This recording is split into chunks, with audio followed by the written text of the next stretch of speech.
Oh, ooh.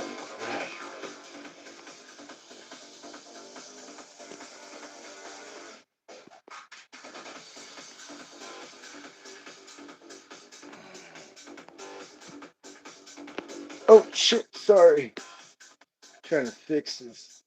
Oh, there we go.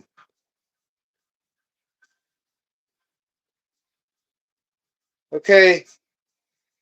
Excuse me.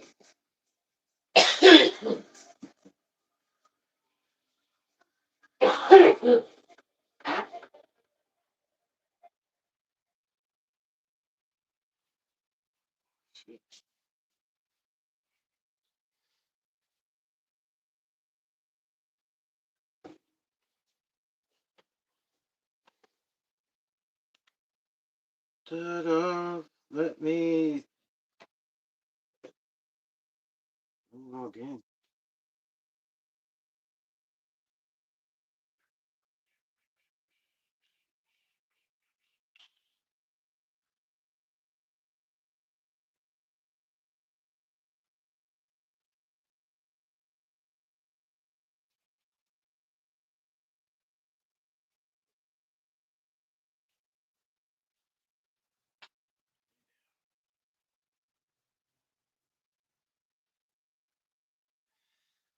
I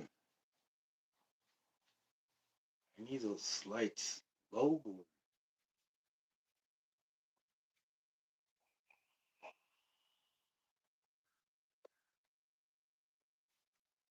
Hmm. What can I do?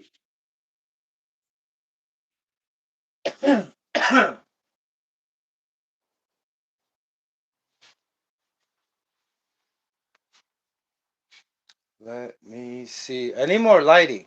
Trying to figure this out. Where I have another.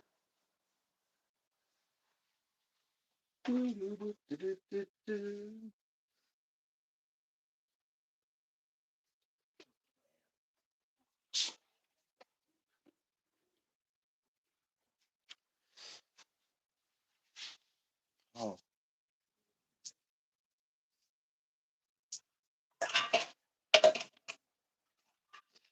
so here we go. I think I found something. This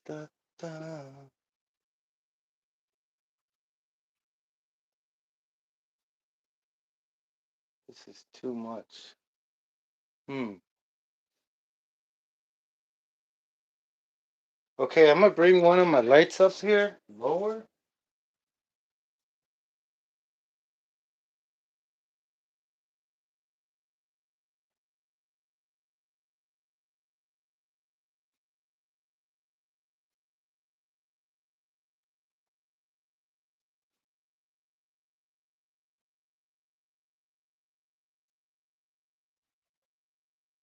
What is up? Alright, I'm trying to lower my lights. I don't know why I have them so high. It just takes away a lot of lighting.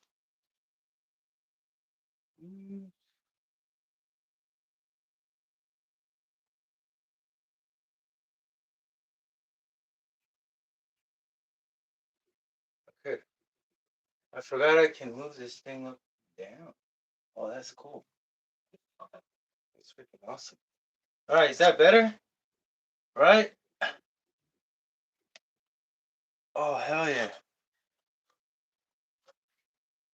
That's way better. You see the screen? Yeah, I think it's way better. Da-da.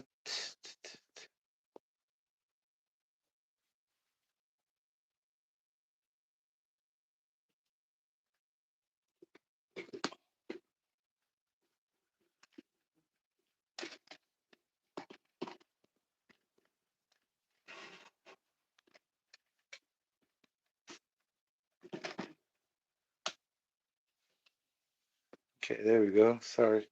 Whoops. Oh, man. Magnificent. Why did I do this in the first place?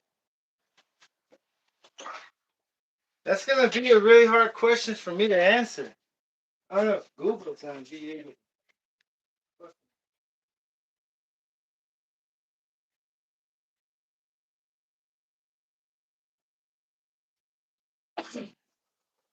All right, I'm getting to it. Oh, snaps.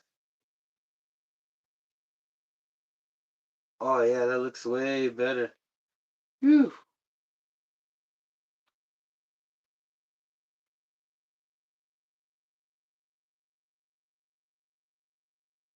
Until it stops freaking shaking. Okay. All right, brothers, check it out. Got the RS4. And I don't know if you're aware of my mod. Freaking.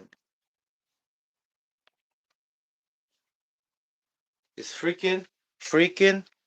What was freaking, man? I already have like 3, 4, 5, 6. I lost count how many tanks, but I'm almost done with like a gallon. Not even. Like 3 quarts. And this thing, holy smokes. I don't know what I'm gonna do, man. Like, it's just so tempting when you use it and it hits the 2 speed and it just takes off and all that. If you're aware that I swapped this with a Novarosi Gilmar, but anyway, whatever. The engine, it's a big block. It has bigger power than the normal small block that it comes with, right? Let me get this. And it's fucking amazing. The 2 speed has fucking handle, the clutch, the tooth on the clutch, on the 2 speed clutch, that centrifugal thing. Like for instance, like, oh, here I'm jumping up ahead. I just saw my engine leaking. Not leaking, but there's a lot of.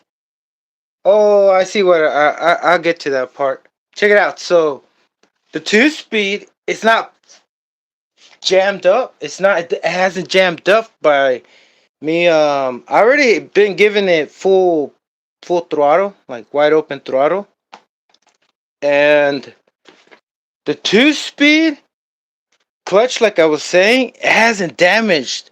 I had to like check this out. This first gear hub comes from a Fortec, Nitro Fortec. The first gear, and I put it there, accounting the number of teeth. So because I switched off my 2 speed clutch right here, the difference in between them is 4 teeth.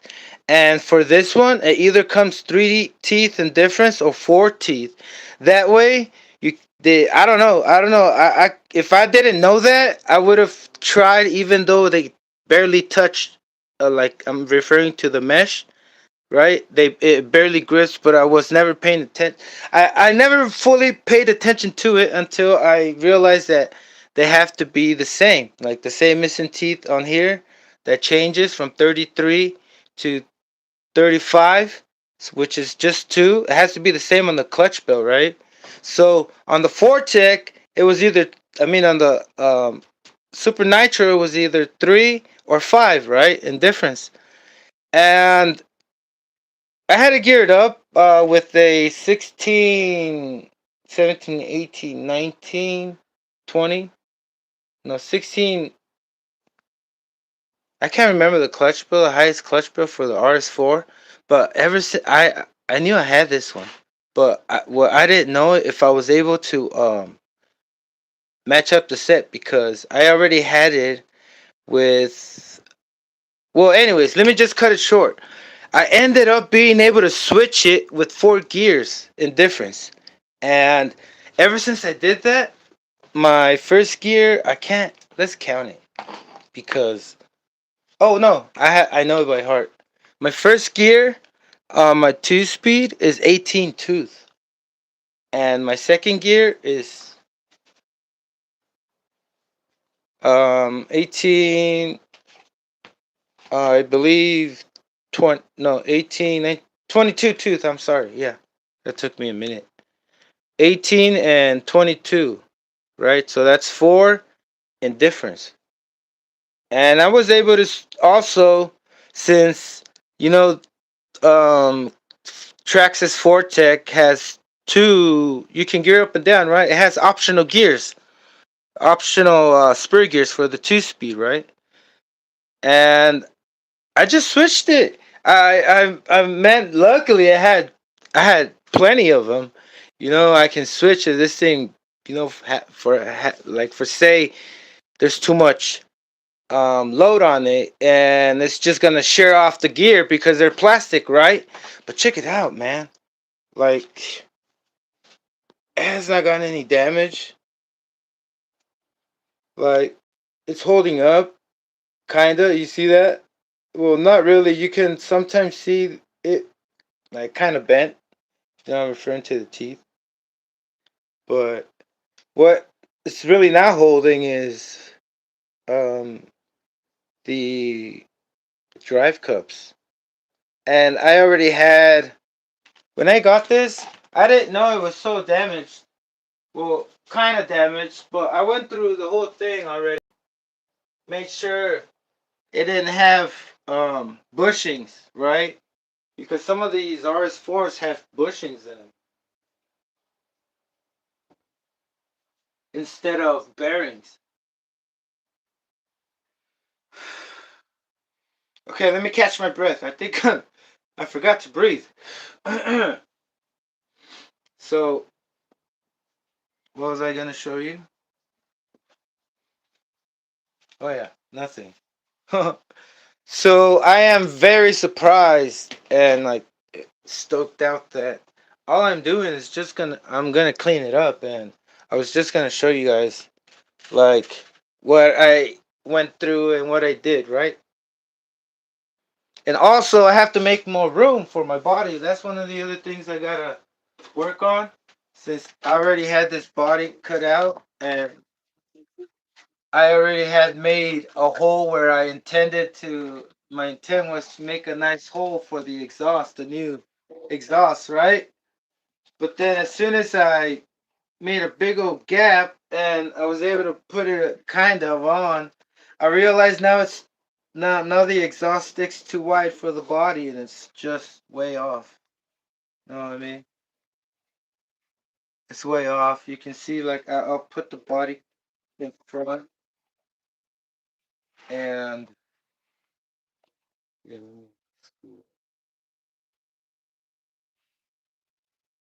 yeah, but it doesn't align. That's what I'm trying to say.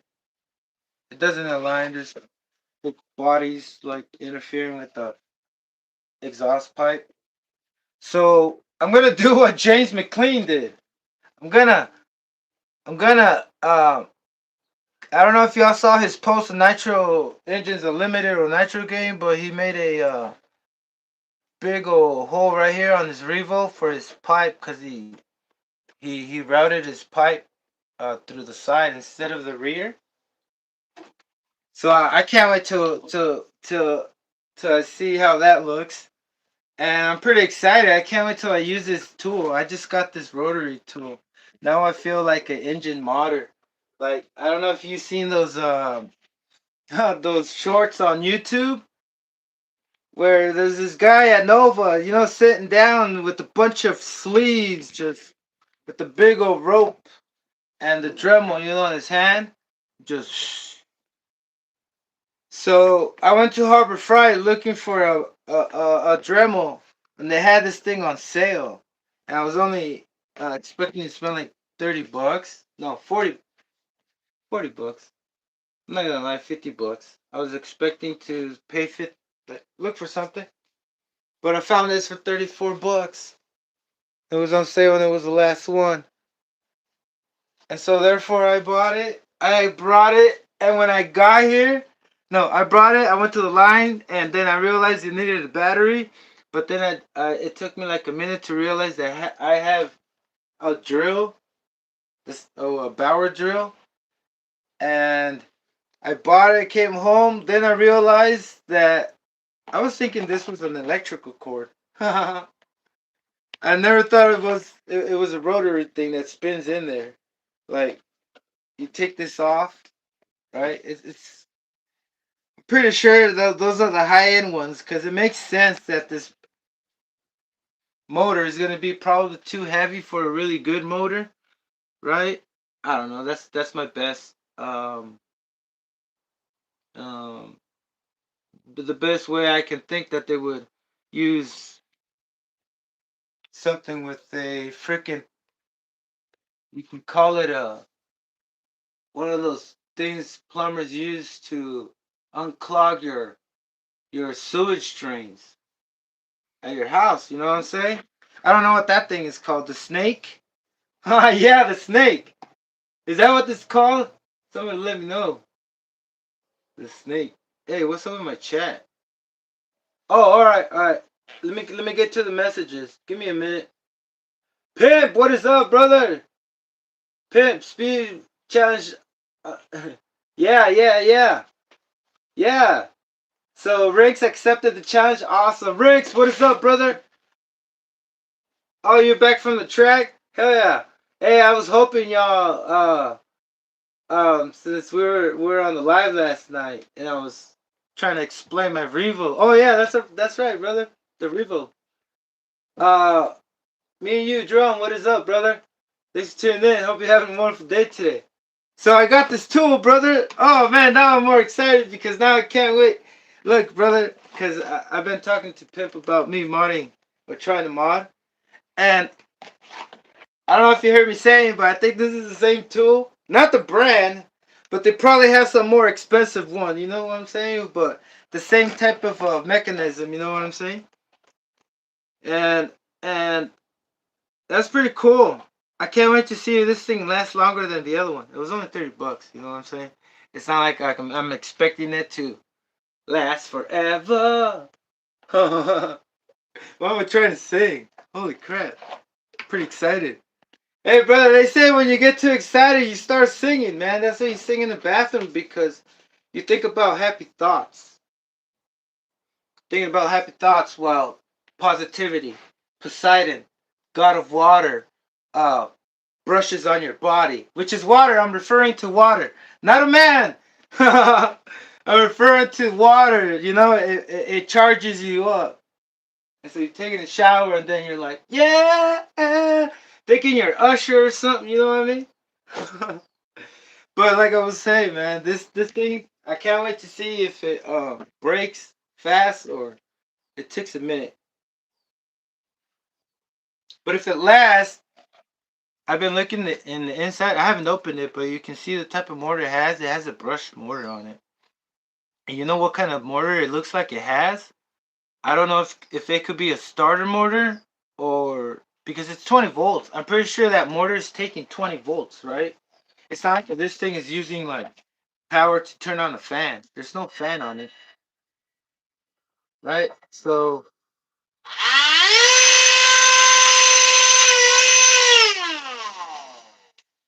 yeah, that's pretty loud, right? It's gonna fucking sound like a fucking shop now right here, brother. You know what I'm saying? Oh man. Hey Pimp. Hey, have they turned on the compressor, brother? That's loud. Okay, is that did I beat you? Did I beat you on this? Is mine louder than your compressor? Check it out. Check it out. Full black.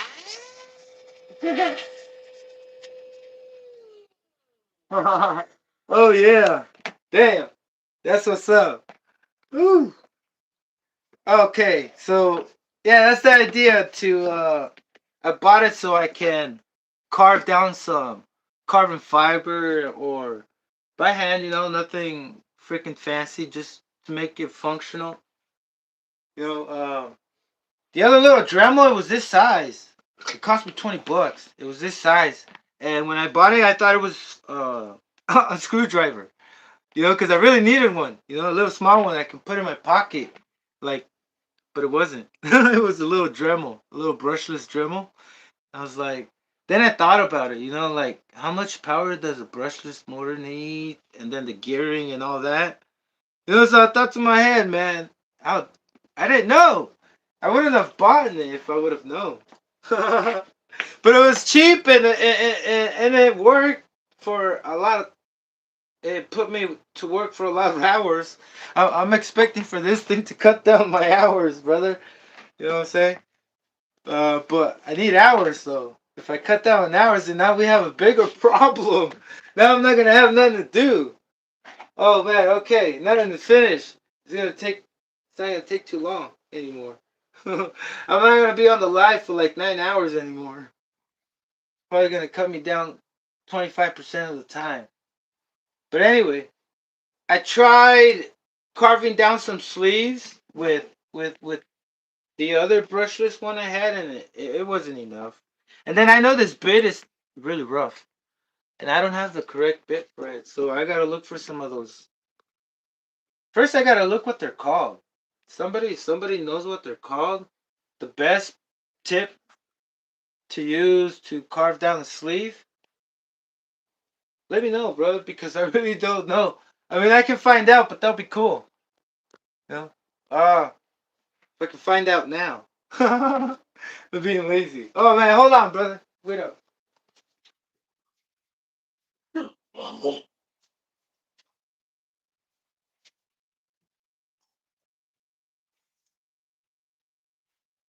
So I'll get to the. Oh, hold on a second. Jeez.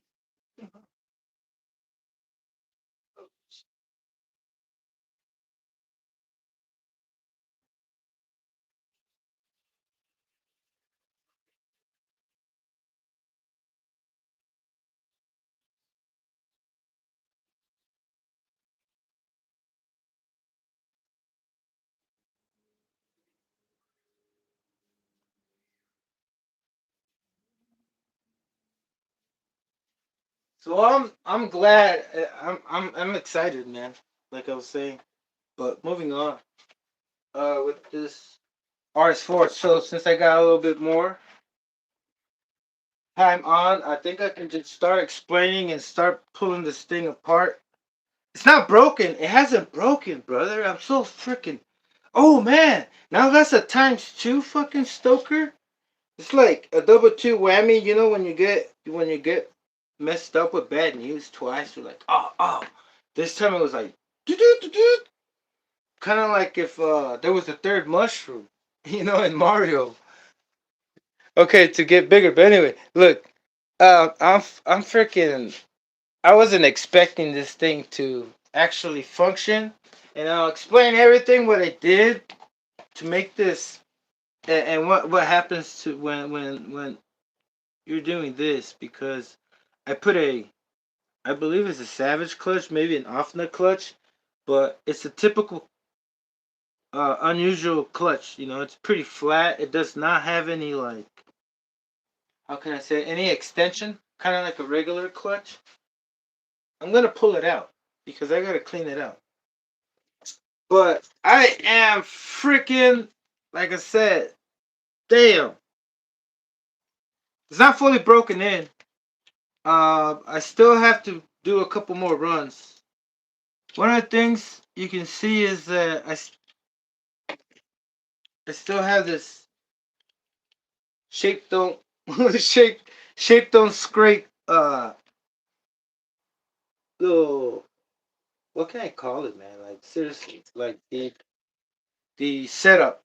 Yeah, that's the word, setup. Shape don't scrape setup. But anyway, yeah, I gotta clean it out because I might have to. It's kind of dirty in there. Have not cleaned it. Have not.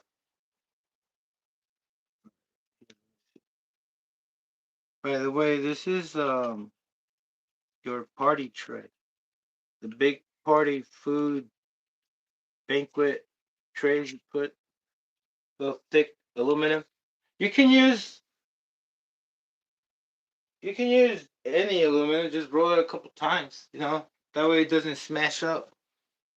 But I do this, brother, to keep this thing hot, easy, and so I don't.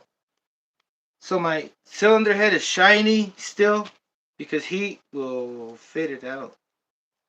But this is the easiest way and the best. I would say the best way. I would call it a hack. I always try to emphasize that how freaking it's a lot of work, right? A lot of people would say, "Man, what's it doing?" or think it's like, but for a race engine that has been, I don't know, I guess modified by a race driver or race engine maker like Gemar, I'm pretty sure the tolerances and all the measurements, the size, right, of the piston and sleeve, like the pinch, you would call the pinch, right? When it's brand new, it's freaking tough and it's freaking strong, right? Stronger than your usual RTR. And I've noticed why. I've noticed why. I noticed why. Your bump starts. They wear out fast. No, they're not supposed to wear out fast. And ever since I started heating this thing up, it was just my wheel is the same. It hasn't worn out. It's the second one I replaced, and it has not worn out. But look, don't want to talk about that. I think I just want to get to the engine so I can get things done because I don't think I have 8 hours today. Hopefully, this thing goes well. Look, I believe that the fastest I took this during my break-in sessions, because I'm already at full throttle. I believe it's hit like 60, right? No, 50, 50, 50, 50. What is? Hey, what's up? Oh yeah, I did say what's up. So 50. I saw 50 out there when I was breaking it in, and my goal is 60 with the gearing, and that's my whole. So I'm sharing my. I'm expressing what I feel about this. So my goal is to hit 60 with this two-speed gearing and some good timing. But since it's a little geared up, I already. Oh man, like these drive shafts, the drive line. We can call it the drive line. It's where it's not strong enough. But luckily, I'm gonna share something. I don't know if you know, but you might know. But I tried looking for drive shafts. Oh man, I'm starting to get nervous.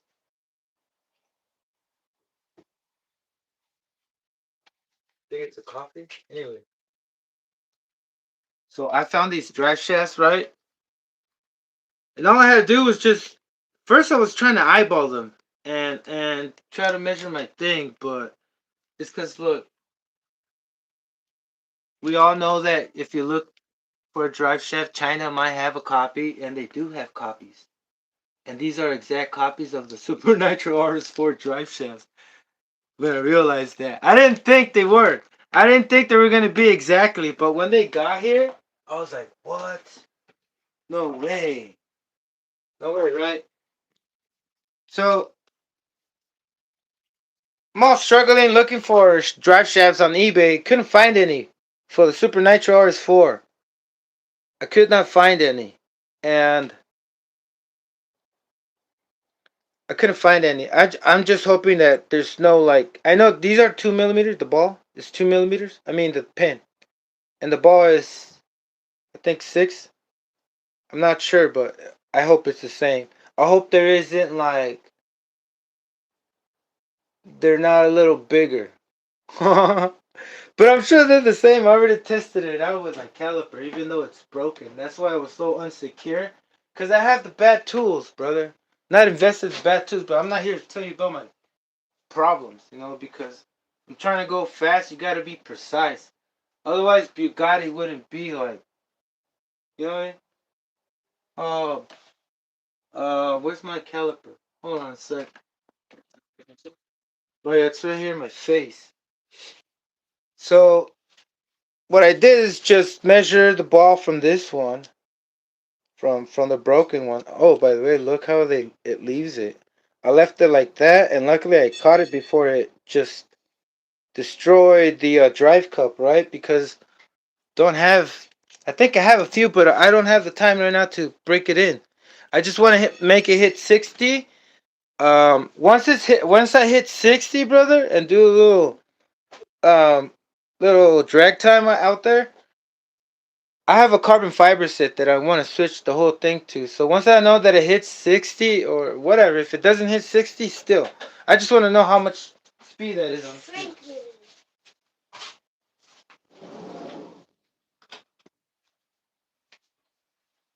And that's it. I just want to know for now how much speed am I getting with this gearing 18. I can do the math, right? Easy. But I want to go out there, right, and do it. And I would do the math on paper, but I don't want to struggle with all that right now and have it in my head and have that disturb me out there. I just want to take it as a surprise, right? Because I like to go out there and find out. That's why I take a camera and do it on camera. Because those are the best moments of me, is when I just achieve this, right? And that's the goal. So it's a two-speed, my two-speed personal best, I guess. Maybe there's a faster one. Maybe Dynotech will make me something. But look, the only thing if I already reached the maximum. But look, we can always remove this stuff and relocate anything else if we have to move the engine this way. If we don't have a way to gear get smaller gears for the two speed, which there isn't. And this is the smallest ones I've seen for the RS4. I can't remember if it's 33. Wait, let me see. I have the 40. Hold on a sec. Oh, you gotta be joking me. 41. Yeah, it's 41. It should be 41. Oh. And I hope. Oh, here, let me show you just in case you're curious. Oh, crap. Now I lost it. Oh, right there. Oh, that's horrible. Yeah, y'all can't see that. Why am I even trying? But 41, 40, 39, 38, 37. No, 37, 41, I guess, because there's only 4 gears in difference. So yeah, it wasn't 33. That would be way too small. And yeah, I was way off. But yeah, it has to be 41 and what? 41, 40, 39, 38, 37. 37, 41, and 18 and 22, and I'm hoping that gives me 60. Honestly, because it wasn't even that difficult. Like, for example, the first thing that I did was just hope that there isn't so much load on the end of the crankshaft that it's going to snap the. It might, but it hasn't. That's what I'm saying. Yeah, but I don't think so. We're not even going that fast, brother. It seems like there's a lot of forces going through when this thing is like a high RPM. It's really like really balanced. Actually, I hold it in my hand and it doesn't go like whang. You know what I mean? But anyway, I hope that gives me 50. You know what I mean? And if I need to gear up, hopefully Dynotech can do something for me or somebody 3D print something. But anyway, moving on, man. Like that's the goal. That is the goal and that is the objective. And I've been struggling I don't know how I've seen people make videos of breaking in the engine in one day. Shout out to the Savage producer, the Twin Savage producer. Oh, Diamantes, out there in Greece. He um I was gonna say, oh man, I just lost it. Oh man, I lost what I was about to say. Okay, anyway, maybe it'll come back.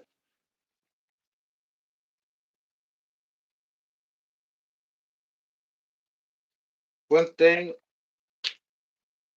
Okay, so I told you about the drive cups.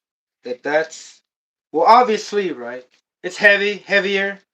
I put a bigger fuel tank. Don't know if that's gonna affect it by milligrams or grams. Um, a bigger pipe, more metal.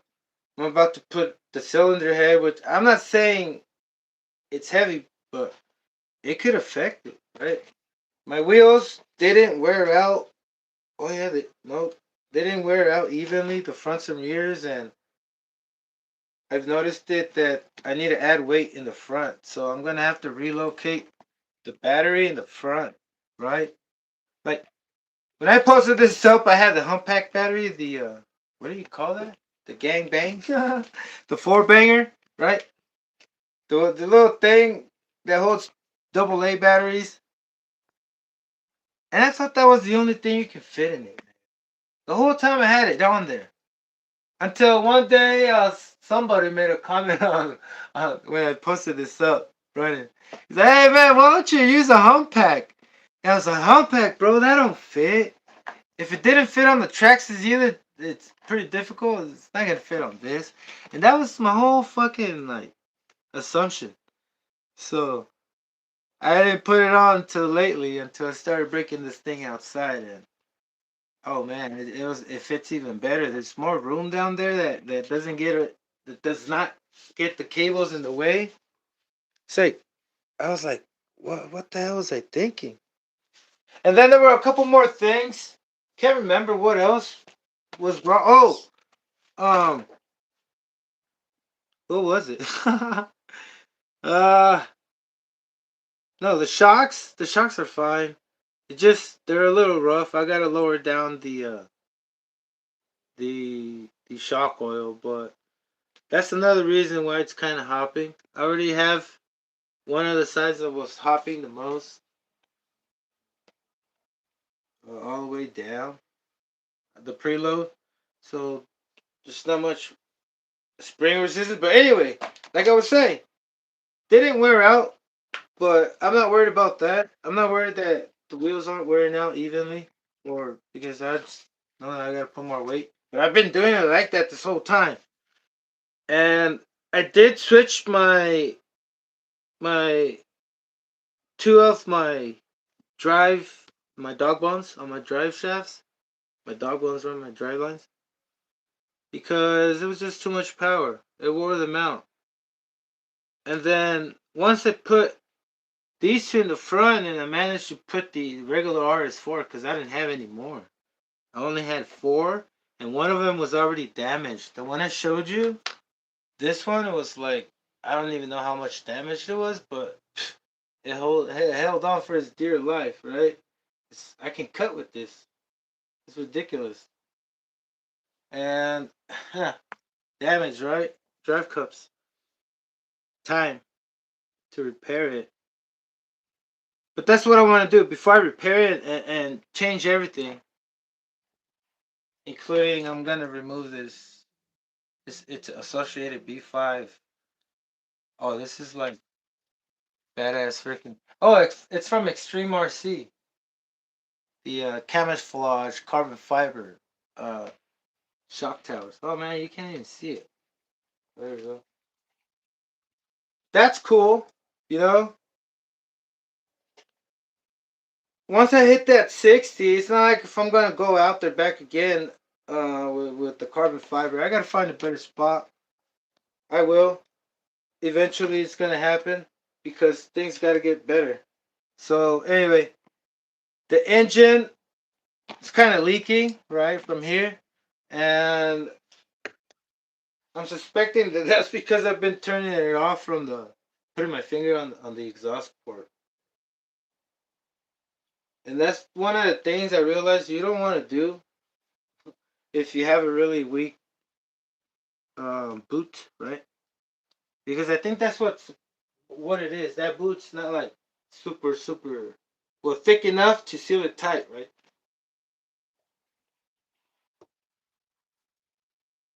But I'm gonna change that. I'm gonna check if I have a different one.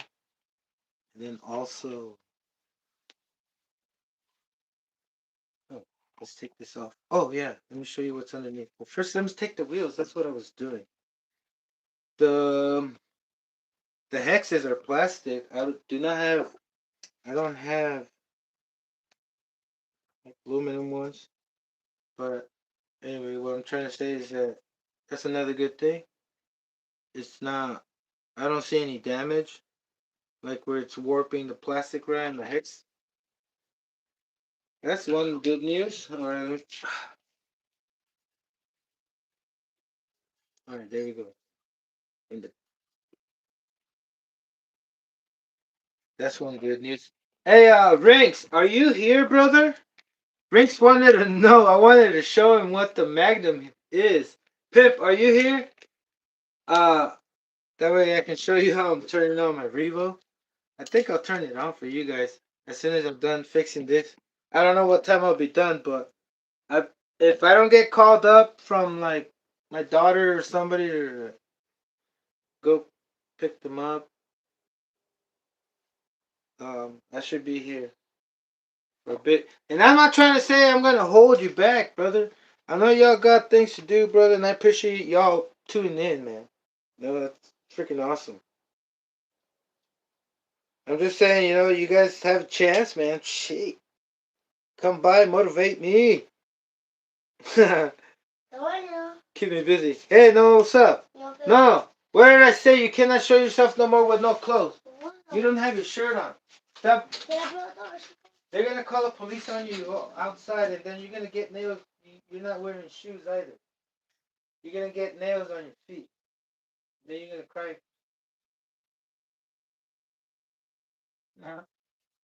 All right. Yeah, my nephew, he always walks in here. And don't want to get in trouble. Got to think twice about it. It's not like I'm saying, hey, whatever, but, he's over here, man. He's over here.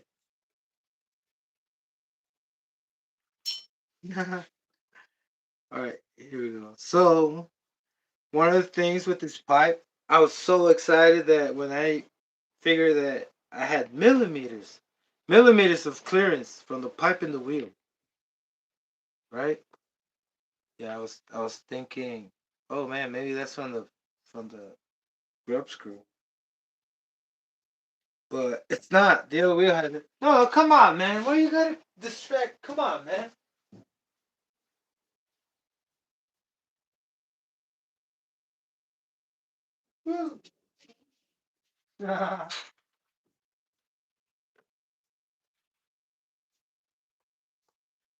Earlier, I was getting ready, and they wanted to play some basketball, and I was like, "Can we play later? Not right now." And he got angry, and he started throwing things away. So it got me kind of upset, thinking that he was like playing me dumb, bullying me. So I can just imagine what it does at school. But anyway, it's not about him. Oh man. Um, moving on. So right here, I'm using the same. Since I've removed the cylinder head, you can use like a little nuts, a little smaller. I mean bigger than the screw, just to use it as a spacer. Because these screws are not anywhere found unless they're for an overall. Unless I have the exact same one, I don't have any size like this. I don't even know what size it is. It looks like it's a 3 millimeter. Then you think it's a 2. No, it looks like a 2.5. I don't want to talk about that, man. I That's gonna hurt my brain. Gotta figure that out later. Okay, so stoked at the super. I'm happy that after all, yeah, this pipe, the pipe it needs, the engine, the pipe that the engine needs, man. It's gotta be careful. I always use my nails to pry this out. Oh, gotta put you in the action right here, man. What am I doing? Give me a second, brother. Give me a second. Like the kid pushed my button. He always pushes my button for some reason. He's too powerful. I the raw 3. I Dara 3. Oh yeah, I Dara 3. How you doing? Thanks for tuning in. Thanks for tuning in. I'm working right here on this RS4. Not because it's broken, because it just needs maintenance. Pretty dusty. See, one thing I didn't think through is why didn't I just use the stock wheels for the RS4, right? I have them, and I have other ones like the regular ones, because the RS4 has a little bit bigger wheels, right? But I was going like 50 out there, and if I would have used that, oh crap! Have you ever used the RS4 with the stock wheels? I didn't even try it when I put this engine on. I didn't even try it when I put the G 3.0. Let's just call it a G 3.0, right? The HPI engine. with the SG crank, and I was thinking maybe the SG crank is better, so I managed to put an SG crank with the same um, gearing. I had to extend this thing, like I was saying. I'm glad it didn't break at the crankshaft, but managed to put the gearing. Then I geared up, and it was fast. I was like, y'all can see it on my last video. I was like, man, that G3.0 is freaking quick. I was pulling pretty nice. But then this thing, man, it's so freaking rich as hell. And I'm breaking drive cups. Like, okay, let's say maybe this the damage from these drive shafts, from these dog bones, were also caused by the other runs from the G3.0, right? But I put new ones, and I can tell that these, even though they're messed up, I think they're from use, and then I put new ones, right, like I was saying, and I can see damage. Because you change positions on the drive cup. The drive cup has enough space. Here, let me pull one out. It has enough space for you to put little fuel lines to make spaces, right? And keep it out. Like, you don't have to have it centered always. Like, I thought that was a trick. You had to always have it centered on both sides of the drive cups and the diff. And no, here damaging ones. That's what I did to my Twin Titan, because when I got it, the drive cups were torn up, and all I had to do was just put spaces, different spaces in the inside, so I can use a different spot in the drive cup. Oh, here's a drive cup. Oh God, oh God. This is the first time I test these dog bones in the RS4 drive cup. By the way, if you didn't know, I got these from China. They weren't for an RS4. So check it out. These drive cups, they're pretty long. You got a lot of space. So when one side starts wearing out, because that's bad. That's the whole reason why sometimes, well, a lot of times, your drive cup breaks because it's trying to not do all that, but when it's moving back and forth from oh, here, let me get a good example. So you see how the pen changes positions, because say the angle is like that on the RC car. See how it changes positions, like when it turning. Like, I'm trying to simulate what's going on, right? So it changes positions like this because of the amount of angle you have. So the more angle you have, the more it's gonna switch positions, and the more it's gonna wear out more area in that area right there. You know what I'm saying? So if you have your axles, when you're going fast, you have to have your axles lined up like this. You can't have the ride height of the car and have your axle like that or like this, because even on a Savage, the more of an angle you have, the more wear it's gonna cause, because this is going like that. The pins inside the drive cup, right? So yeah, they do have CVDs, brother, for this thing. But the thing is that this thing is not designed for a big block 21. Even the like, I do have tough racing. What are they called? Belts. The tough racing. I do have these, and I am waiting to see if the Traxxas 4-tick 22 pulleys fit on this thing. You know what I'm saying? Because I already know they have just one single area for the pin, but you can always make another one, brother. You know what I mean? It's plastic. All you gotta do is just heat up the sides, like, say the pin is like this thick. Just heat this up and make another freaking space for the pin, right? For the pin, another drive. But anyway, um, These are tough racing, and so far it hasn't broken, and I think they hold up, but they're kind of old already. So anyway, what I'm trying to say is that even though these are hard, it could probably ruin those little pulleys or the other pulleys on the diff. So that's another problem I want to find out, see if it occurs. Going 60, right? You're not talking about 180. People try to bash me. They're like, hey man, have you seen this video? Guy went 120 with the radar gun. I'm like, alright, that's cool. You know, damn, he fucking geared up pretty high. Right? Anybody can do that, right? Find space. Anybody can do it if they take the effort to do it, but nobody wants to. But anyway, that's not what I'm trying to do here. I'm just trying to take it cool, you know? Like, 60 miles an hour is already pretty fast going down my street. Uh, Once I get the opportunity, I've been saying this for a while, and it's pretty tedious, you know. But once I get the opportunity, I'm not gonna spend no 0 days without, you know. I'm gonna do something good.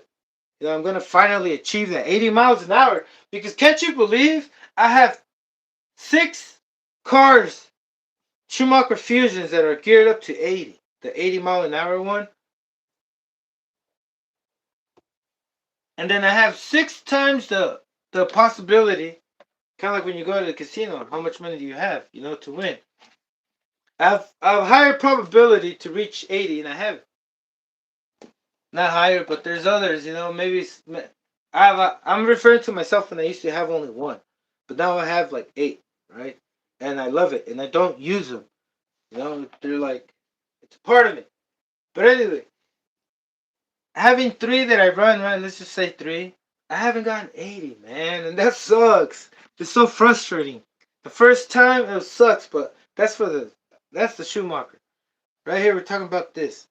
So ever chill, man. I keep tripping like everywhere. But anyway, look, everything's fits. I just gotta make space, and I can't wait till fucking this thing fucking it's gonna look like a Cobra, like a wannabe Ford Cobra or AMC Cobra.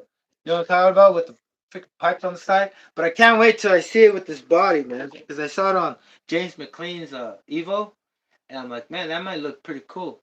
It might look pretty cool on on a car, because I haven't seen that. I have, but the cars are all the body is all beaten up, right? Because the body's already all beaten up. That's why it's missing a part. But shout out to me, brother. I used to have one like this. So I want to see how a clean cut would look. You know what I mean? Like a clean cut and have it nice and exposed. We can call it, yeah, exposed, brother. Have the pipe exposed. So you know what I'm working with the RS4, right? Because they're gonna be. This guy's crazy. He has a .15 with the 21 pipe. They're not gonna see the engine, so we're gonna call this a sleeper. Because you can't tell. Look at the cylinder here. It's pretty small. It's as big as. It's pretty badass. It's a drag head. The purple too.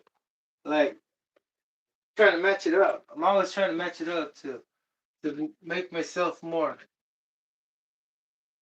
No, I just love it, man. I just like to match my stuff up. Um. Okay. Pull out the cylinder here. Well, look at this. This is nothing. But it looks badass, brother. Cause chassis. Oh, but you gotta wait. You gotta wait when I put the carbon fiber parts that I have to replace everything. It's purple. Here, forward more. Okay. Let me. I haven't lined up my space to where I need to be. Hold on a second. I keep leaving you guys hanging. Like, what the hell? We can't see. Take your biddies. What is up, brother? I have RS4 mini with 2-speed. Awesome, brother. If I had one, I could have had one. But, man, if I had one, brother, I would have put a big block on it. Check it out. I'll show you a mini. A little mini truck. 2-speed. I don't know if you've seen this in my channel. I don't know if I showed it. But this is... It's a IRC. IRC, right? Is that what I'm talking about? IRC or It's hold on a second.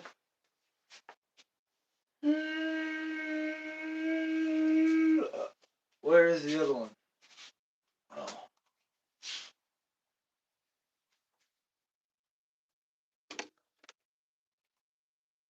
Acme, brother. That's the brand Acme. IRC Acme 116 freaking monster truck. And it's all aluminum decked out. This is how I got it. But with the 0.7. And I put a hey, pimp, whenever you're ready, we can go with the 2.5R. It has a 2.5R with the 3.3 crank and what else? Yeah, shout out to Bug, the Bug 44. I got that from the Bug, brother. And this thing, oh man, I was scared. I was shitless scared because look at this whole thing. It has like a unsupported freaking jack shaft to the 2-speed. You know what I'm saying? Like that extension right there. That extension, it could be we can call it harmful. Could damage the little bearings, man. They're right there for the 2-speed, right? Let's see if I can spin this. But there you go. This is my little mini. I don't know if I have a video on it, but I'm gonna have a video soon. As soon as I find the body, because man, shout out to Rinks. Look, shout out to Rinks, man. I can't go out there without a body anymore.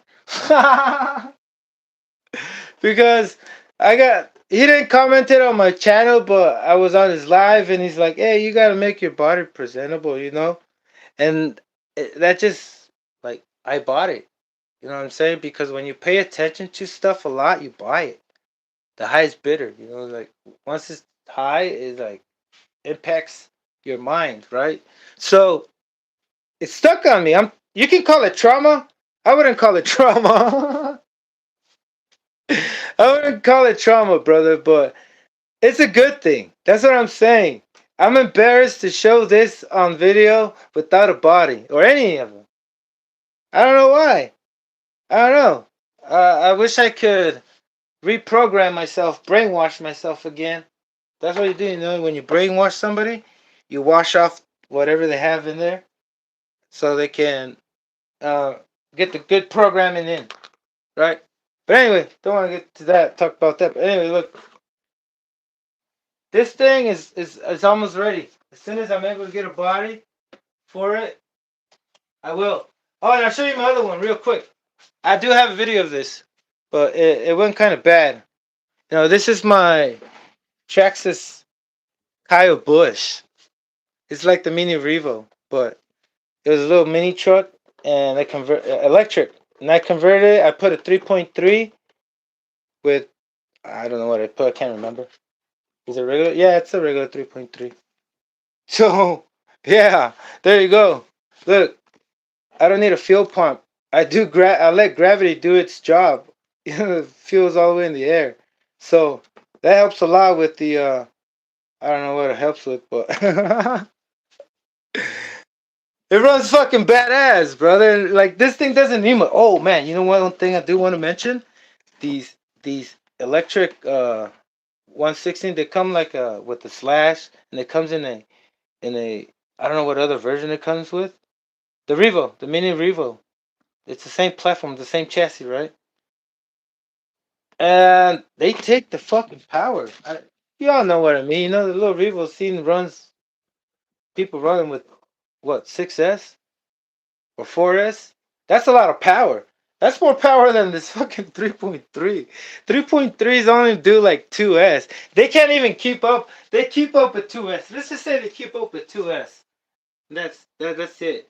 I'm not gonna be honest. Yeah, Pip. But anyway, moving on. I did a video of this. My homemade. I know. I got this from eBay. I didn't pay for it. It just came in a freaking lot. Didn't know it came. I don't know what it was. But anyway, thought it was a fuel tank.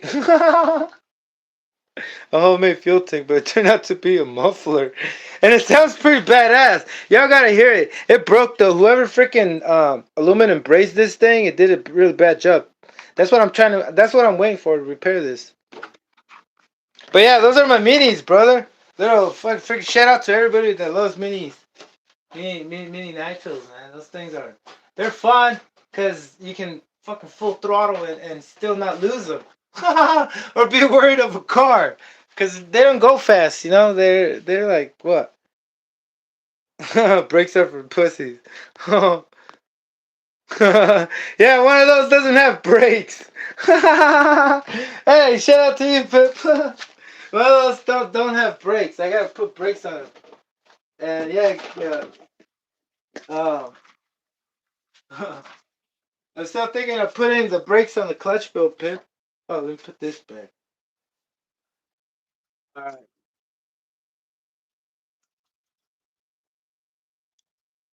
Yeah, I'm enjoying walking my floor because I sweeped it. I'm like, man.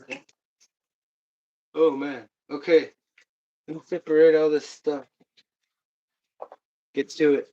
So, this pipe, gotta remove the pipe. One thing that I did do, and I'm always gonna do from now on, is put at least a half foot long, like a fucking Subway's, fuel line. Do they have a fat foot long? Half 6 inch long, yeah. No. What am I talking about? 6 inch? Yeah, 6 inch, right? It's like you always buy them in foots. I don't know why. Before I started buying rolls, I bought these rolls because the roll of the roll is like $100.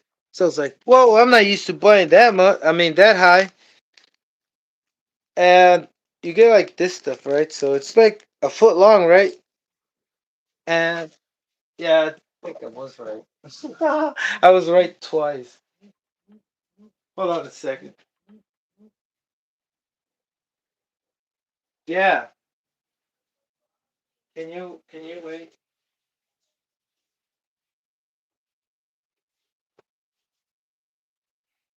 Okay,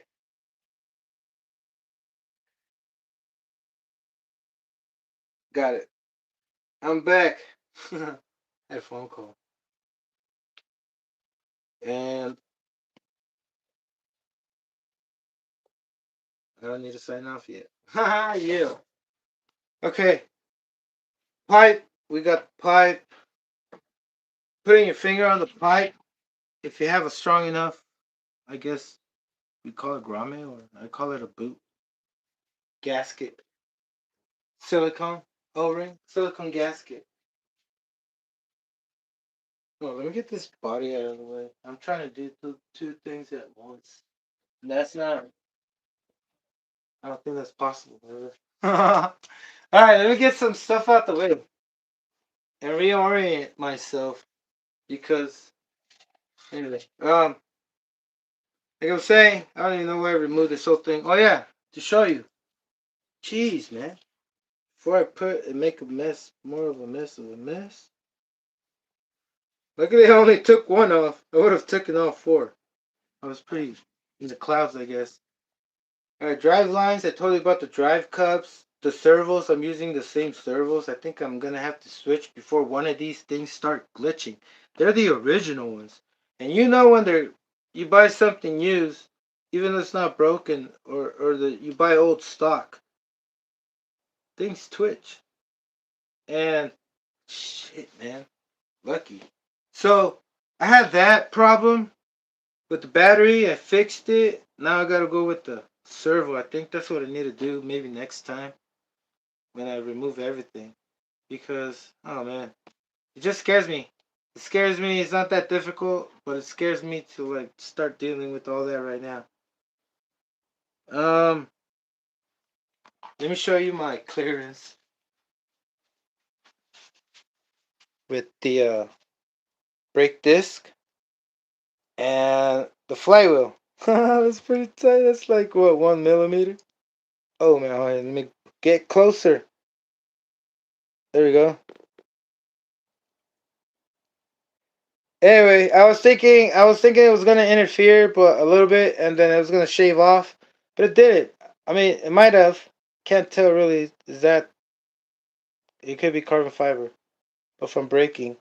But I've done a lot of braking, and I believe this thing is pretty thick, and it's also graphite. The brake pad, so that's good. Oh, okay. So now I confirmed that the brake pad held up nice. The brakes,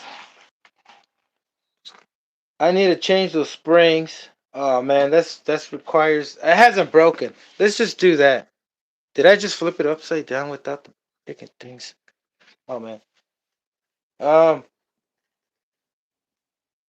engine right here. You see that? That's all from the gasket from me putting my finger. So the bug on one of his videos mentioned him again because I like to I like to give credit, brother. You know what I'm saying? I don't want to be right here telling, hey, yeah, this happens because I know so. No, but I confirm it. You know, I mean, it stops it. It doesn't like the bug was saying that this thing it does flood. Obviously, it floods because it'll add more pressure to your fuel line, right? From the running pressure until it shuts off. But anyway, it'll flood it and then that. But when I was putting my finger on, it was just taking a second, and I think because of that, it was just creating a bit much pressure here to have a leak. And then now it's leaking because now it's probably weak because of that, but I don't think so. It's probably kind of overreacting, but I'm gonna try the different boot coupler afterwards because I think I already did that, brother. Like I put the best one I had because even though the new one's the blue one, it wasn't like sealing tight, man. And this is no Novarosi boot. Get me wrong. I think I should just leave it and clean it, right? I don't think I should be expecting. I was expecting the whole thing to be super clean, right? Still, because knowing me and my ego, I was like, man, I did a badass job. But I forgot that you work with nitros. Like the other day, I was like, man, I was trying to get upset because somebody was trying to work with nitros with gloves, right? I'm like, you're gonna work with nitros with gloves, especially nurse gloves or what do you call it? First aid gloves or food. Anyway, yeah, I was like, man, why would I put gloves on? I'm always washing my hands out there with fucking degreaser. But yeah, let it be it. You know, I mean, you know what I'm saying? It's still gonna get dirty. Can't avoid that. The old Hawks had friction brakes.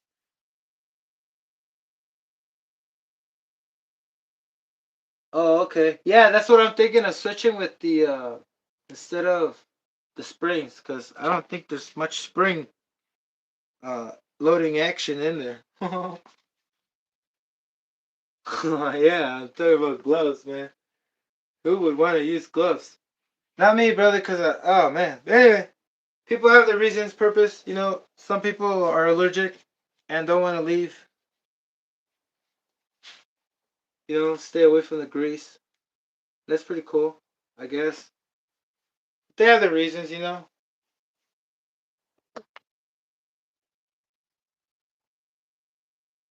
Okay, let me show you the next part. Because I'm not going to remove the fuel tank. I'm going to leave it there. I just want to clean it up a little and show you part by part. The fuel tank, all I had to do, just measure out the square angle, the square part of. I just squared it out a little, made room so I can push in the fuel tank. And there was enough room. Enough room because of the pipe. Thanks to the pipe. But now I got to make room for the pipe. So that this thing, I'm not saying it's the best freaking fuel tank because it sucks. Even though it looks like it's really good. It has a baffle in there, and then it also has a pickup with the nice flowing clean. filter, debris or filter or whatever we call this. But that made room. Like when I put it on here, it was the only freaking fuel tank that I had available that was not gonna mount on a chassis. And I really wanted to mount it on this because this thing, it absorbs the um the vibration, but it doesn't eliminate it as much, even though it's like hanging with O-rings underneath. You know, the fuel tank and the upper deck. That's it. That's that. You know, if you're just tuning in, brother, man, wait until you see my clutch bell set. Oh man, I'm so like, oh man, hold on, give me a sec.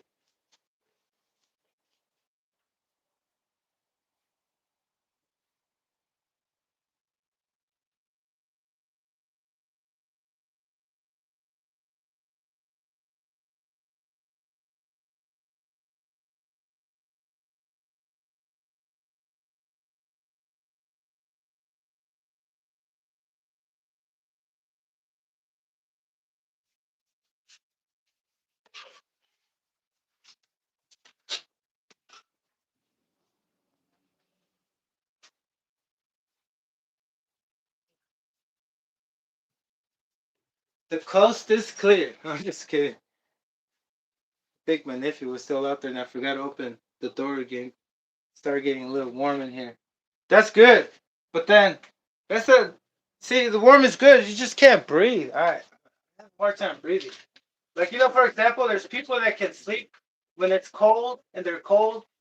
They can sleep with their covered with their blankets, like their face covered. They cover their face with their blanket and when I try to do that, I can't even stay with my blanket covered for more than a minute, man.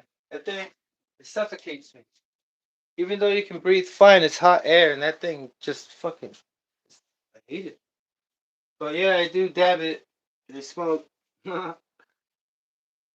There are three. All right, let me see. Harbor Shop sold me 50-foot clear low C fuel. Oh, $50 for 50 foot? Oh, that is awesome. Yeah, that's what I think the ones, they're all 50. No, I've bought a 25 foot. Man, 50 foot?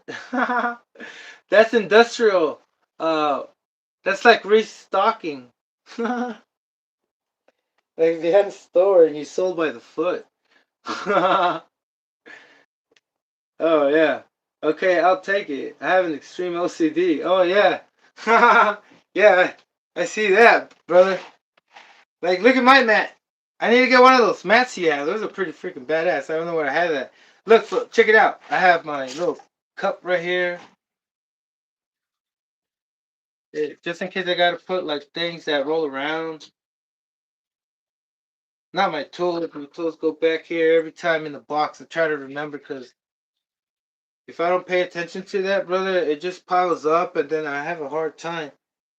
Not that it bugs, but what bugs me is that I have to spend time fixing it and have you guys waiting, I guess, for me to clean up.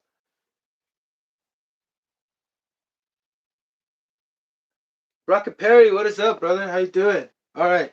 So I showed you the tank. Now let's remove.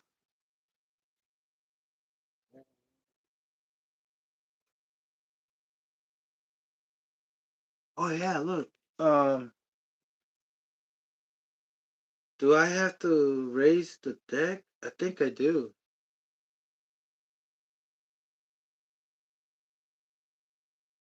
Hmm. Yeah, I'm gonna clean it nice. But first, before I do that, let me put this back. I've been fucking like oblivious about the cylinder head. Anybody catch that? Okay, eating Chinese. Are we? Anybody catch that? Freaking rolling around without the cylinder head. All right. Ah, freaking these. Where are the screws? Oh, I'm still breaking it in, brother. Oh, wow. Okay. For now, since I'm heating this thing up, like one thing I didn't mention, this thing, like all these engines that are like fucking strong, and manufactured by a freaking speed devil doer like Reds or high end engines. That's what I'm trying to say, right? They all have like a freaking O-ring inside the head button,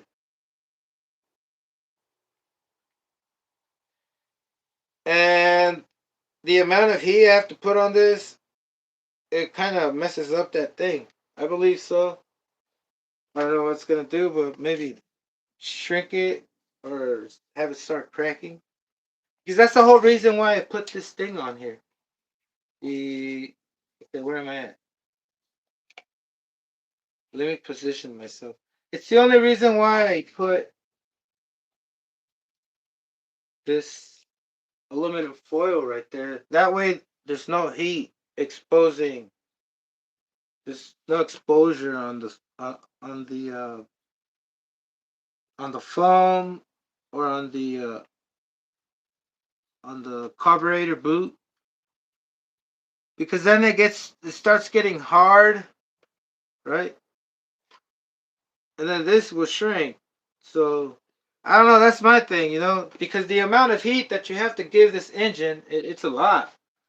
And I think that's what people are missing out on, knowing that the amount of heat when you expose a heat gun right here, like say close by, which is fine, right? Let me just do a demonstration, I guess. Hold on a second. So the amount of heat that you have to expose the engine to, is gonna burn. Not because how hot the heat gun is, but the duration of how much time does it need it, because the heat is just blowing by, right? It's not capturing the heat. And in order to capture the heat, I just make a we can call this a cylinder head, because it also works to cool it. Once you get speed, you have air, bouncing in there. But anyway, don't want to get to that part. I'm not a physicist. But I do know how physics works, brother. And I kind of have an idea, and I'm trying to explain that idea, right? So you're blowing up heat, and then it exposes stuff around the plastics. Like sensitive stuff. Maybe you don't have a high-end engine. You have a RTR, and believe me, I've sprayed this with brake cleaner, and it stayed the same because the quality of the Novorossiya boots, I guess. But I sprayed a force boot, and that thing fucking grew like fucking like Mario, man. So, and I use that trick to put old boots that I don't have carbs for, and I expand them to make them fit on big blocks, for the small blocks, just in case I don't find the right size. But anyway, yeah, they expand, brother. These don't. But with a lot of heat, continuous heat, back and forth, the cooling, it could start getting hard. And that's gonna mess up the. You're gonna have to need a stronger spring, a return spring, right? You know what I'm saying? And then I don't know. It could affect the way your throttle input is. I guess I don't know, brother. It's just something you want to avoid. I guess it takes work. So that's that, right? The heat exposure. Round up a party tray, and then make it like a cone where it could be sealed, kind of like with the shape of the lip. That way there's no air going back up, right? Not as much, because you also gotta put some holes, some breathers. You know, you want as much heat getting contained in that inside, right? Without going up, just going to like the side, and that's better. That's gonna be better because it's just gonna cut down the time, I guess, and also getting the heated. Yeah, because that's the little detail I want to point out, is that the amount of heat to break in one of these, if you don't want to wear your wheel, the amount of heat that you need to figure out how it not to get all over the place, because and then the direction that you have the heat pointed right there is just gonna, your filter is gonna shrink, like heat shrink. And then that's gonna be tight, and then it's gonna mess with your tuning, and then there's gonna be more. I don't know, brother. I guess it's not gonna affect it, but it's gonna start breaking down probably, right? Those are my thoughts. You know, that's why I do it. You know, just so this thing doesn't go to waste too fast. Because even though, look, my wheels, nice good foam from contacts. I have some contacts there that are just breaking apart because they're old stock, right? And this thing is like 30 years old. I don't know, probably more. But anyway, yeah, that's the whole ordeal for this. And it's fast, quick. I think it's very necessary. Like, oh man, so much work. That's why I always ask myself, how is anybody breaking this engine in one day? Oh, shout out to Diamantes. Earlier I zoned out. I couldn't remember. I could not remember why Diamantes popped in because Diamantes one day he was like he took his twin, but he had a twin. He was breaking in a twin engine. So he's like, yeah, I went out there one day, broke him in with 1 gallon. I mean, 2 gallons. But that's more exciting. But like I'm saying, how do you go out there? Or even the racers, you know, I've seen videos. They're using a blanket. That does not, it's not going to heat up the cylinder here as much as it needs. It might get it started. Look, I've seen a couple. And you know what they tell you? They tell you to um, loosen up the plug, you know, the glow plug, and that's cool. Yeah, you can do that, you know. But if you knew the amount of friction that is causing your engine, because it race, no, I'm referring to race engines, because not RTRs. Those are easy. You can get away with like just a blanket. But these engines, you're gonna wear out your, like I said, your wheel, and the the pitch, the tightness, the tolerance of the sleeve and piston that these things have when you bring them in, holy crap. You know, and they tell you, open it up. You know, open it up and let some compression loose and whatnot. Man! Oh man, that's crazy. I think it through like a calculator. Like I'm getting all these inputs. Like for example, why do they get stuck? You know, there's people like shout out to Rugged. I don't mean to bash on him, right? But what if they get stuck? Oh man, it's stuck, and they're fucking praying it with the because of that because it's not hot enough, brother. And plus the fuel, oh that cools it down fast. Like oh man, like I used to not keep it with heat constantly during the first few tanks until it's easier to break to start it right with less heat. But I keep it on there and I keep it running with the heat. That's why because the fuel will cool it down, right? Anyway, I don't mean to get all dramatic. It's right here, brother. And right here, it's still attached. But yeah, just thought I could help people out knowing that you need a shit ton of more heat than you think. I don't mean to sound rude, but and then the amount of heat that it needs is gonna burn stuff. Make shrink up your phone on your filter, right? And then what else? Let that be the heat, right? The heat. You know, oil baths. Oil baths. That's what they keep the heat at 220, right? Constant for like a couple times right, until it's broken in, right? Or pre-broken in. You know, y'all know what I'm talking about. Oil break-in services. Use the oil machine. So that has a temperature of the sleeve. It has the sleeve at 200 degrees. And in order to get 200 degrees with the engine mounted, you're gonna forget the plastic, your boot or your filter, right? That's just a critical part. No, that's just it. Forget the fuel line. You know, it's heat resistant, but the amount of heat is just ridiculous that it needs in order so it doesn't get stuck while you're trying to start it because it's gonna take a few revolutions and that's gonna spray a few amounts of fuel in it, right, and cool it down, right? And so it cools down dramatically, and then it just contracts again, the engine, because of about heat is to let the stuff expand a little, right? That's why I call it shape don't scrape, because when you let it expand, the metal becomes a little bit softer, and it doesn't cause that much friction, right? That's gonna scrape. But anyway, I'm glad. Like I can show you the. Let me show you the thing right here. I'm no. I'm not a. Like I said, I'm not a professional. Like I'm not a. You can call it very knowledgeable of engines. I just noticed what occurs, right? Like it took me a freaking minute, man. It took me a minute to preheat stuff. When I had my LRP, I started that thing with a blanket. And no wonder my one-way bearing broke. Oh man, only if I knew. And I thought that was hot. I thought it was hot enough. Brother, you can't touch this. The amount of heat it needs, that's 200, 225. And then if you have the cylinder head has to be a lot hotter. You know, that's why I take off the cylinder head, because the duration that you have to have this thing heated, it's gonna fade the color and make it dull. Just fade it out. But what am I trying to show?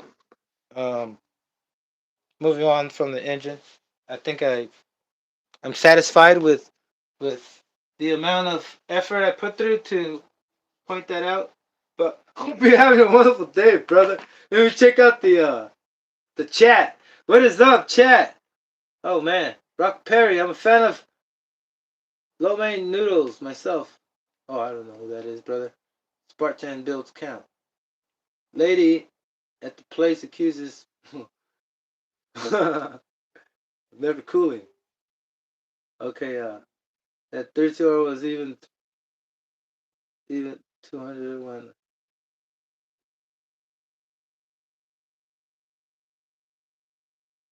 Oh, nice. Yeah, yeah, yeah. That's why you lean it out to give it more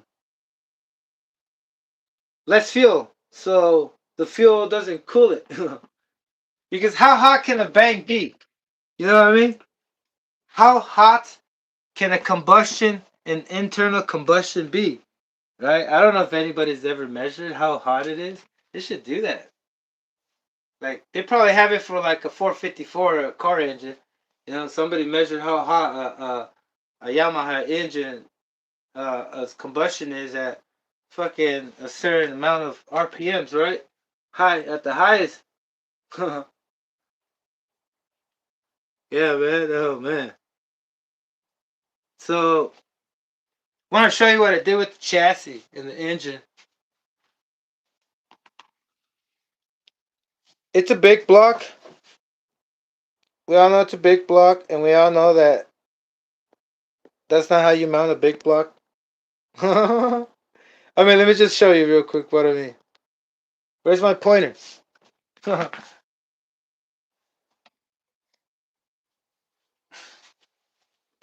Why do I have this heat gun right here? I didn't have to connect it or plug it in. And then, oh, dumb. Let me go back, brother. Now I remember why I zoned out earlier. That happened twice. Sorry about that. Look, I was gonna show you the inside. You know that golden color that you're supposed to get. That what's called? That might be lean. Too rich, right? But what I'm trying to show you is that I see more scrapes on previous engines that I've built. Like this one is so smooth, and it's not even broken in all the way yet. And then I don't. I'm still heating it up to 200 degrees, and so you can see this probably from being too rich, but I don't see any buildup. It's pretty shiny. It looks like copper. It is copper. ABC, right? Oh man. Uh, Look at this. Look at that glass.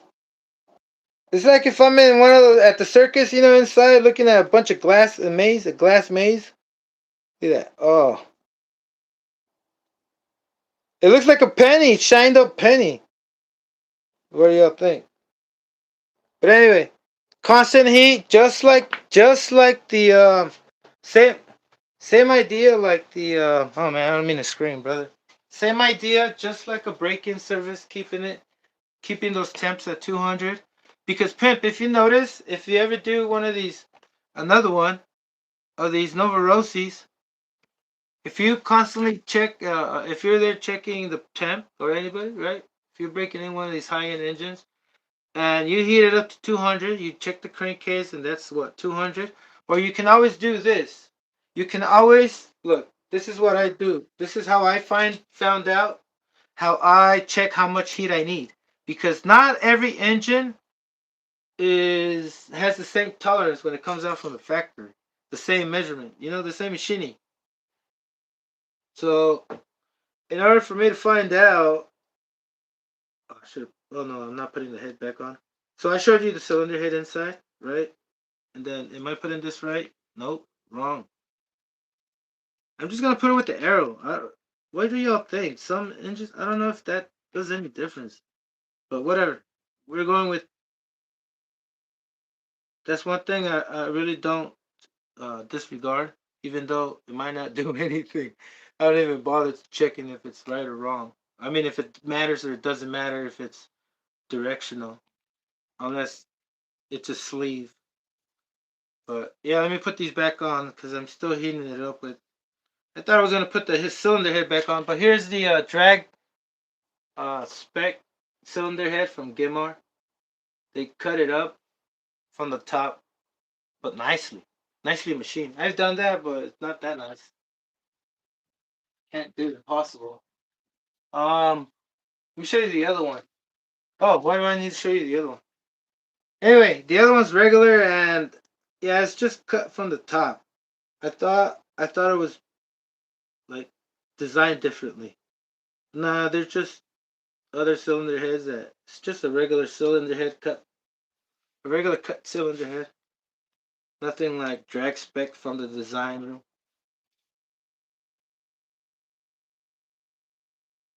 So, in order to compensate the space from removing the cylinder head, you gotta put spacers, or else you're gonna protrude probably through the inside the. I have not confirmed that, but I don't want to confirm what happens. But your threads will get.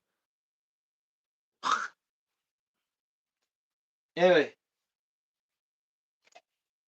damage the threads.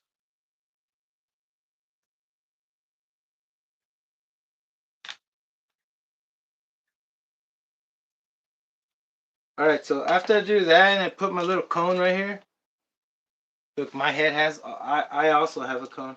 I'm not kidding. I do have a cone. If I ever shave my head, you'll know what I'm talking about. Look, um, cleaned it up. Did I? So I'm gonna set it up. Made sure everything was fine. Brother, I didn't even take I wasn't even meticulous about putting back this freaking head button. Usually it takes me like 5 minutes to put the button back on. Cause I'm always trying to put it, like a machine, right? It has to be precisely um straight so it doesn't scrape or get stuck on the cylinder head, right? When it goes on, because I see this a lot when they try to take off the thing because it has to be really really tight, right? The space, the clearance, it's really tight from the head button and the cylinder head, the sleeve. I mean, the sleeve and the head button. When you put them together, it has to be really tight, and that's why sometimes when you try to take it out when it's cold, it's hard. And then people just pry from one side, and that's bad. You're supposed to pry from both sides evenly, right? So that's what I'm trying to say. Because the tighter it is, the better, and it's gonna hold the compression a lot better. All right, let me take these things down.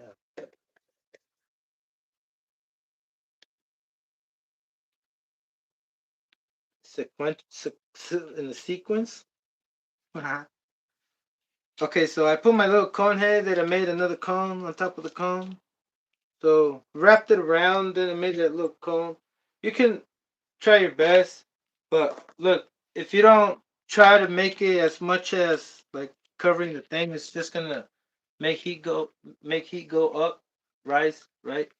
It's just gonna get the freaking heat gun thing. around it hot, and then stop melting.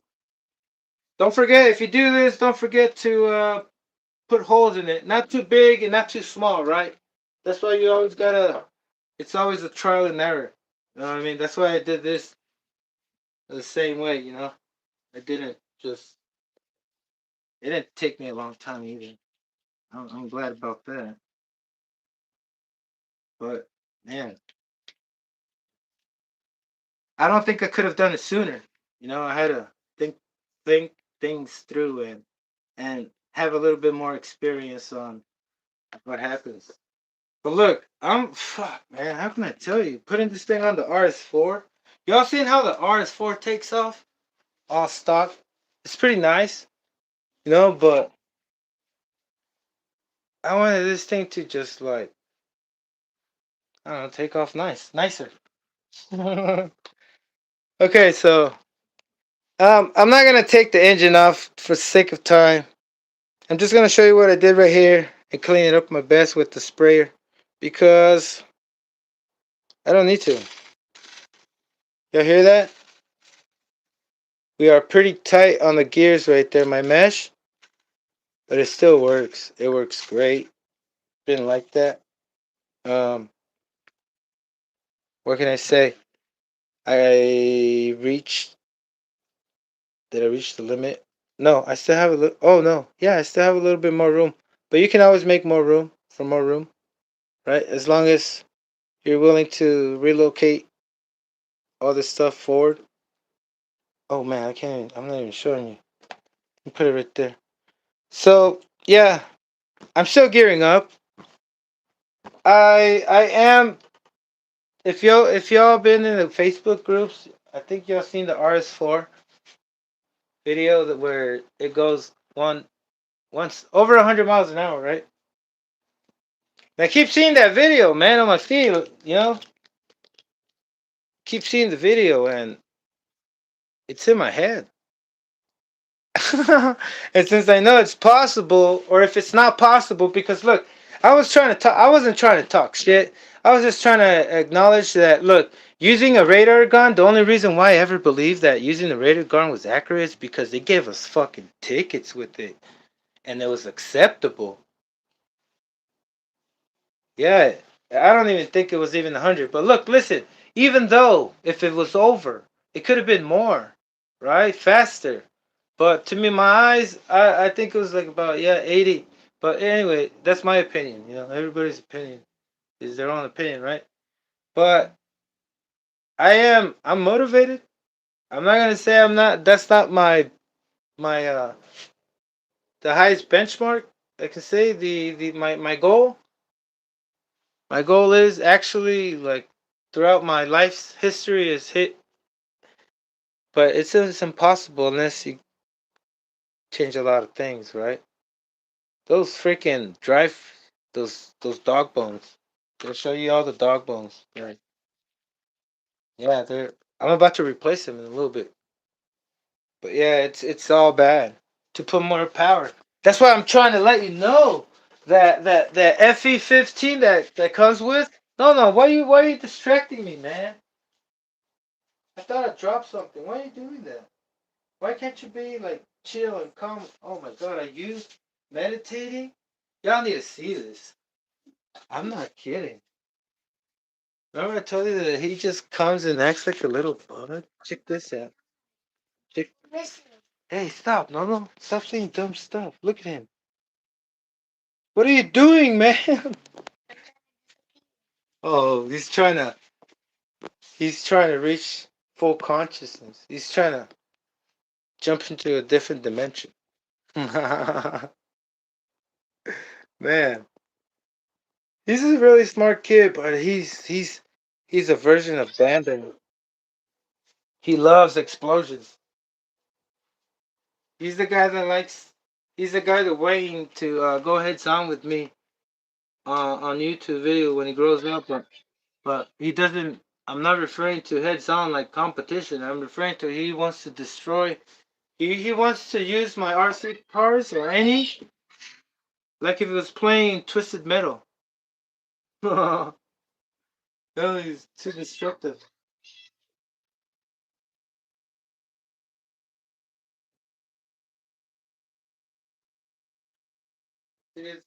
Sometimes it's just too much. Moving on.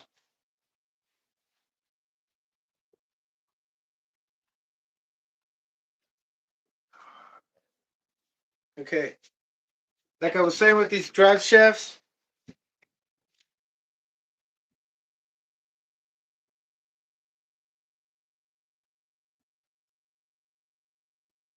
Stop, man. Can you stop, please? Do I need to turn it on?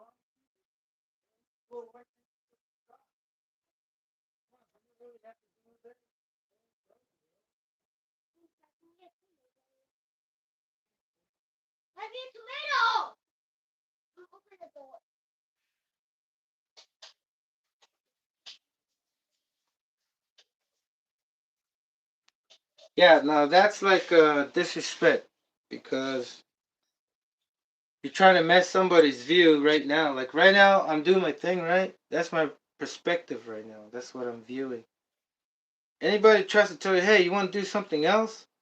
That's disrespectful. That's like trying to jump you off your little roll, right? Anyway, enough is enough. Okay, I told you about the gearing. Told you about the engine placement. No, I didn't. I didn't finish telling you how I mounted it. So we all know how the mount is on the big block, right? And where's my pointer? Because that's what I brought it for. It's over here. Let's get to it. So, you ever want to big block this? I use the three existing already made holes from this chassis. And I'm pretty sure there's other ones that you can do, but look, it's kind of difficult to get them online, especially when you have to mesh it right. Right? Because that's spot on. But not quite. It's kind of interfering. That's okay. Look, it's big. I don't need it a free wheel. I'm not trying to track this. I'm trying to just see how fast it goes. And right now I'm just trying to go 60. So I'm using the existing mounts on the bottom of the chassis, except I made one, a fixed one right there for the other two, because all I had to do was just move this one slot over backwards, right? So where you mount the first one right there has to go over here. And then luckily this engine mount has three holes. One, two, and three. And then two over here. And then this is supposed to go upward, right? Like I'm saying. Like this mount has to be like lined up right there. Let me get you a better view. Yeah, like what I'm trying to say is all you have to do is just scooter one over backwards instead of sideways. I mean backwards. What I mean is this much space backwards. So this was mounted over here originally, and then this one right there originally, and that one up here originally with the other three. I mean, because this one has an extra one in the back. I mean, in the front. So all three here and two over here. I mean, yeah, three on one side and two on the other. But anyway, they're all mounted, and all I had to do was just scoot it back and make that fixed hole. And I made that fixed hole easily with these engine mounts. I made that fixed hole by just putting the mount with just three screws, right, that I only had, that were just there, I screwed it back. And I placed it, mounted it nice and tight with the engine on, with only three screws, and then I took it off. And then you can directly align the hole that you need to make on the bottom. So all you have to do is put a smaller bit in through the threads and make sure that you don't interfere, touch the threads at all. At all. Get a really tiny one just to mark it, like the smallest drill bit that you have. Like I would say like a 1 millimeter, right? 1.5. What's the smallest one for a drill? But anyway, yeah, it just lines up. It goes straight through. And that's how I was able to just mount this one really fixed. Because if I tried to line that up with like tape or mark it some other way, yeah, I would have fucking made a big old hole right there. And probably you would see a big ass washer right there. But it wasn't that difficult, brother. That's the most that was the most relieving thing. That was the least difficult. then came the next part. Um, what flywheel to use? You can use the same one, but you have to. No, you can't use this. Yeah, you can use the same one. What am I talking about? I'll show you what I did. Because in order to use the SG crank on the RS4 clutch belt, you need to open up the flywheel. All I had to do was use like a bit that's tapered, kind of like something like this, like a nipple. Or let me just show you exactly what I use. Because I know if Pip, I know if on the mission, Raymond on the mission, Raymond on the mission, I know that he really wants to put an SG, a different motor, because you gotta resort either if you don't find a good mortar for this, like the same one, you're gonna have to resort to use one with that it's dramatically been reduced its power because of usage, right? So you're better off making an SG fucking conversion because that way you have a lot of fucking options. That threaded fucking pilot shaft, the bearings. Don't you want to use 5x10s by 4s? Brother, you know what I'm saying? And those bearings, man, you know those bearings on the freaking. You don't even use bearings. You use roller bearings, brother. And I get it because it's the power, right? Power delivery from the engine that it comes with.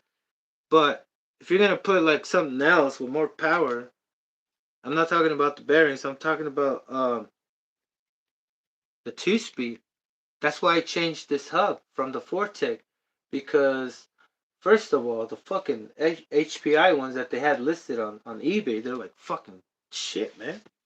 I get it. I get it. Storage bills, storage fees. I get it, right? But it's not for me.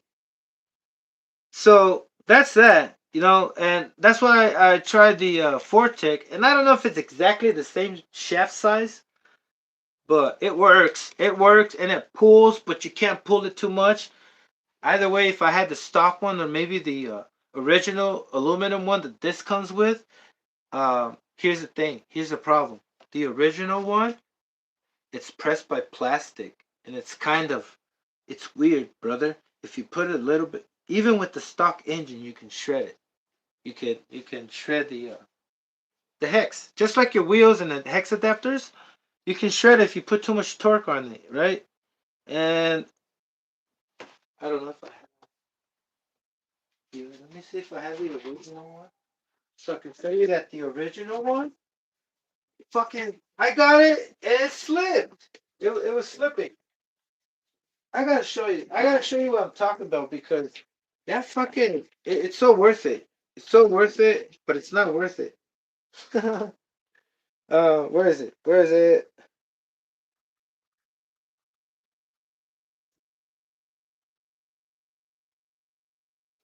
Oh, I have it in RS4. Yeah, I was so glad when I was able to get rid of the one way bearing. I got pretty desperate because I couldn't find one. And then when there was one,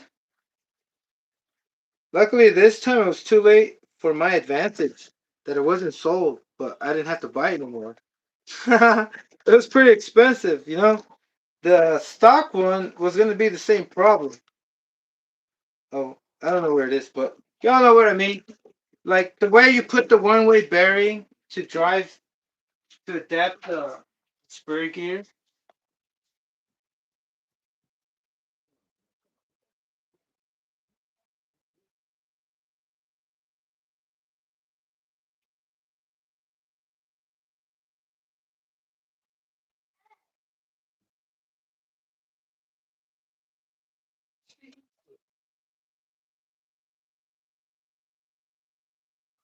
Man. Okay. All right. Sorry for that. Sorry about that. Yeah, it just doesn't make any sense to put more power and use the same parts, the stock parts, and it's just even if you put a point .12, there are point .12 engines that will blow a brand new stock uh first gear hub. The hub. I'm talking about the hub, right? And it sucks. It sucks because I really wanted to put more power. You know, and luckily I was able to make that happen. Oh man, I'm so happy. I mean, I know I am happy. I'm just kind of.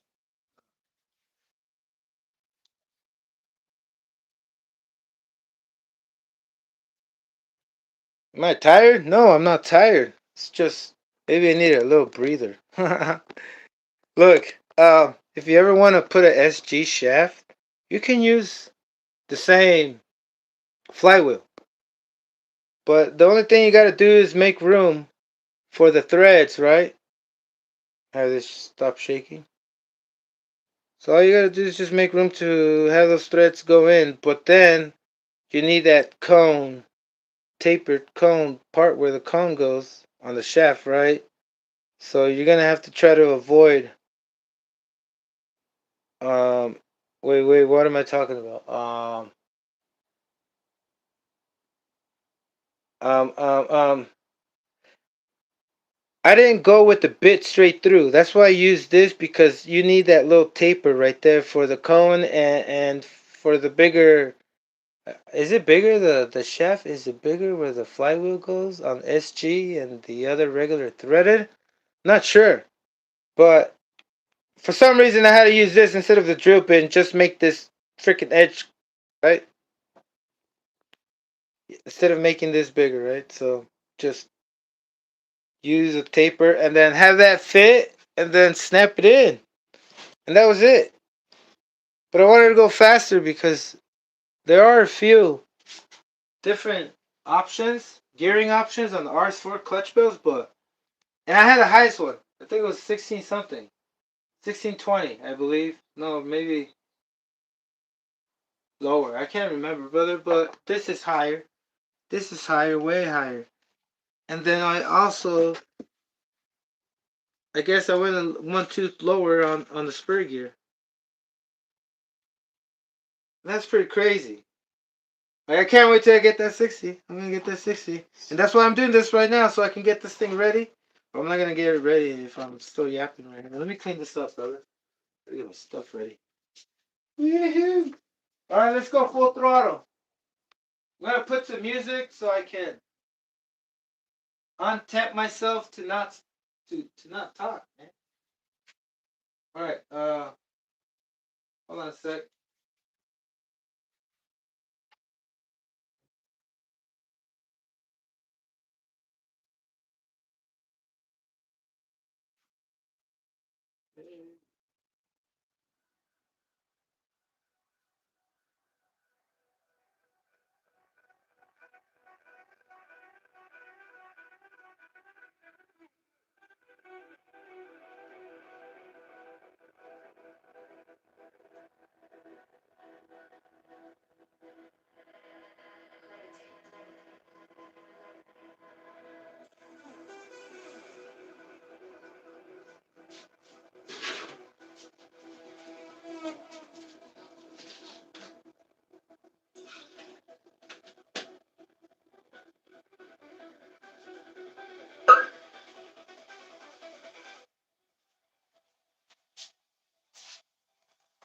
Alright. Whew. Where's my breather? So,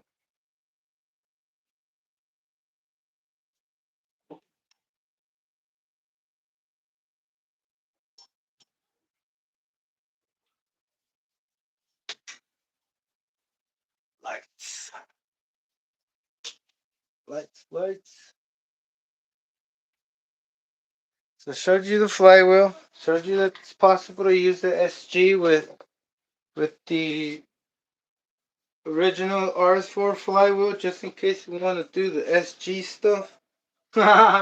You just in case you want to dip on the SG side. You know what I mean? That's what I'm talking about. All right. Let me get these comments over here because stay the best for last. Degrees. Yeah, yeah. Only. What's up, brother?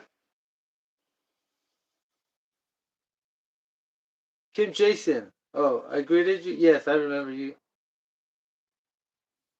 Not buying the 100, right? Yeah, I agree with that. Yeah, that's what I want to see it, pimp, on the GNSS. That's what I'm waiting, and I wanna push somebody's buttons for, because somebody told me that my gearing, my nitro like this. Somebody, I didn't even get mad. I'm just gonna act like if I got mad because it doesn't sound right if you say it too like nice, like, because it sounds like if I don't care. And it sounds like, that guy is, I'm not triggered, I'm not mad, I'm just gonna make it, how I make it feel, like how it makes me feel. But it's not anger. You know what I'm saying? I might say some bad words, but that's because I'm getting a little agitated that they're not coming out smoothly. But look, he was telling me that, he said that it's not gonna do 60. What's its top speed? I don't know what the top speed, but I'll tell you what I got. I got 50 miles an hour with the G3.0 with the other engine, and that's a small block. And who knows how fast it? I mean, how fast it spins. But I'm pretty sure this thing is gonna spin faster, even though it's a bigger engine. It's gonna spin faster. And then, why is it gonna spin faster? Because I don't have the same gearing I had with the G3.0. I have like three teeth higher. The 3.0 was like 1318. Yeah, 1318, I believe. That's the highest gearing. And that's 5 in difference.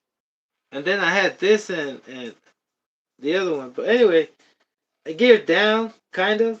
2, 3 teeth, I believe, whatever. But, I mean, a little bit more speed. We got 50 last time. I can probably do 60. We will do the 60. And then, not just that, the drag time. I want to see the drag time because since we have a bigger engine, more torque than the G3.0, you know, man, amazing. And then plus, I'm not even done because once I hit 60, I'm going for 80. And and the 2-speed is I can say is the specification the requirements of the of the challenge, right? Of my personal my own challenge. I'm challenging myself. My brain is mentally challenged, brother. I don't mean to laugh, brother, but look, I challenge myself, brother, and that shit sucks because I'm trying to, like I said, I'm over here trying to let the guy know that told me that because he hurt my feelings. He did. He hurt my feelings. He was like, that shit don't 60. Not in those words, but I read I read the order. I read what I read, brother. And whatever way I took it, it happened already. I can't change it no more. Maybe I took it the wrong way, but I can't change it no more. I can only show him that what he said was wrong. Which is not gonna benefit me in any way because I already know it does, right? I already know I can do 60 on this thing. And if I want to go 150, all I gotta do is just single gear it. And that's what I'm trying to point out also is that's my the requirements is 2-speed. And I'm looking forward and figuring out how to get more gears in that clutch belt. Because if you use, I'm pretty sure you can use because this is not a true 1/8 scale clutch belt. I think this is a 1/10 scale Mod 1 clutch set from some kind of X-ray because that's a pretty good clutch. It has aluminum gears and then the clutch belt. I had to kind of make room for the clutch shoes, but nothing that's not gonna function properly, brother. This thing hauls ass, man. There's no drag. You run this thing and it just rolls. There's no fucking drag. Oh, and the other reason why I say there's no drag is because my you always if you're going fast, brother, you have to space out your bearings. If you're going fast, you gotta space them out. And by mean space them out is having. I'm gonna do that right now. I'm gonna switch the dog bones. but you have to put spacer, shimming. That's what I mean. You gotta shim your bearings inside. And the shims I'm using, and you'll usually use on a 110 scale, is a by 5 by 7 by 2 millimeters. I mean, half a millimeter. 5 millimeters in the inner diameter. The outer diameter is going to be 7. That way it doesn't interfere with the out part of the outside of the outer ring of the bearing. Sorry. So you need those 0.5s. If you can find the exact size of the spacing in between when you put the bearings in the drive in the in the hub. Oh man, the axle hub, right? The bearing hub. So when you put it on here, there is space in between. When you snap on those bearings in there, there's space in between that remains that it's okay when you have it stock, right? You don't have to tighten up the things. The thing comes with, they come with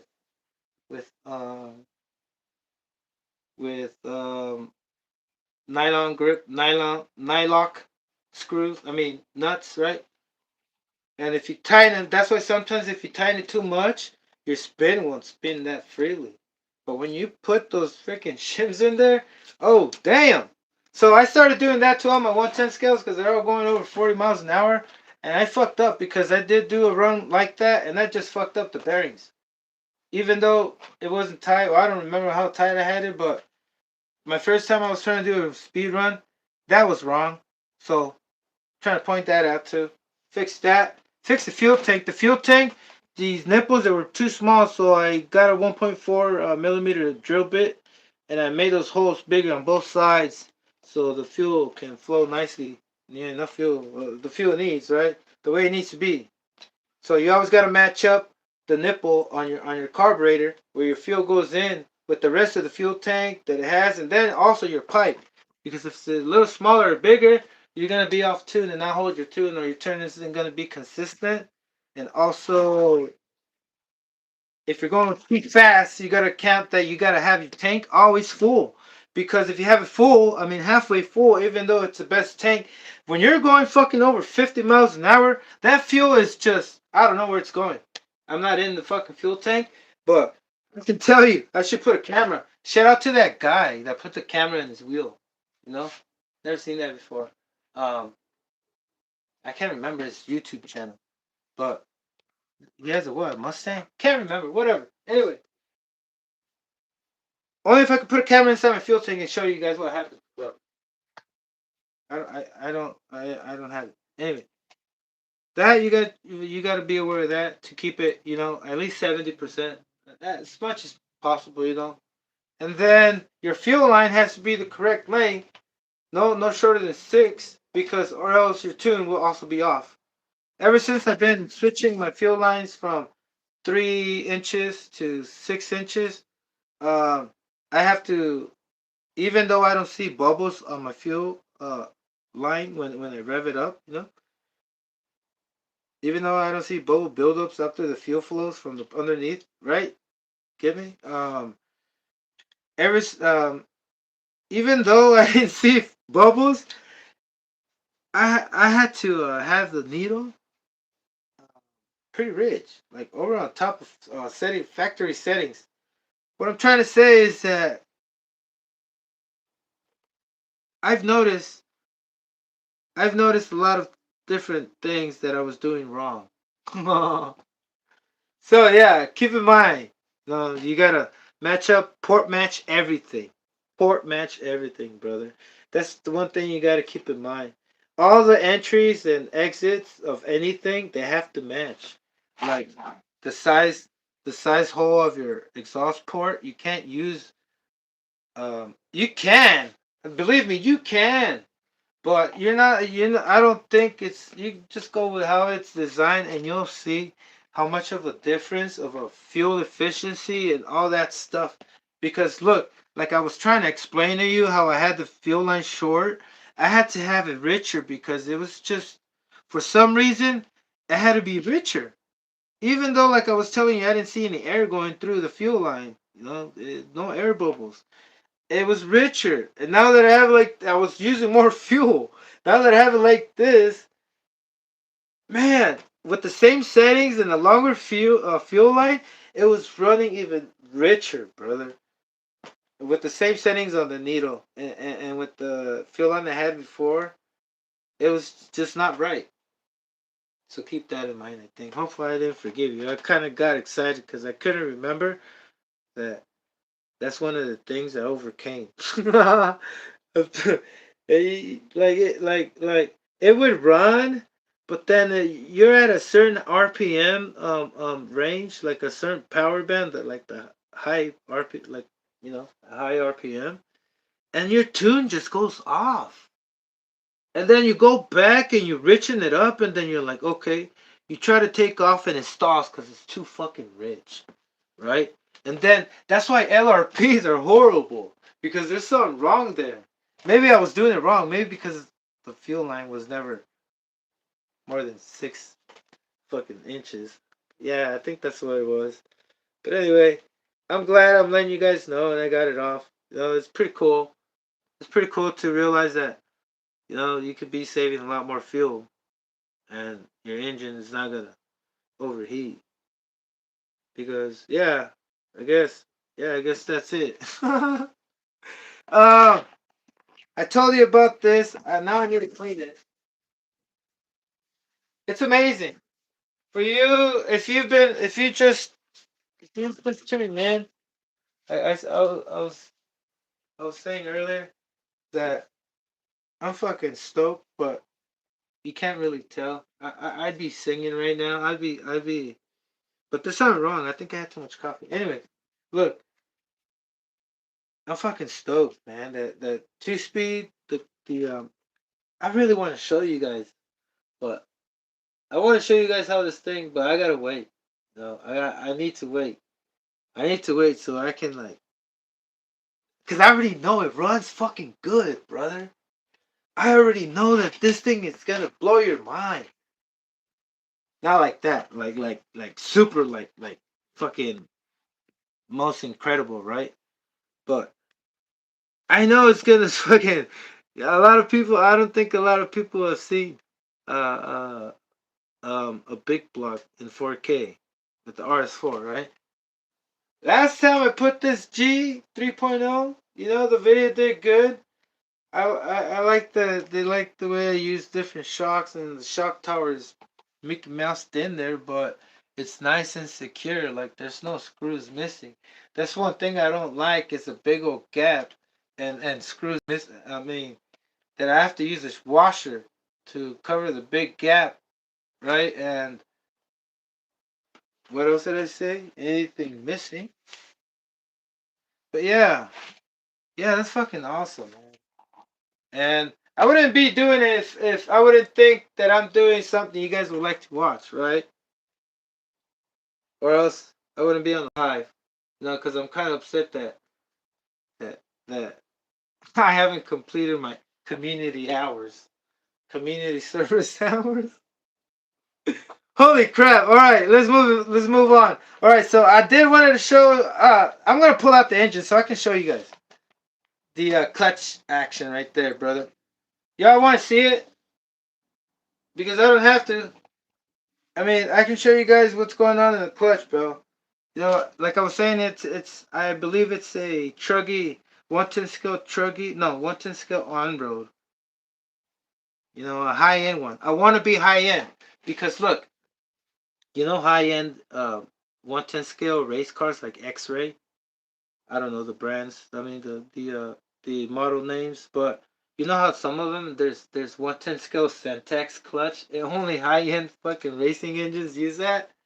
Well, this looks like one of those clutch bells. Not the Centex, but it looks like a high end 110 scale clutch bell because first of all, or even for a race one that comes stock, but you don't usually find a clutch bell with 18-20 tooth. Usually they max out at 20, like the Fortec.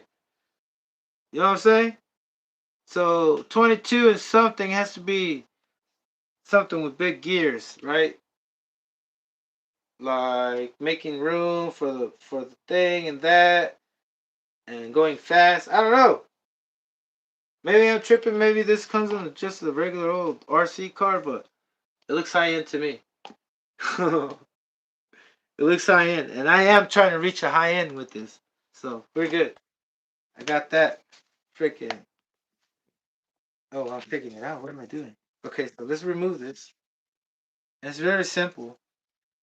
Like three little screws. Put something. I want to smash up the filter. Okay, three little screws. And you're not gonna believe, but oh man, this thing. I've been out there enough, more than enough, more than I've noticed because I've blocked big block other 110 skill cars, and even though it's all good and perfect, like the Fusion, it moves. The mounts move from the vibration from usage back and forth. You get movement. It'll really dislocate. You know what I mean? A little bit, not a lot, a little bit, right? But even though they're all tight and everything, it still moves. And this thing hasn't moved for shit. It's fucking secure in there, even though the way I have it mounted. Oh, and I didn't get to that detail, right? Oh man, hold on a second. Let me show you first what I'm talking about. Oh, yank it out. Yeah, we gotta remove stuff.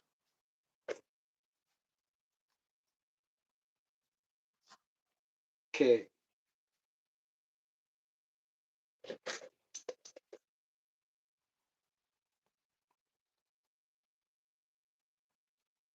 gotta raise the upper deck. It's kinda in the way. Oh yeah, that's another thing that I did fix. That it had the incorrect length screws, and that was not good because you have more play, more flex from the parts being mounted together. Not that I'm fucking professional, but just letting you know, don't trust previous owners, even though I'm just kidding. No, you gotta always double check. Like when you get a brand new engine, you know, even though it's brand new, you always have to double check because you never know. You never know why the wrong. I mean, it could be a really good reason, right? Acceptable mistake. No, what do they call that? Educated mistake? No, no, no. Ah, oh, never mind. That's educated guess. Shit. Anyway, got this out of the way. Really simple, simple, simple. Why are we stuck? Oh yeah. Okay, tripping out because usually I already knew. I mean, I should have known it's this easy. I'm over here tripping out thinking hold on. Just clean off this thing right here.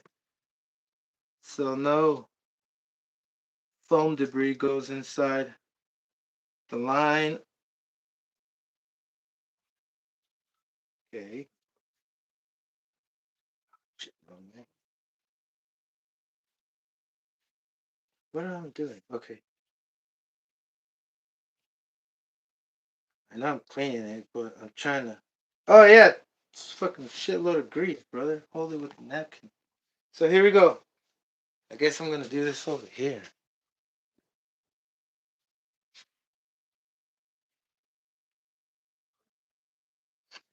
You can see. Oh, let me get on a little on these. All right.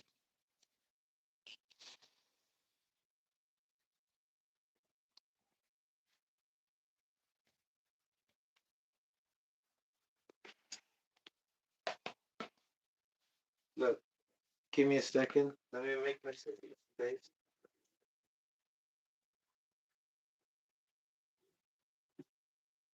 I never found the gear that I wanted to show you, the original gear. But if you're just tuning in, we got a Fortec first gear hub on an RS4 that's going to save you time and money. Also, put in bigger power needs a bigger drivetrain. Bigger engine, bigger, stronger drivetrain, right? Stronger transmission. The gears are fine. They have not shredded. I have not punched it yet. Maybe they are going to shred. But I guess I just want to tell myself for now so I don't start worrying. Anyway, look, nothing has broken. Two speed is still alive.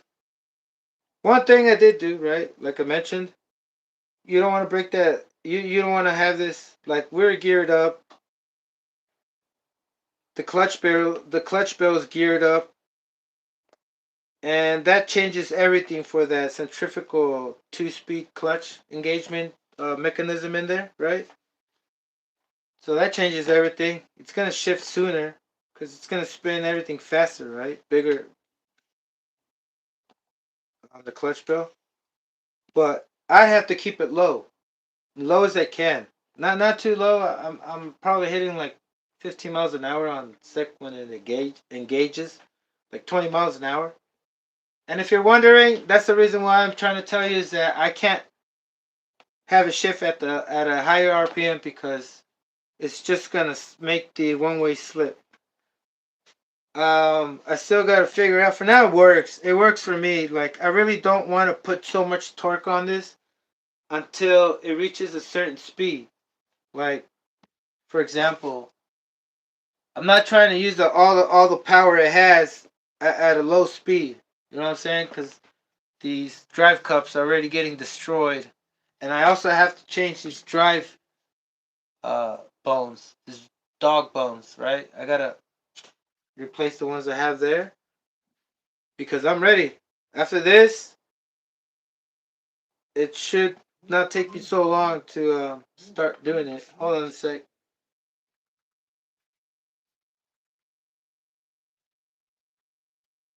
Yeah.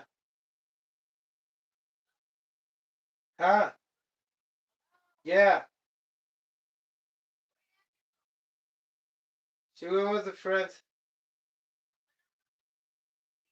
Soon.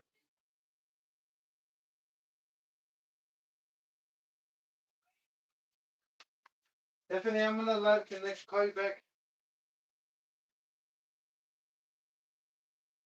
She is. That's what I told her.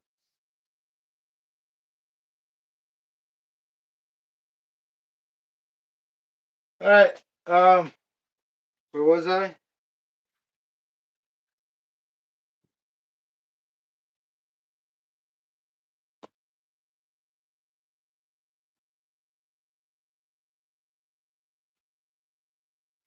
All right. Here we go. Let me clean this up and let me try to remember what I was saying, cause interruption.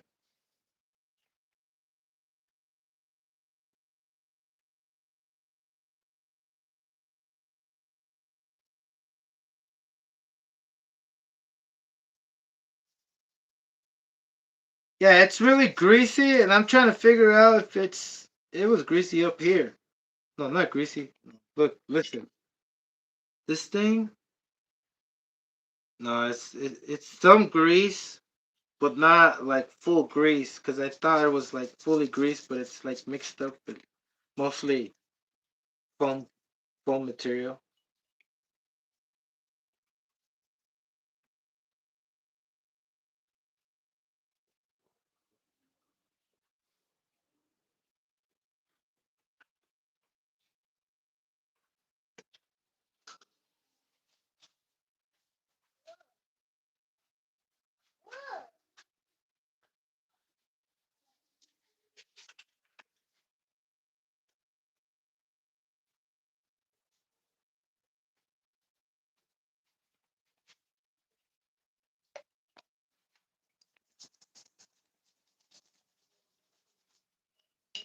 Yeah, so most of this is not grease. At least so it's not.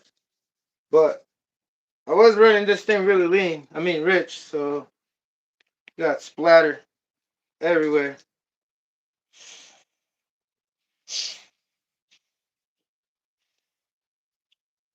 Oh, let's spray the brake caliper.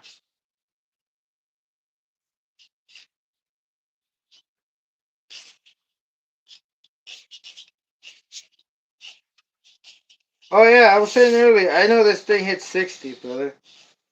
Just trying to show you guys a little action.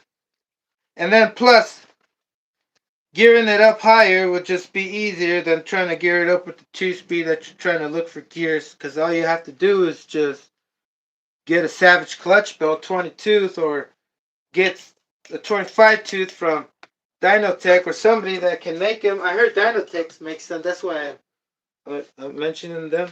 But get a higher tooth count single gear, and it's a lot better. Because who knows at what speed or what load this 2-speed tooth is gonna give up or out or just break. Because I don't know, maybe it won't break. No, but that's why I geared it low. That way it's not hitting so hard. Because the faster that thing's spinning with that much torque, that's why sometimes you hear the "bwah." You know, this thing you can't hear the "bwah." Even though it's like 4 gears in an exchange, you can't hear the shifting because it's just spinning way too fast and there's not enough back force or resistance holding the engine back from its power band. You know what I'm saying? So it's just gonna keep going at its RPM range. It's not gonna fucking shoot it back, right? You know what I'm saying? So I got a whole lot accounted for. I want to check it, but oh man, I do have spares, but I want to see if it. I mean, if it breaks, it breaks. You know, don't fix it unless it's broken. You know, I did the same thing with the Savage. I already have the replacement, the 2-speed clutch, just in case that one gives out, because it's been giving out. It's been, I mean, acting a little like if it doesn't want to engage anymore, like it's slipping or something. But yeah, brother, look, this thing got clean. This thing is nuts.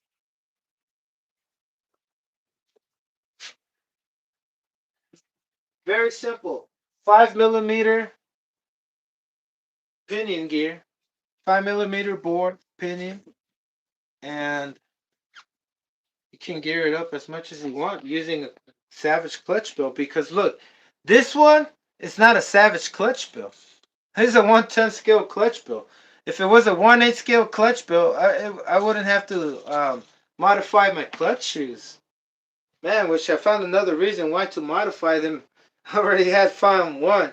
Now I got 2 reasons why to modify those HSP clutch belts. Because I don't know if you've seen my lives before or remember me saying, but back then, well, they're sold out, but there used to be a store that always sold like 30 packs of clutch belts from China, and they would ship them to you.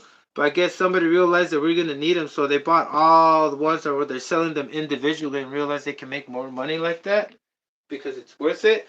But I bought a 30 pack. I mean, yeah, 30 pack, three. So it's 10 replacements, 10 packs, right? For 35 bucks, and I'm still using them, and they all have them. And all I have to do is just if they wear out, just modify them again. Spring load the spring, put more tension on the spring by bending it, and then you got the whole new clutch set. And I think I've shown that plenty of times how I just do that. But I'm gonna take this off, show you in a sec. Let me just clean it.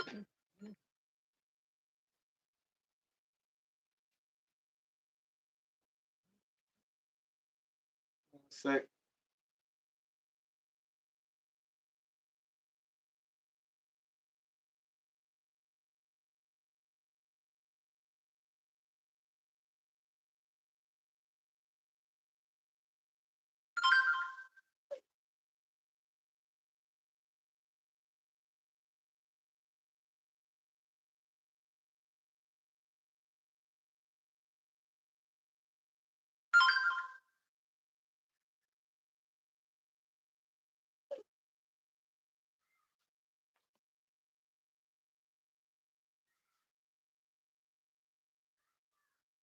All right.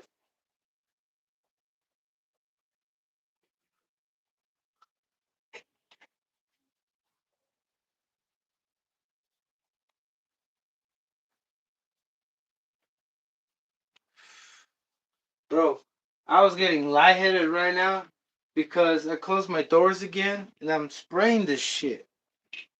My window's closed, so I forgot opening. Now I'm so lightheaded, man. Give me a sec.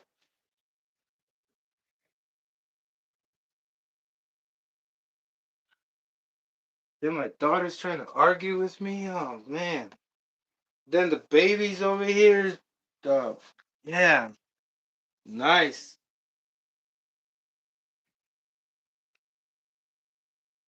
Okay, I'm still gonna keep going. Just give me a sec.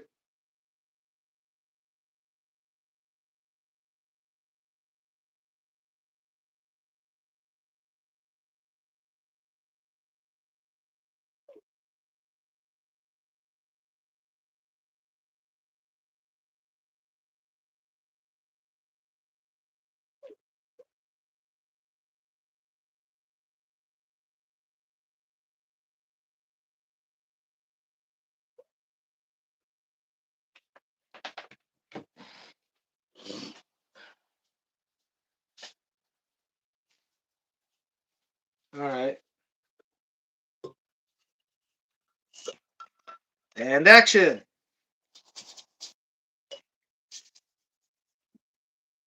Still with me, brother. That's amazing. Thanks. Thank you for it.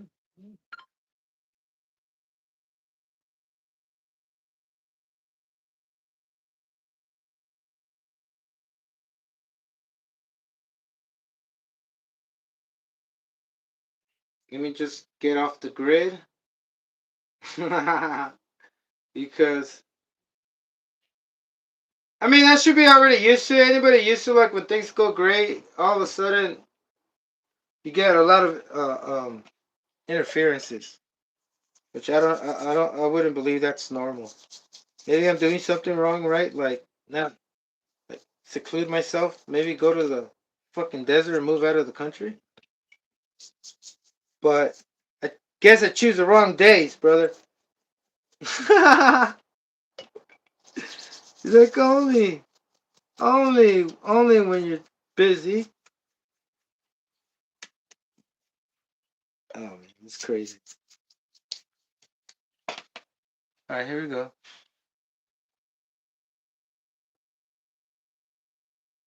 Where's my chat? Where's my chat? Off the guy, what is up? You have one today, bro? Thanks for tuning in. Saturday. I'm over here doing a little maintenance, a little cleaning, a little RC show off. Shout out to RC show off. So I'm spraying my coupler.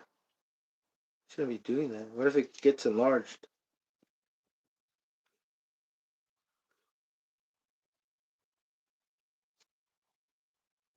Uh,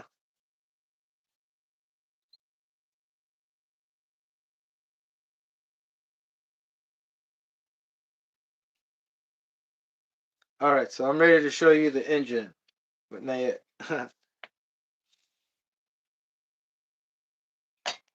Let me clean off.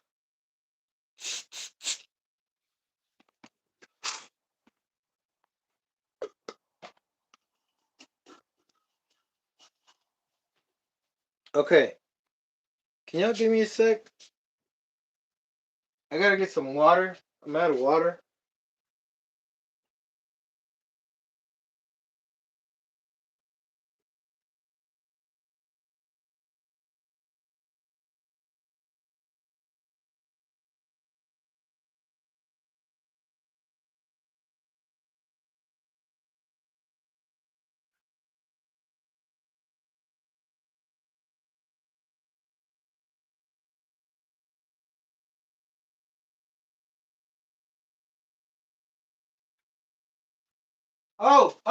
Wait a minute, wait a minute. Hold up. I need everybody's attention. This is very, very, very important. Unless we're screwed already. But here, don't mean to get you all weird up. But here, listen, listen. Do not post on your groups or let anybody know unless you have told them not to let the internet know that somebody in China is making drive shafts for the Super RS4. Do not. That's why I haven't posted it. Because last time I posted the fucking clutch shoes, they started selling individually. I mean, please don't be, please don't do this to us, brother. You know what I'm saying? If anybody out there buys everything off, oh, I gotta tell you another thing. The seller that buys this, that sells these at a store, you can only buy one at a day, or once. I don't know how long. It's really restricted. So if you go out there, these are the exact same um, dog bones for the Super RS4. 63 millimeters in length is what you need, with 6 millimeters of the ball and 2 millimeters pin. Exact same. Just don't let anybody know. You know what I'm saying? That's it. That's all I want to say. Because I still need some, brother. I'm gonna need more, and I don't have the. Oh man. Oh, whatever. But yeah, if you don't want to pay $100 for, if you don't want to pay $100 for HPRs for drive cups, look, I don't think this is monkey metal. Um, they weigh the same. They sound the same.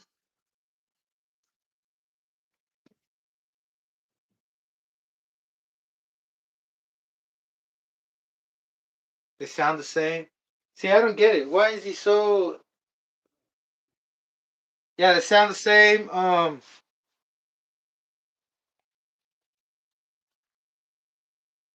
they're saying that they sound. Hold on, brother, because somebody just threw a rock at my house, and I must tell you, he's that little kid. Little kid. He's getting. Why is he doing it? Anyway, I was saying the sound. Sound of what? Sound of what? Sound of what? Um, let's just move on. Moving on to the flywheel. Like, why? Uh, luckily, brother. Luckily, I believe. Y'all see this flywheel? Look, one of the things that you gotta appoint is that you always have to have a space, right? Because that's where the brake pad goes. So I had this flywheel, and it just worked out. I have two exact. I mean, I have two. As a matter of fact, I have two that are fan with the fan thing, but the other one has like extension, like another more material on the bottom, so it extends out more. And my whole when I put this on, my whole worry was, what if this thing ruins the bearings? Or look, I can't even. Yeah, I can't, bro. This thing is still stuck. It's stuck right now. It's okay. All I need is heat. Heat is its best friend. It needs heat, brother. But look, um, inside there. That's what I'm saying. If you want a single gear, just use a 1/8 scale clutch, and then it'll be a lot easier. 1/8 scale. This is a 110 scale with 1/8 scale clutch shoes. HSP clutch shoes to be exact, like I was telling you guys about.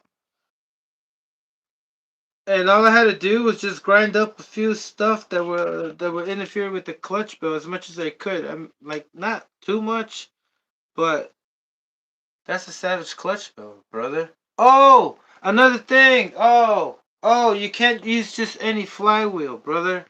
Let me tell you why. I believe the distance pattern, the placement pattern for the clutch shoes, you know, it's a little smaller than the regular, I believe, or bigger. Oh man, I'm so confused. It's not the same as the Savage one, brother. This one, or I believe it is. But you just gotta grind it up and just make sure if you're going with the 2 speed, make sure your clutch bells can make some room for it.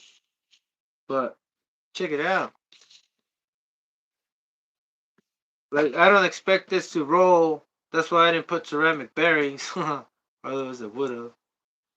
But it's on there, man. In the beginning, I was kind of worried it wasn't gonna fit, but let me show you how much material I had to remove from.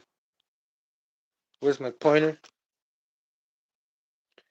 From this area where it mounts to the pin, where it inserts in the pin.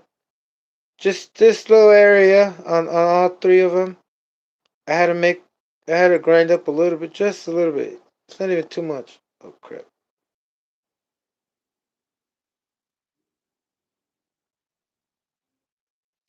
And then one of the things is you can find Savage clutches that are a lot smaller.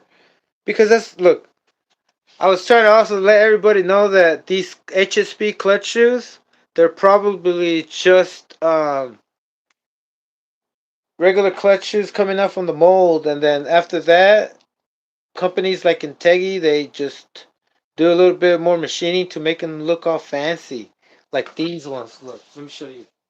Uh, fancy and race spec, lightweight, race spec, and whatever.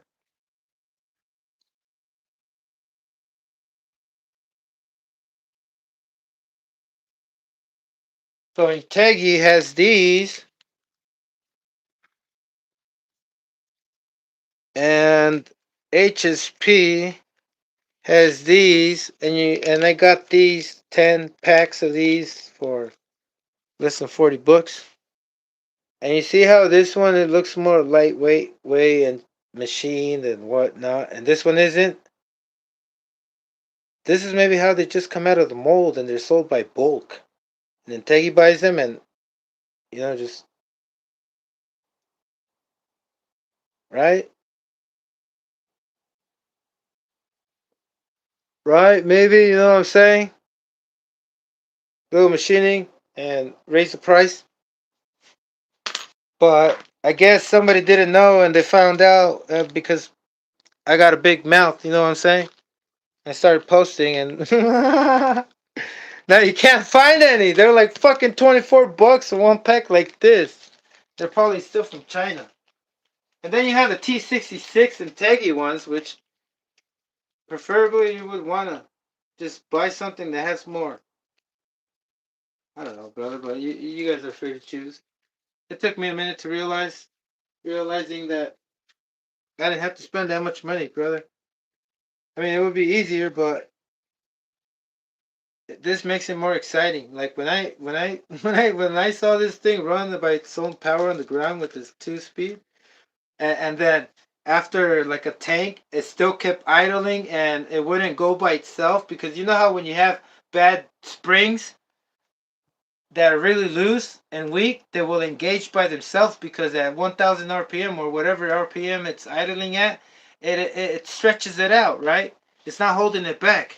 So you you're gonna see your wheels moving. Are you trying? Well, it's an idle, right?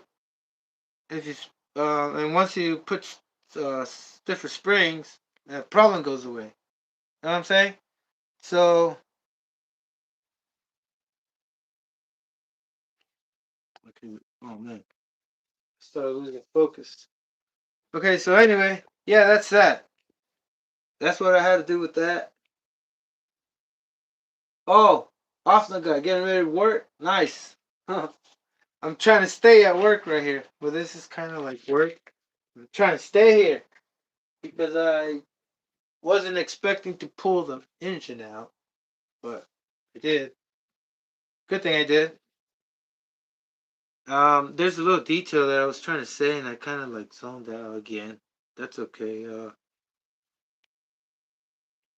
Uh, that's okay. So yeah, you might account like it just depends what you want to do. You know, before I did this, I had a hot racing 3 shoe clutch for the Fortec, and I had that on. But I was thinking the Vortex, come on, it's all about size, brother. You can't have replacement without this. I mean, there's no replacement for displacement.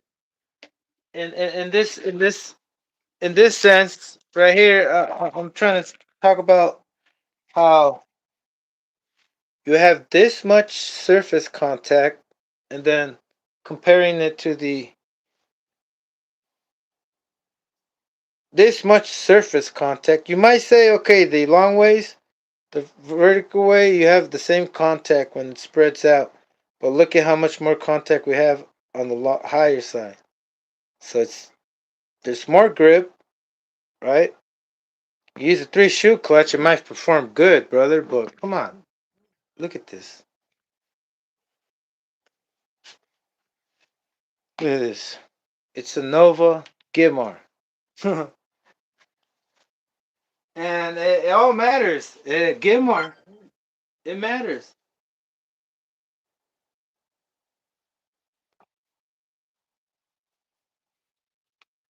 Yeah, it all matters. Because you're going to save on wear. Give me a sec. I might be wrong, brother. It might not. It might wear the same, even though it's not a big block. With the OS21. It might wear the same. It might not, brother. But look, you got to think about at launch. What clutch shoes do you think are gonna wear out trying to launch this thing at a still point? Right? Do you need the slippage? Really? You got enough torque? So all that is accounted for. And I can see clearly, but they can still prove me wrong that I'm just, you know, um, probably pointless. But I don't see it pointless, right? And that's that. Like I was so stoked when this thing just came together. But I kept it quiet. I don't want anybody to know because I still needed clutches. I still needed parts. What am I doing? Anyway, let me look. I was saying the other day, things sell out. They might sell out and be gone forever, but I don't believe in that. I mean, I don't know how to say that, but I'm trying to let you know how we can manage to have companies make more parts or remake them, revise them, and by just letting it be known. Draco RC, what is up, brother? Okay, where's the bag going? Hmm.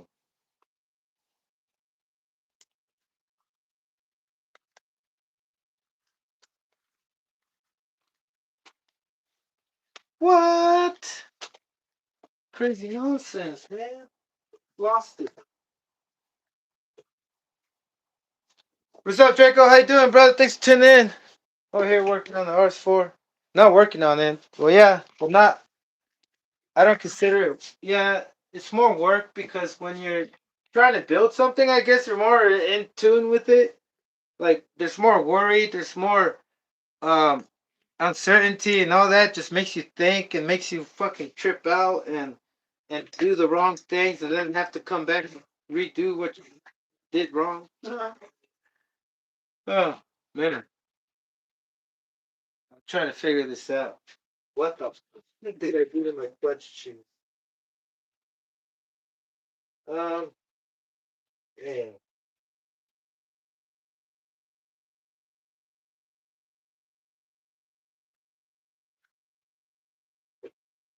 Give me a sec.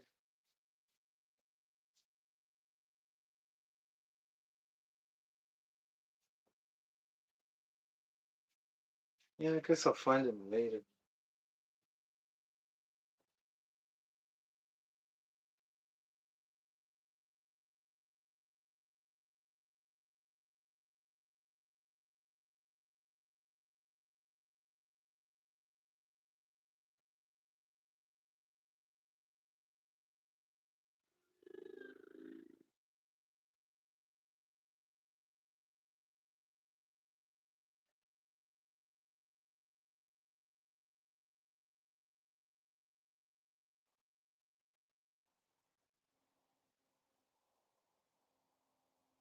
Oh, oh, oh. I'm such a dummy. These were never new. Oh, excuse my stupidity. But I thought these clutch shoes were new. Oh, sorry about that, man. I thought they were new, and I was looking for a new impact with two missing, because that was the third one. But all right, we can move on now. I gotta take a breather and get more water. I'll be right back, brother. We'll get to it.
You're right.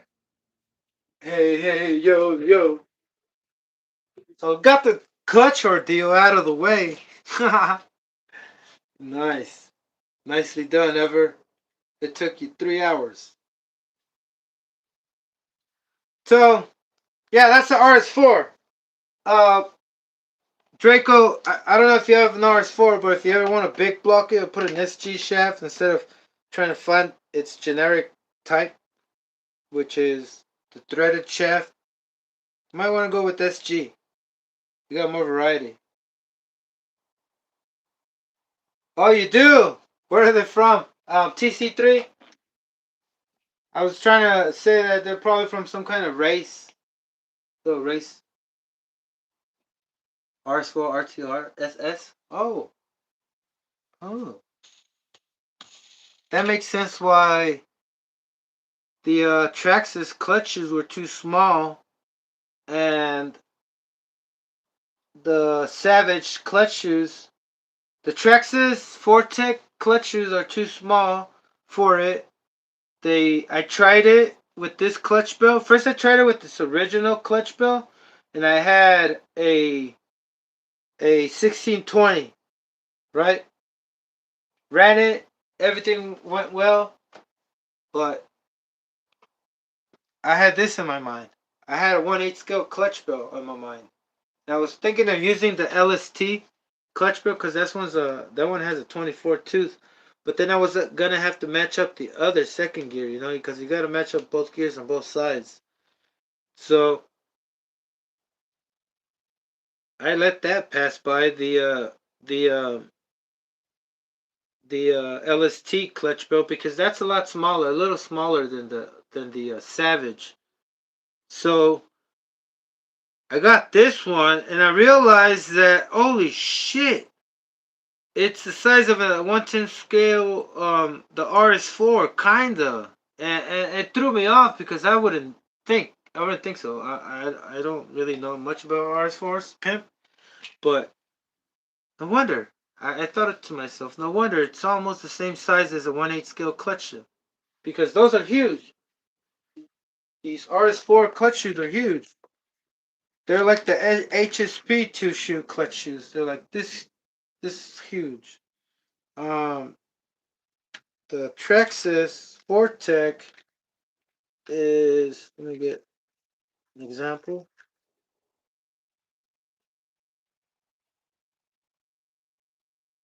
Why am I?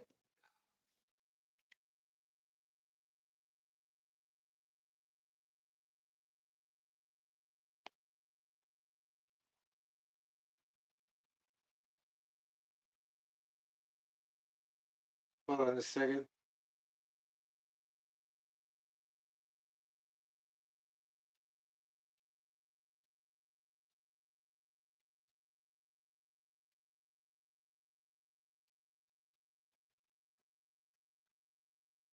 Oh man.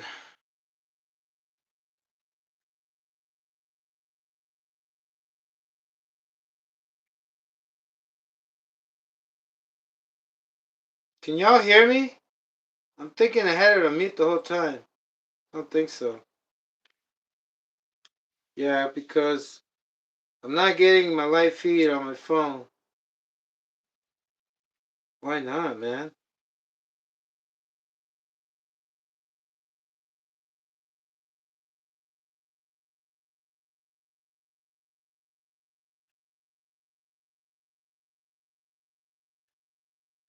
Yeah, what's going on?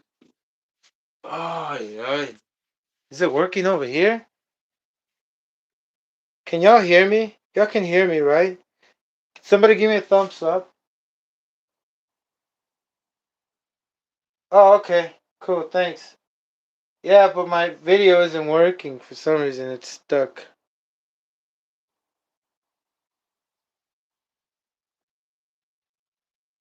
Uh, I'm going to reset the phone, I guess. All right, thanks, Draco. Here we go. So, like on the RS4, you have to make space, right? Like I said, for the brake. And if you don't want to make space, you don't have to. Just eliminate the brake pad. But you want brakes, brother. Um, Here she is. That's really all you have to do is just find the right flywheel that doesn't take too much space in the back, so you don't have to scoot it forward because it has to have space in between, right? So minimal space back and minimal space forward. In other words, the thinnest flywheel you have. And if you have one that has an extended thing right there that has more material in the back of the flywheel, you can always shave it off, scoot it back, because that's another thing I wanted to show you where my bearing it and my shaft ends at, so you can have an idea of. You can shim it. You can add a little extension for the shaft. Shout out to Schumacher.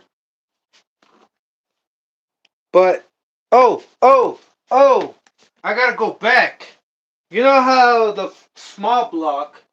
If you have a small block, you have to you have to use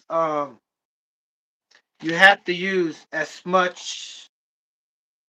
I'll explain in a second. Let me just get a small block.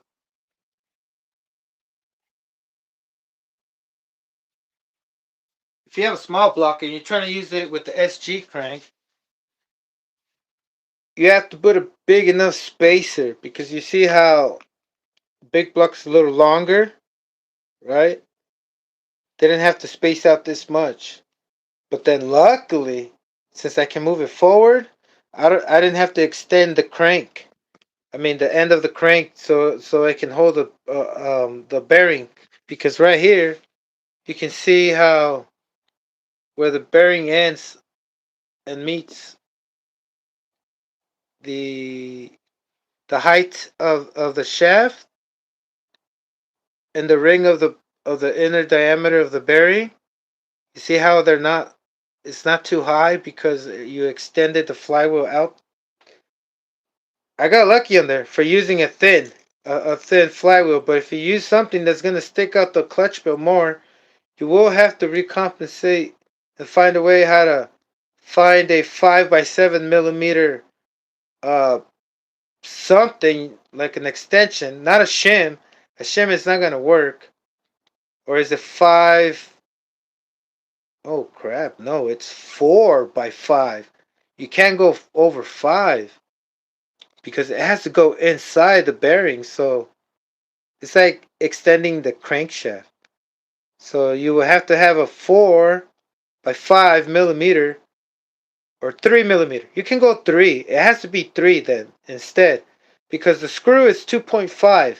So it has to be 3. It has to make contact with the inner part of the crankshaft and also the outside part, which is 5 millimeters. So it has to be 3x5 by like maybe as much as it comes out. That way your your bearing doesn't go berserks. Like it doesn't. You don't blow it. Because that's one of the reasons why right here I have the spacing in between. Oh crap! Look at how many little spaces I put. Um, you don't have to. You can just put this bearing and that bearing there and hope for the best that there's not enough torque that's gonna cause too much friction in those ball bearings and have that thing blow, right? But that's why always put shims. Also, oh crappers! I also put shims on my Savage clutch bills. Always. Always put shims inside the clutch bill because that space that separates the two bearings. I mean, you don't have to, brother, but I do. Okay. Hopefully, I didn't lose everything, which I did. Now I'm lost. Hold on a sec.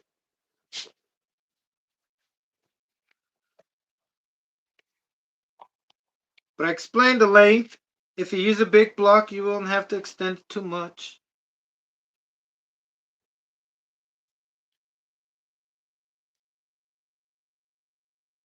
There you go. Oh man, good thing they're not all the same. So let me give me a sec. Logging in.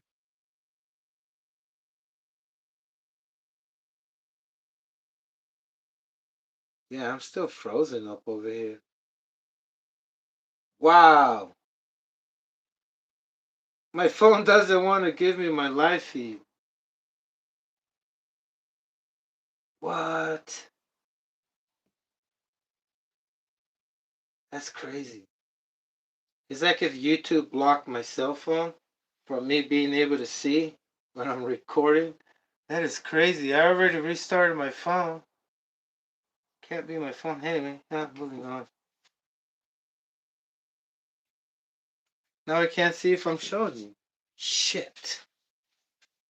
Great. Right from the line. Rocky Mythbusters, Mountain Bashers. What is up, brother?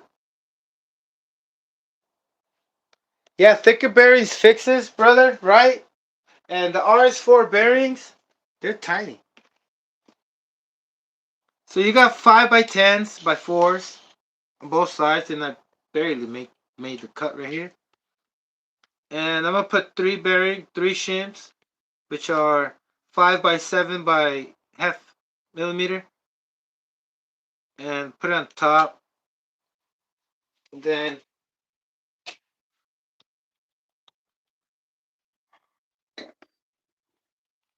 this little washer right here is enough to hold the outside. It doesn't cover completely the outside bearing from it coming off and not in it scrape to the clutch. So this is the closest it's the biggest I can put it in there. That way, if the bearing fails, it'll kind of get stuck on that thing. It's kind of like a fail safe. It should be a little bigger, but not too big where it's scraping on the clutch bell. You know what I'm saying? That way, it holds back the bearing, the outside part ring, if it blows. But the inside part, it has to be shimmed. So, like that little piece I was telling you, the little piece, since for some reason this thing went higher. Did it go higher? Did I put the wrong shim? Hold on. Hold on, brother. I gotta redo this.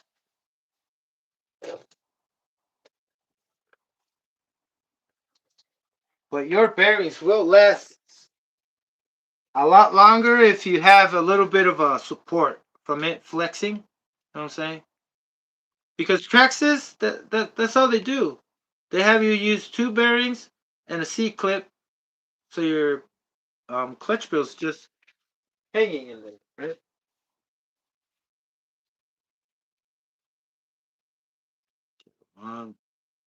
5.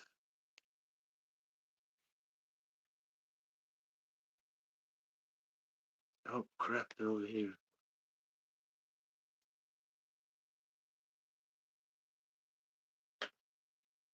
Maybe I should give it a clean while I'm at it from the grease.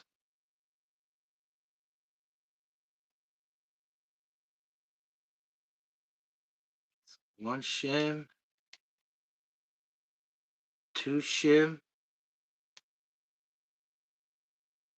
Was it 3?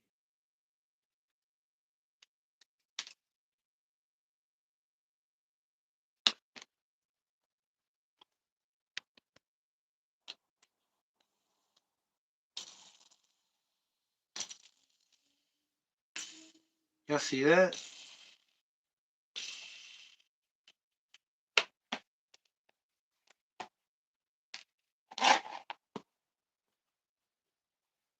Okay, one shim there. Oh, there's a shim. I was looking for that other one. I was like, yeah, I know that's probably a little too tight down there. So I have a okay. So in there, I have 2.5 millimeters and 2.1 or 2 millimeters smaller. But anyway, I couldn't put 3.5s. It was too much. Then this one feels about right, right?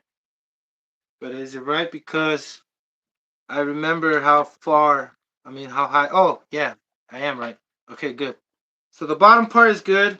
Now the top part, in between, the bearing has to have. The whole point is when you screw your. Let me put this on. So the reason why I put this on is when I clamp down this with the screw, the top of it, with on the crank, it's gonna put pressure downwards. If for some reason you have it set a certain way where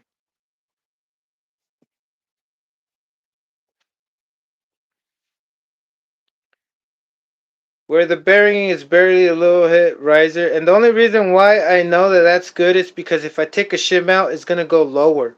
But sometimes if you have this a certain way, this whole setup, it's gonna make you have no choice that your bearing is not gonna go any lower. It's gonna be too high, where you're gonna have to put a spacer in there, right? And in this case, since it's that much, I have this little thing right here that's gonna not have. It's gonna like kind of like clamp, put a little bit of pressure and push the bearing a little bit down, but not too much where it flexes. Enough where it keeps everything touching the crankshaft together, right? Like for example, the shims, the bearings, because everything from the bottom of the shim from where you start in the crankshaft down there is gonna make contact with the inner bearing and that shim, and then your other bearing on top, and then the screw that you put at the end. And let me take this bearing out so you can see a better picture of what I'm trying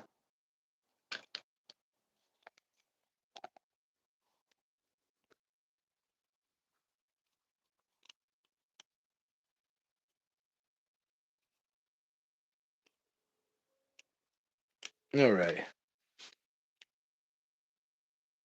So say the clutch bell is there. So once you tighten this thing down and you put torque on it, you tighten it to torque specs or whatever with your hand. Once you tighten it tight, it should make contact. There should be no play in between inside the ring.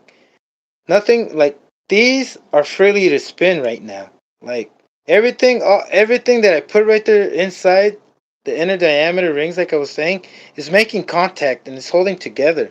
But then the outside ones should not make contact at all. And that is where your clutch bell is being held, and it's being just aligned by the rotation of the outer ring. Right? You know what I'm saying? So and a lot of times when I wouldn't, all the times, if you don't put the spacer and you try to tighten it all the way without having a little bit of play right there, it's not gonna spin. And then if you have it that way, that's a okay way. But I think you're gonna spend more time replacing your bearings, right? And I could not prove it to you with an animation, but I know that this will make your bearings last longer. Having it having it like this setup instead of like the tracks is set up like where it's just hanging right. And that's another thing I always wanted to point out. This one I feel like it came better. So that's that. You tighten it up, you put some force all the way down where there's no movement. And that is insane. That's the way I love it. That's the way I like it, I mean. So bearing goes in. This little washer has another plateau or layer or spacer. Like a shim. You know, it's milled in like shim. You see that? Hold on a second. Focus. See that has like a little shim where it rises, and that is what is making contact with the crankshaft, and a little bit of pressure is giving it to the outer part of the ring of the bearing.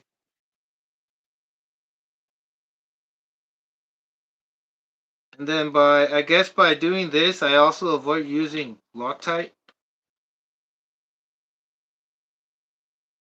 I don't know if that uh, counts for this, but I guess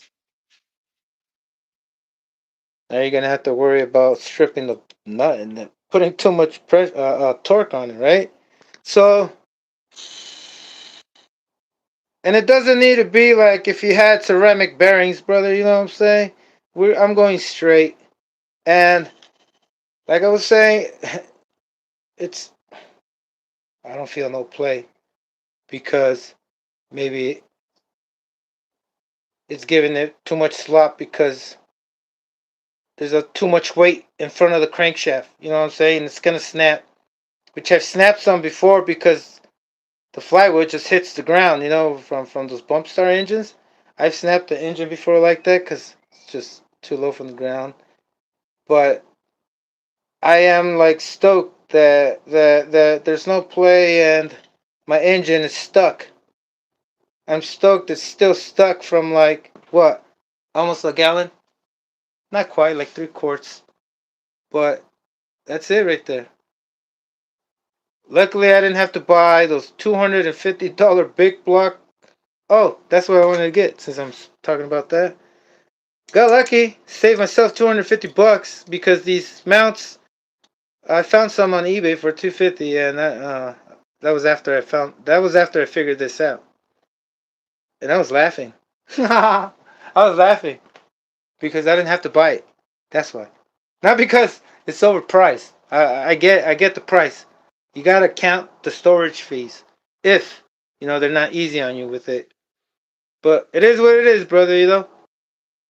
Luckily I didn't, like I said, and all I had to do was just make another screw in the middle, and it's easy. Like I said, the same way you make the hole on the chassis, you can make it on here.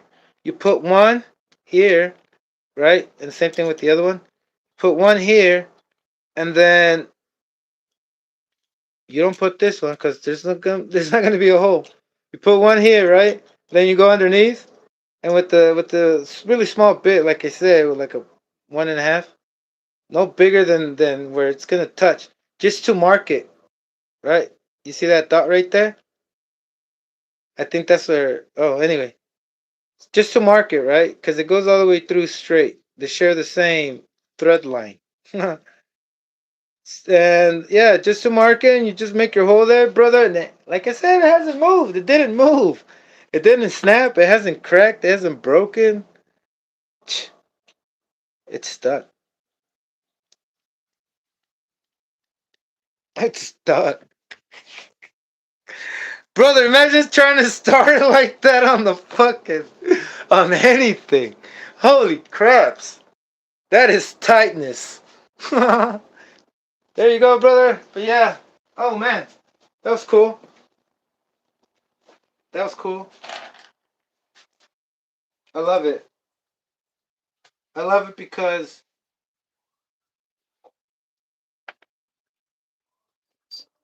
it's the kind of power where it tells you that yeah, it's a doing power, not a control power. You need control too. It sounds pretty weird to say. But it's amazing, man. This is what moves me. It moves me. It's like why? Why? Why not? Woo! All right, let me get this stuff out of the way so I can keep going and finish what I started. I want. I gotta. I have to get some errands to do. You might be thinking what to do before. I'm like, man, I could come back. I don't have to be gone until the next day. I could sign out, sign back on. And maybe you'll be here with me. But yeah, that's clean. This is clean. Start putting this thing back. Uh, next revision will be bigger pulley because I'm unless I find gears, take the time to. First, I need to buy the tool to remove the gears, the pinions from the clutch bell. But then, what if you can't remove them, right? What if they're fucking welded on there, machined on there? I don't know. But anyway, that's that. If I want to gear up, these are 18 tooth pulleys right here. And I'm wondering, it's in my head, are the Fortec 20 tooth pulleys going to fit? Because, like I said, on eBay, they got some aluminum ones that I was trying to go for because what if I have too much power that's just going to shear off and mess up the pulleys, right? I was like, maybe I'm gonna have to buy some aluminum ones, and they're what? They want like 200 something bucks again. So Traxxas is gonna do us a favor again. You know, they already hooked us up with the fucking first gear hub. I bet you anything, this is a lot better than the racing one they have. I mean, I don't know, brother. It's all this Super Nitro RS4 shit. It's not really shit. It's actually, well, how can I say this? It's expensive, man. For some reason, they didn't make a whole lot. But can you imagine? Oh man. Like if they did and I didn't have to go through all this. Cause I was ready to buy that GTB 2-speed for the RS4, but it's not for this one. I believe not Zoolander. Oh, Zealander. Um Zealander, right? He bought the kit from GTB, the RS4 2-speed kit, the heavy duty one. And it now fit. It did not fit, but it could have fit. It could have fit if he knew that the one wheel hub, if he would have used the Traxxas, because he would have been able to adjust his 2-speed gearing. And I believe that was, I don't know what the problem was. Maybe it was too big. Oh, yeah, it was too big too. Probably he could have made room, but I mean, like I said, each their own have their own ways, right? I'm not going to force the guy, try to make fun of him, which I really did want to. But in a good way. They're like, hey, what are you doing? Look, I'm showing you this. Do this instead if you want. But hey, well, there's a helicopter interfering.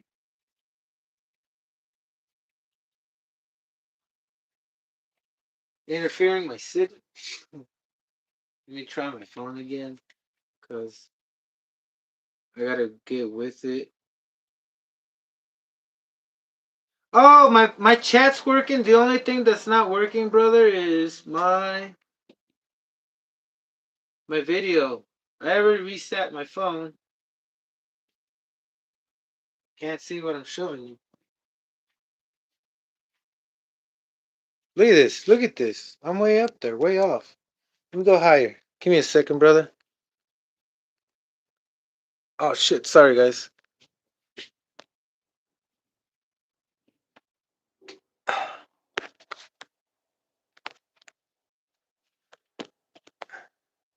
Let me try to get the whole tray. That way I know I have my field of view correct.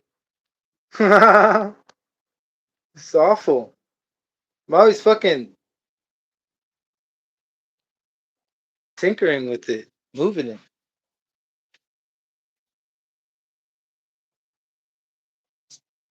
I got in trouble. Oh, dummy, dumb. I see why it doesn't show. I'm horrible. My phone's linked to the TV, and it's on my TV. Yeah, it looks good though. I've never seen it. I never seen my live on a big screen. Only on, only on.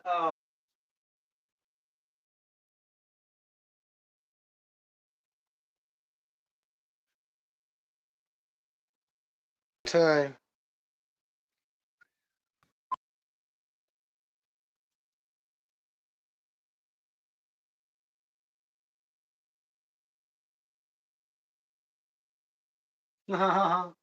Man, what a day. I started off good. Just talking to myself this whole time.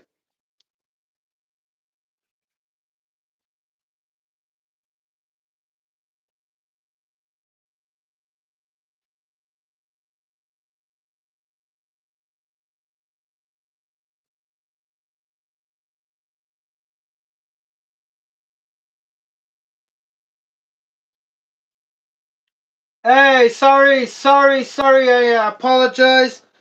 My phone froze, and I had to press try again to reconnect. Did not know. I should have known if I would have thought about like why this other phone doesn't work. But anyway, thanks for coming back. Thank you. Thank you, Jack. Jack came back. Never leave, Rose. Never let go, Rose. Brother, I love that movie. Every time I think about not letting go, I always gotta say, don't let go, Jack! Jack! Don't let go, Jack. Awesomeness just fills me up with emotion. But then I use it like a meme. It's crazy. It's not what I mean though. A lot of times, a lot of things that I say, I always feel like they're too offensive because, well, I grew up the wrong way, thinking that people laughing at you, was actually like something you should worry about when it's really not. Because I wouldn't be laughing if I didn't suffer from something, right? So if you throw up because you had too much soda, I'm gonna laugh because it happened to me. Because I went through the suffering, right?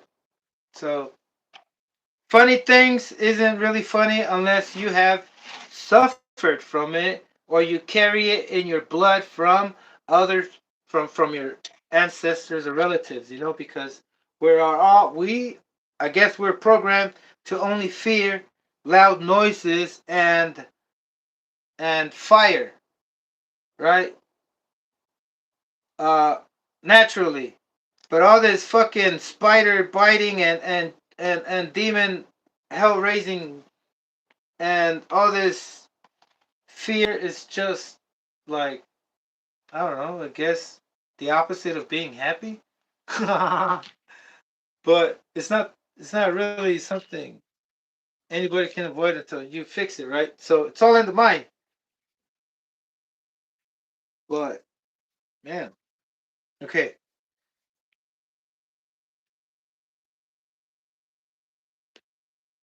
got that clean. Might give fuel tank a little.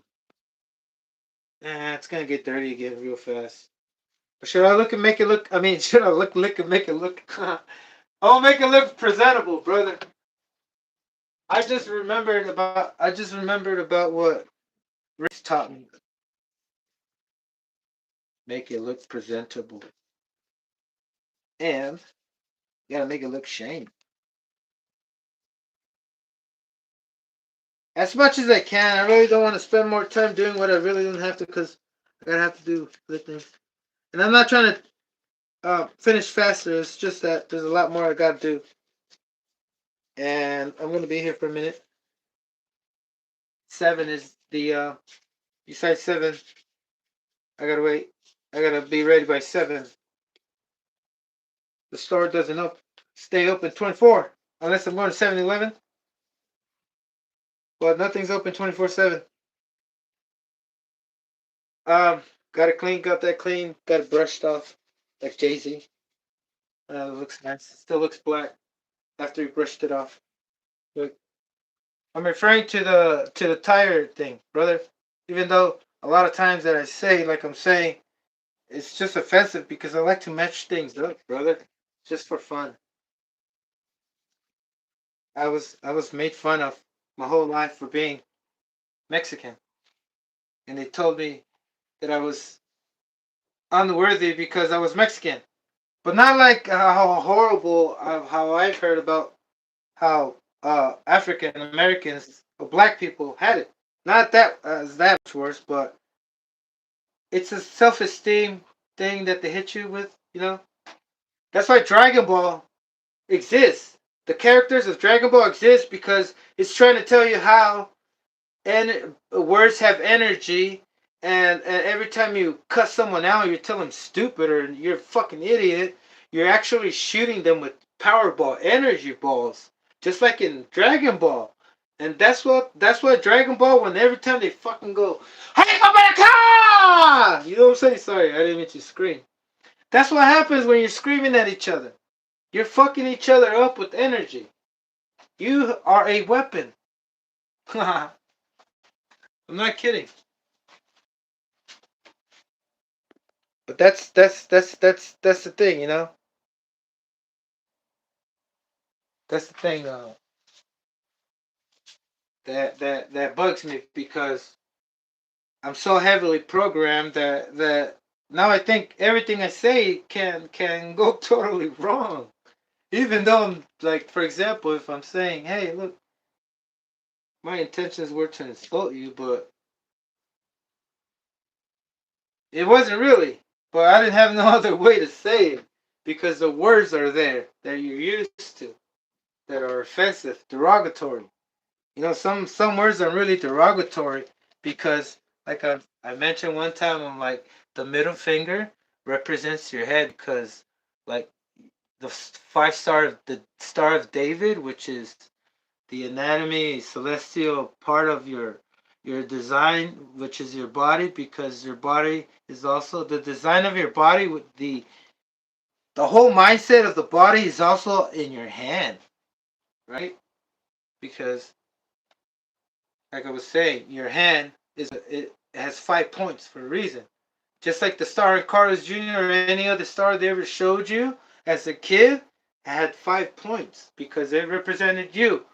And then they also made another version, the opposite of a superstar that's in the sky, the shooting star that we know of, the one with the on the Christmas tree. That's the positive one.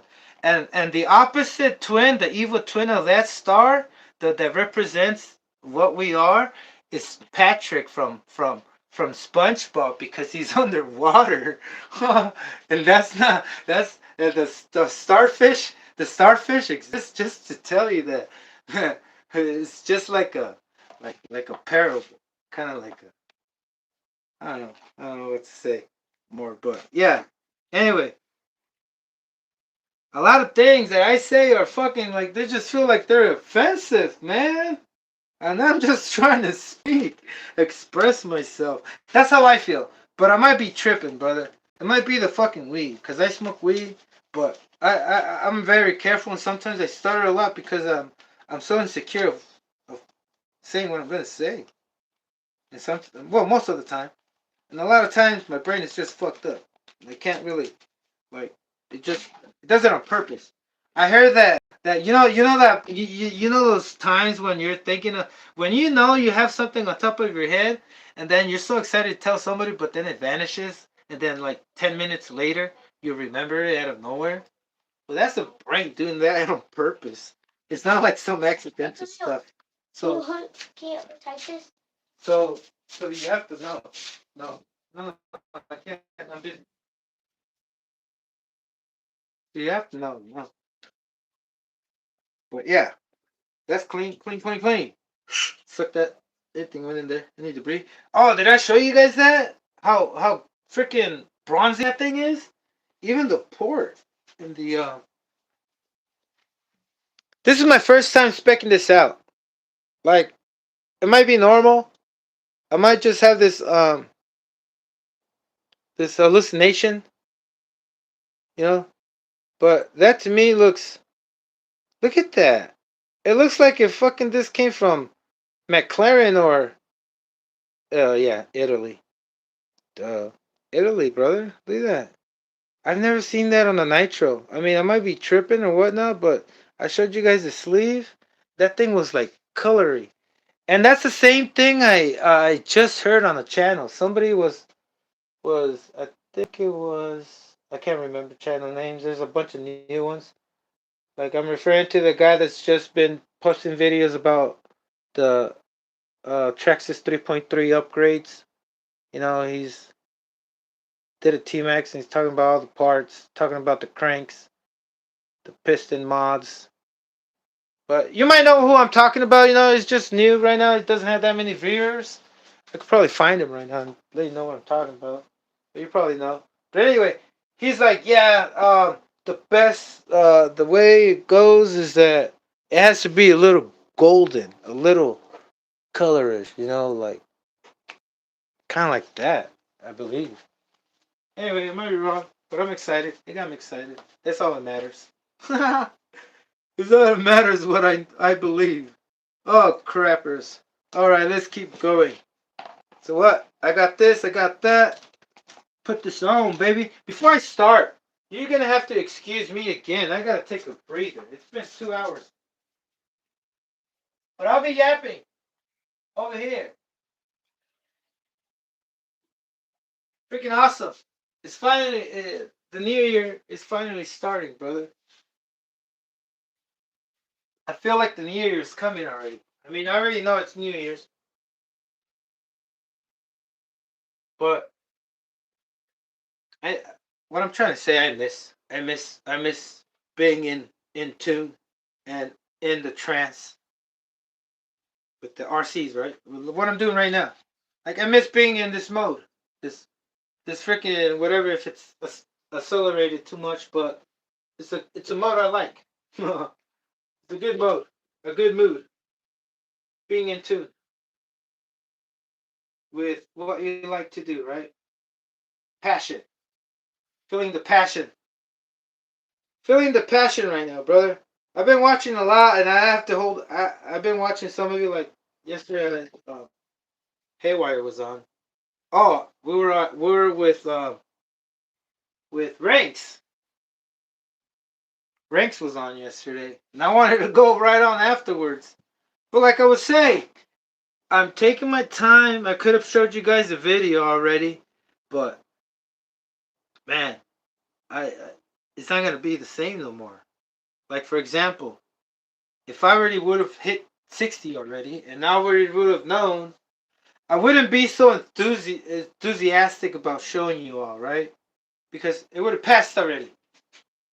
That's why they say patience is a virtue, because the excitement, if I would have showed you the how the two-speed runs, how this runs when it hits the two-speed, if I would have showed you that, the excitement wouldn't be increasing right now, right? Uh, until I got to the 60 mile an hour run. So I'm waiting for that moment, because as I'm waiting for the moment, that excitement is right now increasing. So the more I wait, and the more I've been waiting, the more I'm waiting. And impatiently waiting, and that excitement is just increasing, brother. It's not wearing off. It's gonna stop increase. It's gonna wear off as soon as I hit the 60 and I did everything and I showed you guys, and because I'm gonna have to make it faster, right? But that's that. I think I want to stay quiet now. Love it, brother. If you got a channel, brother, I'm always watching. And like I said, I'm not no king or I'm not the owner of YouTube, but I appreciate you in every way that has to do with Nitro. Or even it doesn't even have to do with Nitro, brother. No. And if you don't comment, that's okay. That's okay, brother. No. I mentioned it on my last video. I'm always getting the signal of people say you're thinking about what I'm wondering, and I'm like, man, it seems like I'm receiving some kind of signal that's telling me, hey, you gotta go do it. Do it. Do it. It's great. It's a motivation. I love it. I cherish it, brother. Take a little breather. Just like PlayStation, greatness awaits. Greater things await. PlayStation.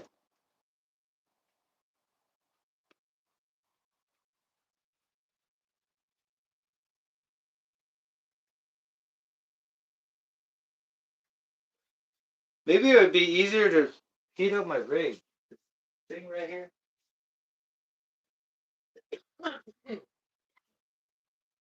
Uno momento.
I'm alright.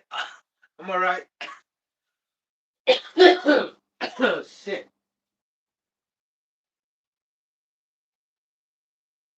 If you're just tuning in, brother, man. Big block RS4.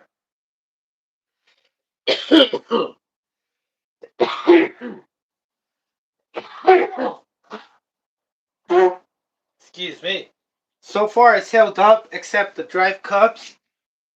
We need to take it easy during the break-in, do roll passes, not standing still drag passes, more like a roll race type of ordeal, you know what I'm saying? Big boys, what is up? That way we can take advantage of the half-life of these drive cups having so much power.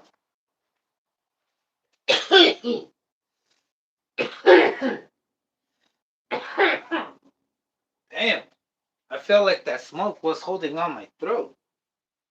Okay, then got it clear. Yeah, brother, man.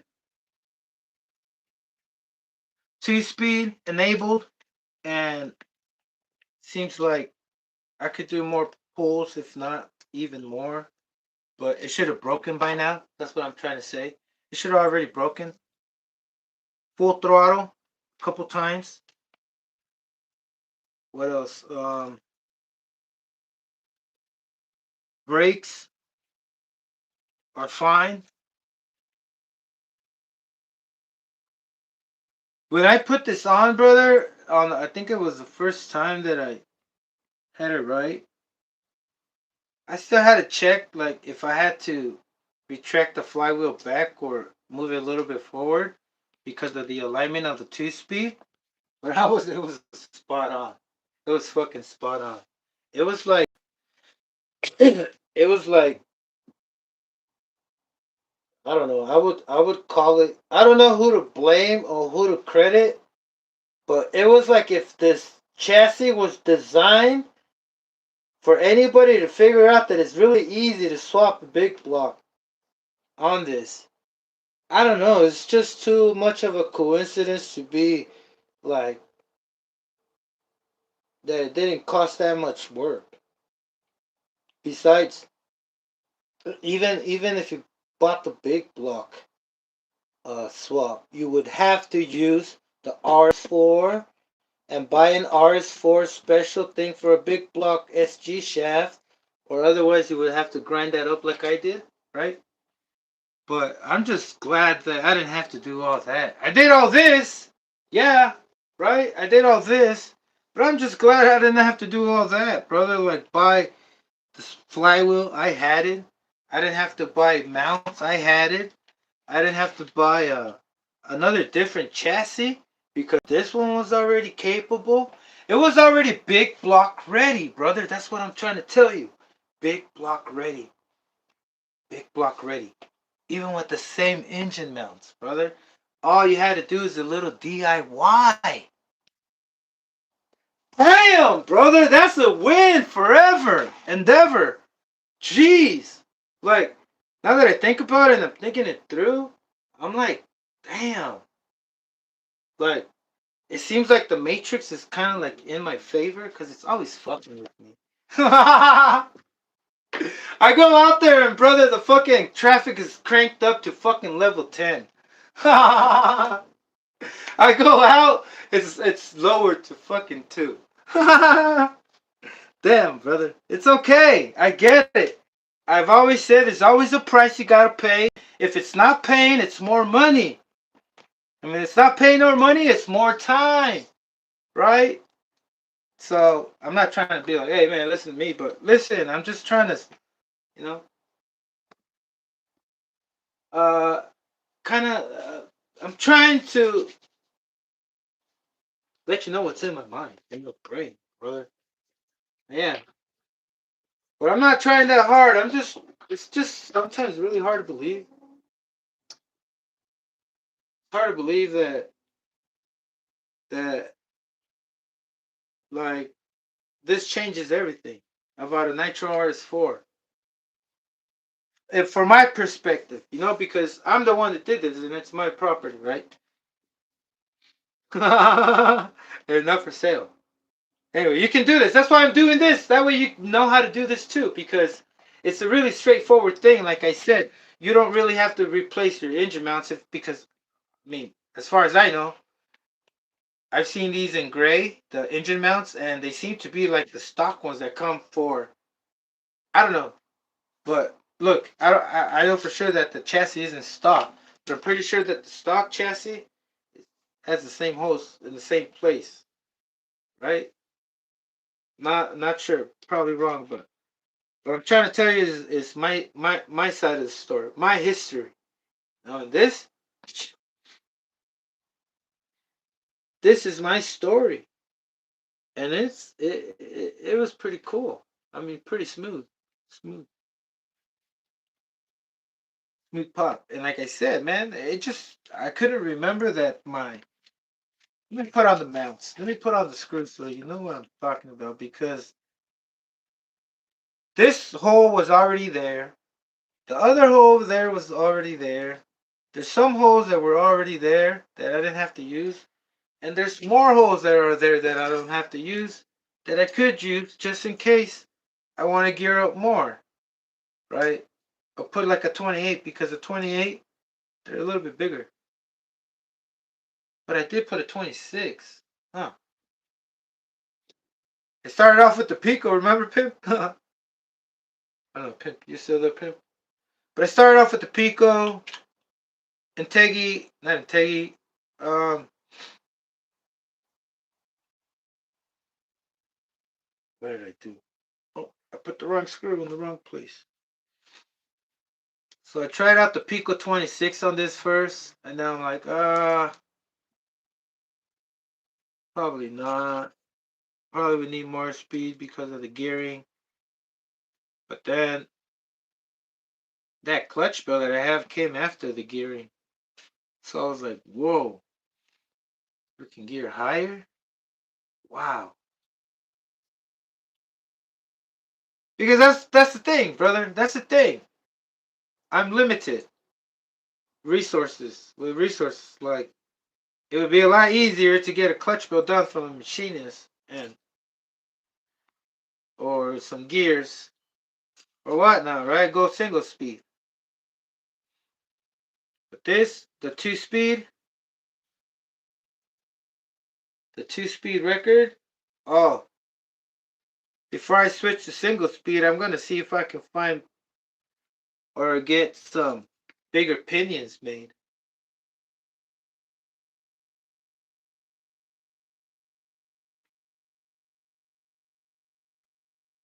So practically all of my rigs, even my Schumacher Fusions, I can take the block. Oh, not this one, but my Schumacher Fusion, my 110 skill cars, I can take the whole block out with the flywheel, the one that's single speed. Just put it on the Savage. They go right on. Don't have to relocate anything. Look at that. Isn't that beautiful?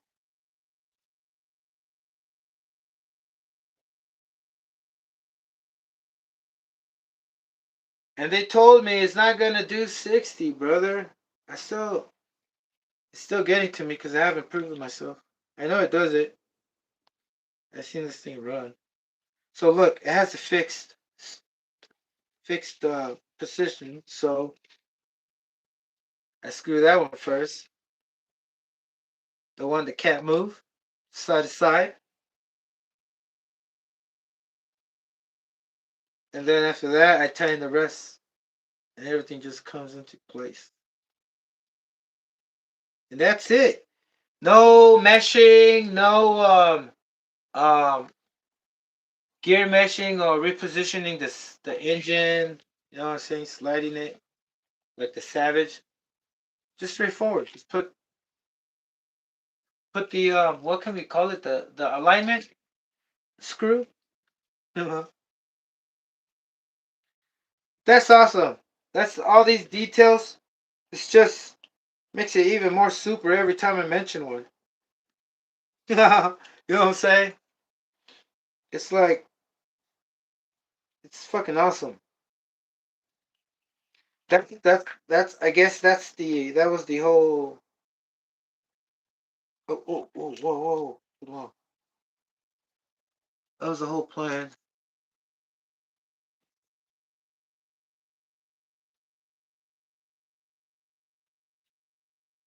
One shorter than the other one.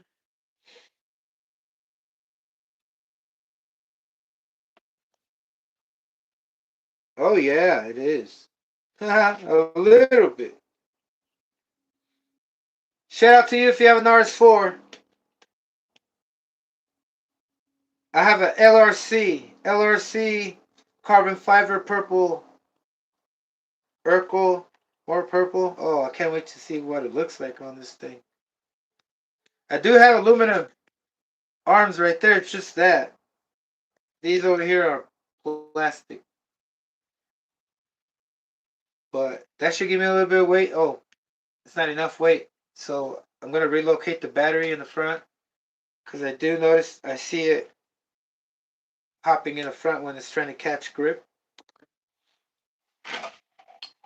and maybe that when that happens, when it hops and it's trying to catch grip and go, it's actually kind of like not a good thing for the drive cups because it's kind of like landing on power.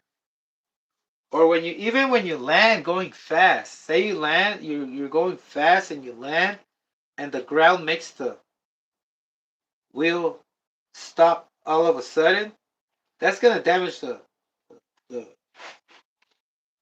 dog bones and drive cups.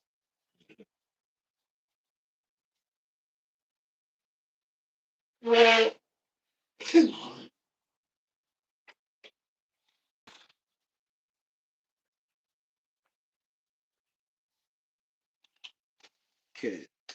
back, back.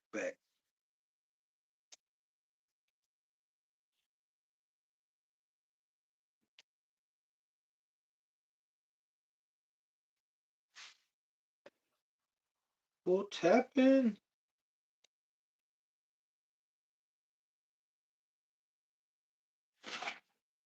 Always remember your lines have to be at a 90 degree. Whose channel was I watching yesterday? Oh, Dozy. Dozy RC was. I was watching his. I don't mean to talk bad, but I'm just in case. You know, his servo horn was like all the way over here while he was on neutral with his remote, which your servo horn always has to be at a 90 degrees, just like every other link. And link, right? So in order to get full functionality of each endpoint, you know what I'm saying? You have no interference or binding or whatnot.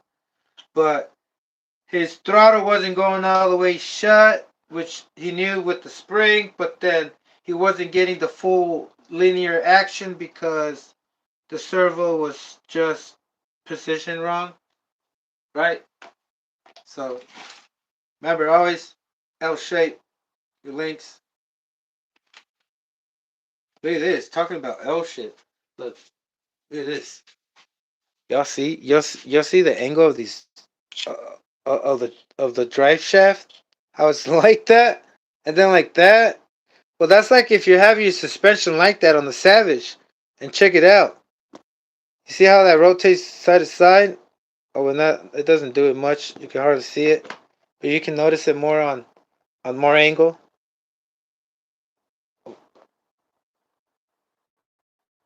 Look at the wear.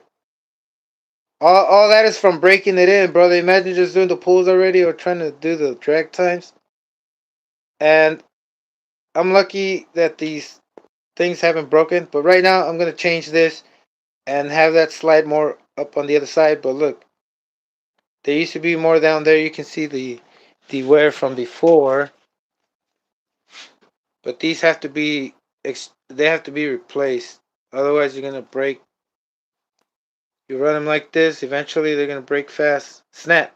Your dog bone snaps. Because it's not spinning straight like that. It's like all over the place, right?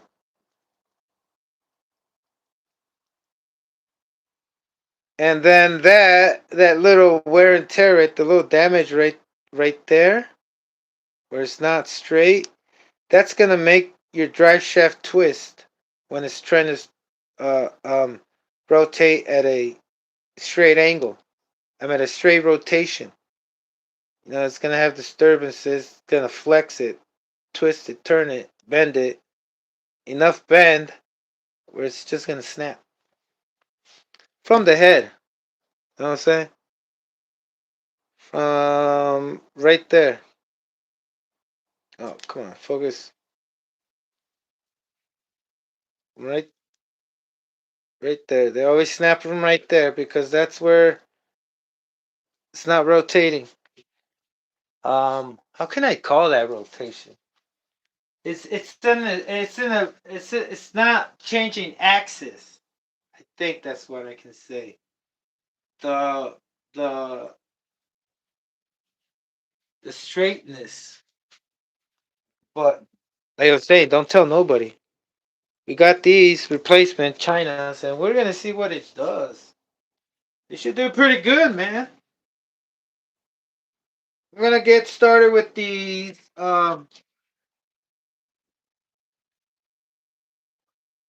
Let me start with this real quick. Okay, so I set that up. That's ready, mounted. Got the fuel line.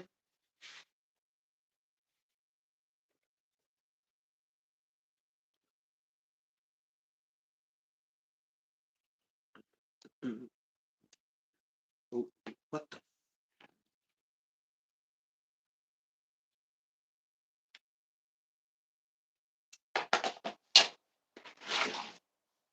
So my fuel line is about 6 inches long, and luckily there was room in there. You see it tool around. Goes from that way. It's a roller coaster turn two. I could have done three. I should have. Should have cheated. Should have cheated like the race drivers. You know, they only allow them to have so much fuel, and they can cram more fuel in the car by making a longer fuel line. So that's that. Might go with No, I should have done that and kept a little smaller fuel tank, but it wasn't running right. The nipple wasn't big enough. It's just, y'all know the RS4 fuel tank. It's plastic on the bottom and it doesn't have a pickup stick. So this works better. It's not the best, but it works better. And I'm gonna have to remember to always keep it almost full. That way I don't run or mess up my tune. Yeah, yeah, yeah, yeah. All right, rear ones. Here we go. Hello. Oh,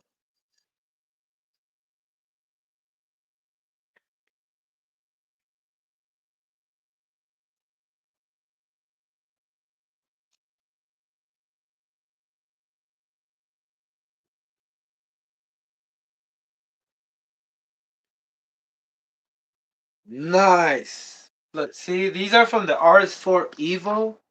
A little smaller.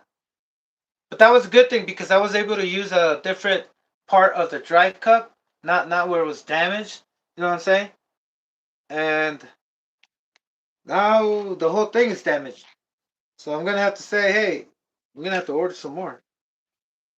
So rears, rear one, rear two. I'm gonna have to change the spacer.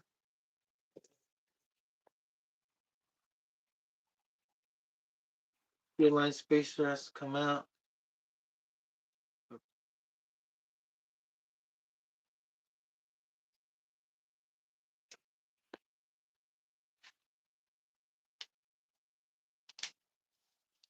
Oh, it's the front one that has the big.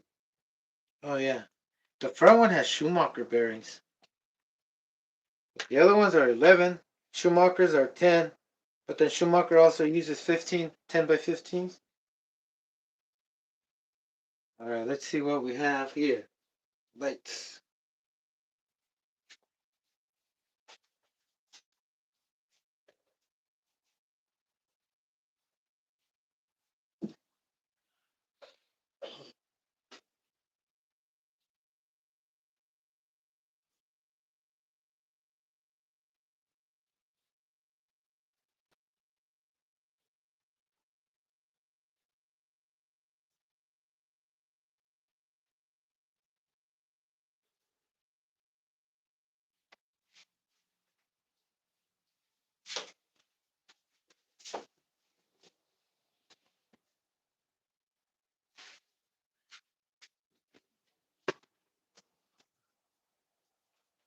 Okay.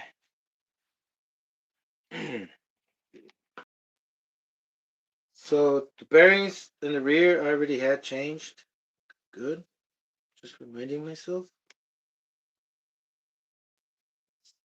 New ones. New drive shafts. They're gonna fit.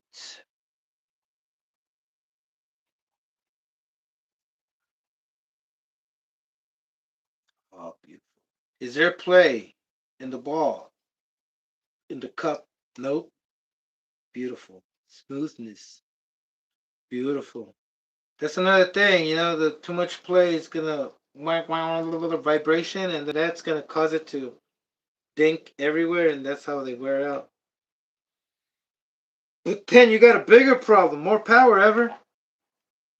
Even though you try to cruise control this thing, it's gonna wear out.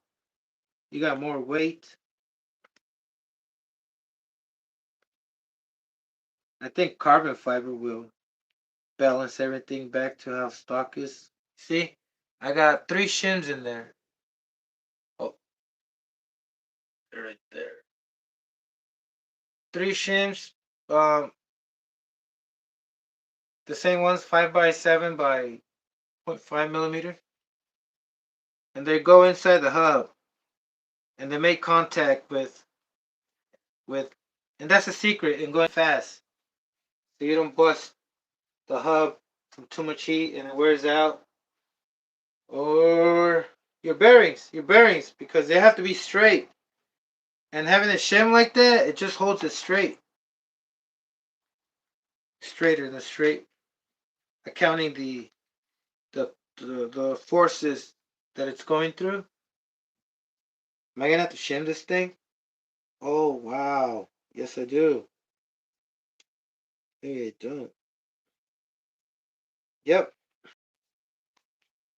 I could have gone away with the 65 millimeters. Maybe that's what I want to buy next time. Because I still have like 2 millimeters. But I gotta account for the suspension travel. It should be fine. I think I'm not going. Should I? I don't think I want to put a spacer. That way it just goes to the good place. No, I think I do. Because this drive cup has some really bad spots.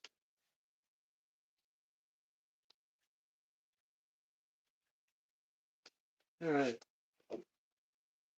So one little spacer on one side only. And we'll go on that side.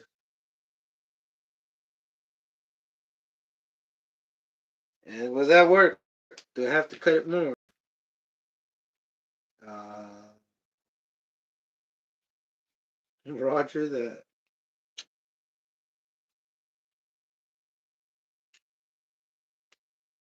So I got a fuel line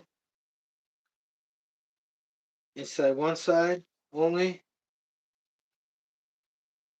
About, let's say, what's this? 2 millimeters? About 3 millimeters maybe thick. Anyway, you can find it. You'll find it. You might want to put them on there, but not too tight because then they can bind. And it just causes more friction for it to rotate. For the axle to rotate, it looks good. Like it. Like it. That's the deal. That's the ticket. That's the ticket. How much did you ask? How much? How much did they cost? $9.98 shipped. What am I talking about? Oh, the dog bones, brother. Dog bones. Don't let the internet know, brother, because they're gonna find out and try to cash in. I hate scalpers, brother. You know what I'm saying? I don't like scalpers. They made me pay 800 one time. they made me. They racked up the market value, and I had to pay twice the market value, brother. That was not cool. But then when I bought that PlayStation, brother, you know what I did? When it came out, I bought the PlayStation 5 scalper discount. Fucking sakes. Anyway, um, I traded it for an offline, a Giga Crusher. Yeah. That's when my journey of nitro building and fucking everything up until I get it right started. So I started breaking shit right and started thinking I was too fast, but it was pretty slow, and that made me want to go faster. Right, every time. It's just a different perspective. Brother, look at this, man. Shit. So you test it by compressing it a little and just rotating it to see if you have any more, if it's hard to turn. Then you decompress it, see if it's the same resistance. And it is. So we're good. And if it isn't, it'll wear itself out a little bit of clearance, just silicone, right? I don't know how would that work, but hey, let's keep going. Okay, I got that out of the way. I'm going to. Oh man, I want to cut the body, brother. But I don't know if I should leave that as a surprise for the video. Like you already know what's going on. It's my pleasure, brother. My pleasure. It's my pleasure. Well, I don't like to say pleasure. It's my it's my will.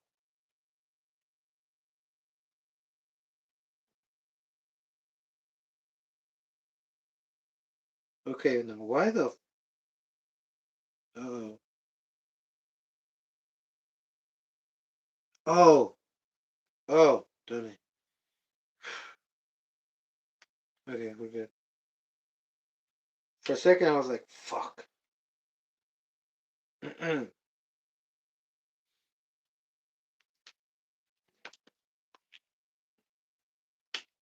This thing has a. What can I call? When you take these out, they have some kind of washer up in there, a flange washer inside the screw. I don't want to take it off. I don't think it's necessary. Try to poke it out. It's out. So, well, this one just has. It has a O-rings. One O-ring. It used to have two. I remember, but took one out. Let's see if that will work with just one O-ring. One O-ring. Would that be okay? Got two left. Oh man, like I said, they have about. They feel the same weight. They feel the same all around. And they look the same all around. Yeah, I'm stoked, man. Like, I guess thanks to my fucking caliper that's inaccurate, that just pumped up the thing, because I was expecting it to be a little, like, zero point 0.2 millimeters smaller or shorter, or not. Right, right. Shh, man, you gotta not say anything. You gotta keep this in the nitro family.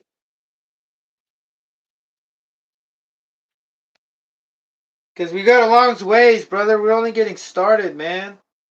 How many times am I thinking of putting this in the Super Nitro RS4? As many times as it needs for me to, as long as I'm gonna stay alive, I guess. Because I'm never gonna stop. You always want more speed. Like you reach 60, but that's what I'm trying to get. And I know I want to reach 65. Okay, so that's one. Oh, I never checked the play.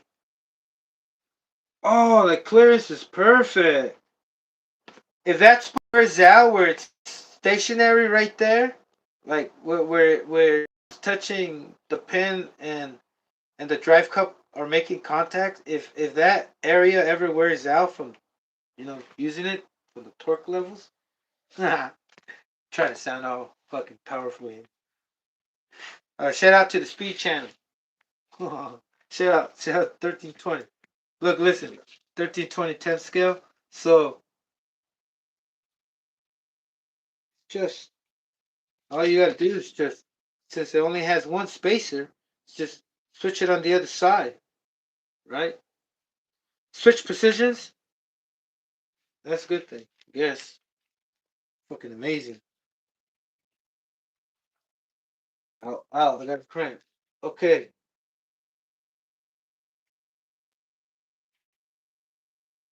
I was in there. Put that a little. Sorry. Sorry. But what the heck?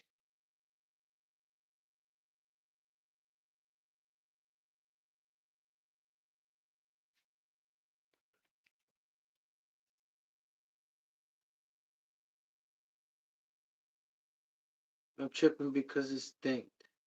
Thinking I've used it already? No. Oh, that's crazy, man. Hope it doesn't break fast. It has a little chip, and I'm tripping out on the little chip in the end of the pin. Yeah. I'll survive ever. I mean, I'll get a couple runs. Oh man, this thing is fucking awesome. Can't really wait. I can't wait, brother. Honestly, can't wait to show you all.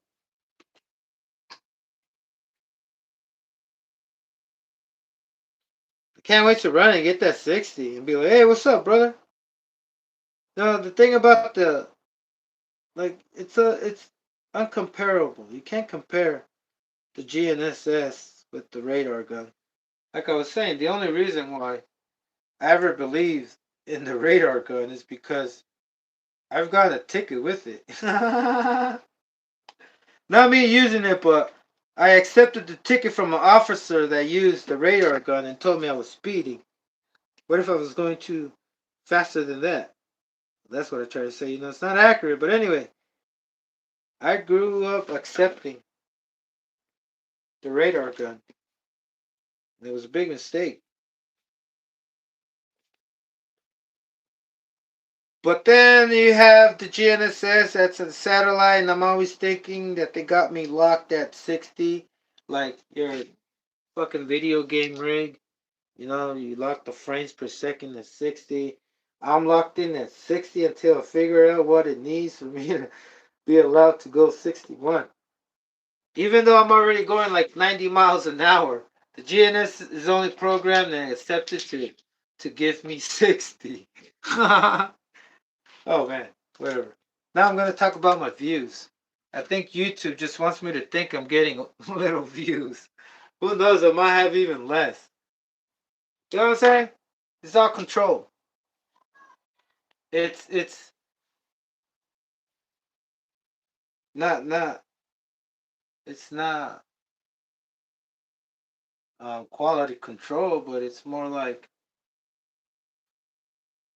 I still don't understand why we have to kind of like, for example, you figure out what a Bluetooth speaker is, and then you know it's louder than your earphones. But why can't you get $100 speaker right away? You know, and always have to start off with like a $15 Bluetooth speaker, one that they give you for free that's kind of loud, louder than your earphones.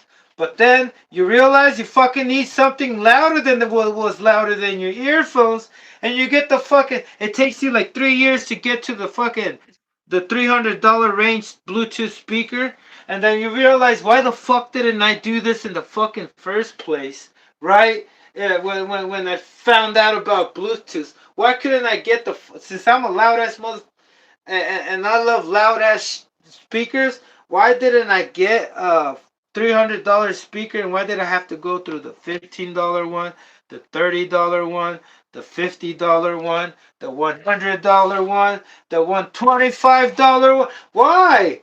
Why the fuck? That's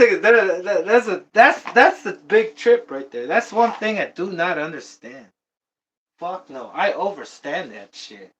I don't know why fucking. If we already have it and it's available, why do I choose to go through the little escalator mode, the step by step mode? That's why I hate manuals, brother. That's why I hate manuals, because they tell you to go to for part first, part section first. Jesus, just oh man, okay, whatever. I don't care anymore.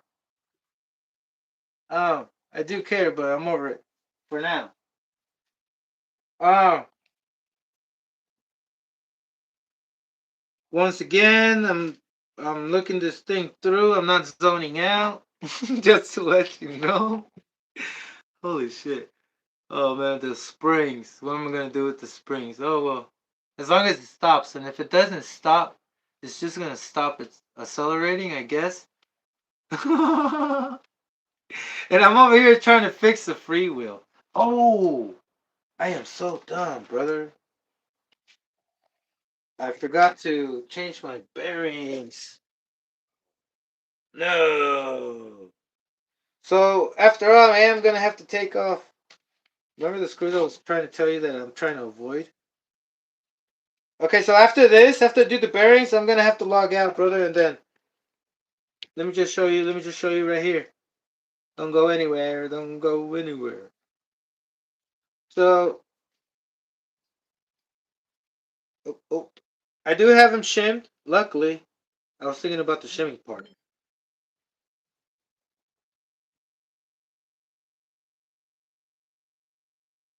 I do have the shimming part on deck. Um, I'm using in this one. I'm using. I think I'm using 8.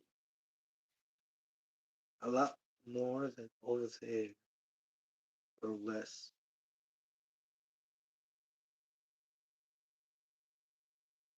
Yeah, because look, it's not making. I'll show you in a second what I'm trying to show you. Uh, uh,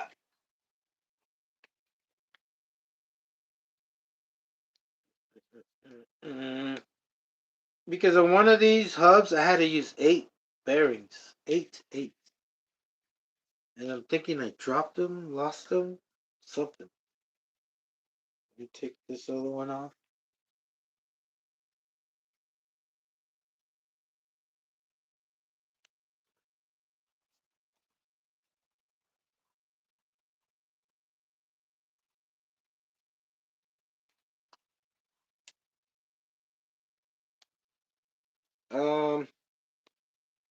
How many are there? Three only?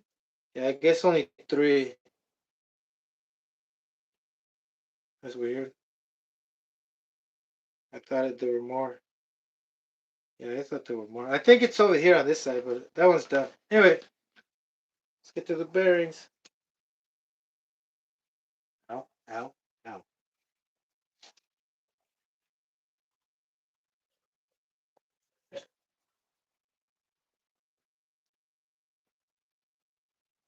One of the other things, this thing has way too much play on the steering, brother. Ball. Ball studs.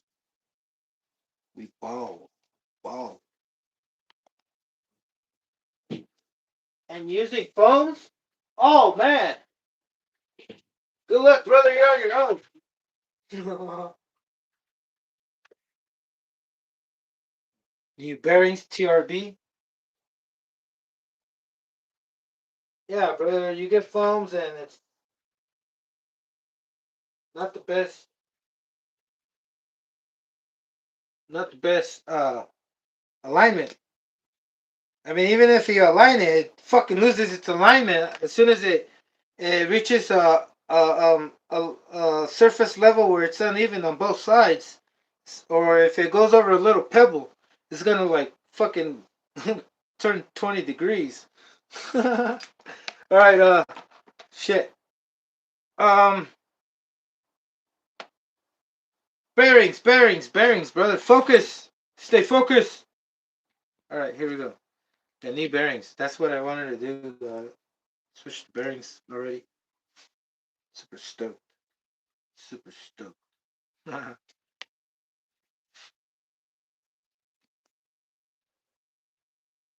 Same ordeal. The oh, oh, oh, oh. 3 bearings. Okay. 3 shims, and the shim are being. This, there is How can I say this? Once it's locked in and held by the pin and everything, there's no movement and no friction and no binding, and there's not uneven pressure on both of the rings of the bearing. You know what I mean? And nothing's interfering.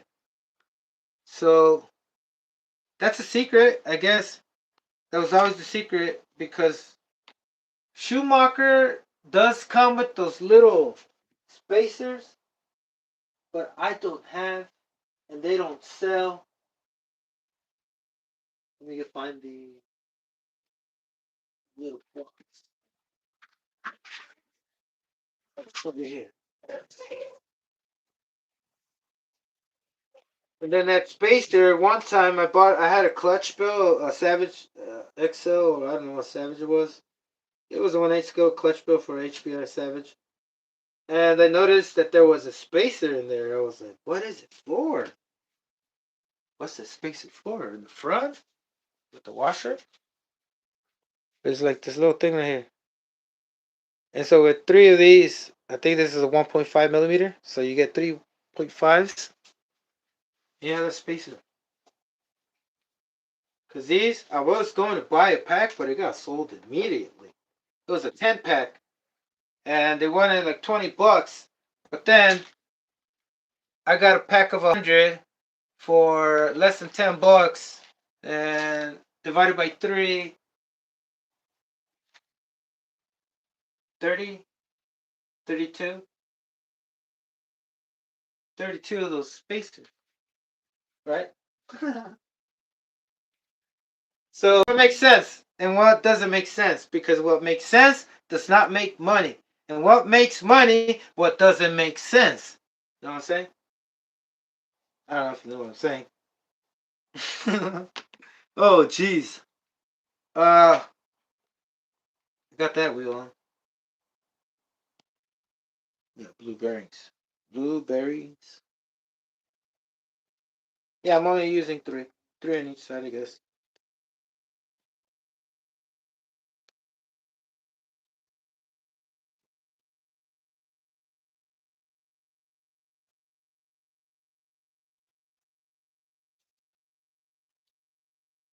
I just want to. I know those are not gonna blow for me trying to attempt whatever speed I'm going right now anytime soon. But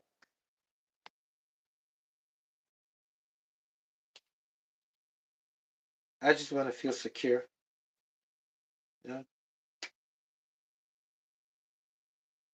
And when you do this type of work, kind of like saying when you work on your own RCs or you build your own, say you compare two RCs you have, but one of them you build, you feel more confident and secure, I guess, like having Allstate insurance to being sure that your nitro isn't gonna go bad. Not go bad, but you know what I mean. Like, what could go bad? Like for example, right now, I was talking about how when this thing lined out, I told you that these belts. No, yeah, when my phone got disconnected, I was talking and I was explaining the whole time while nobody was online. I wasn't online. Matter of fact, um, I was cleaning out. I was cleaning out the pulleys because there was material from the belts that get accumulated and stuck inside the pulley. You know what I'm saying? So I grabbed something sharp to clean it out. Right?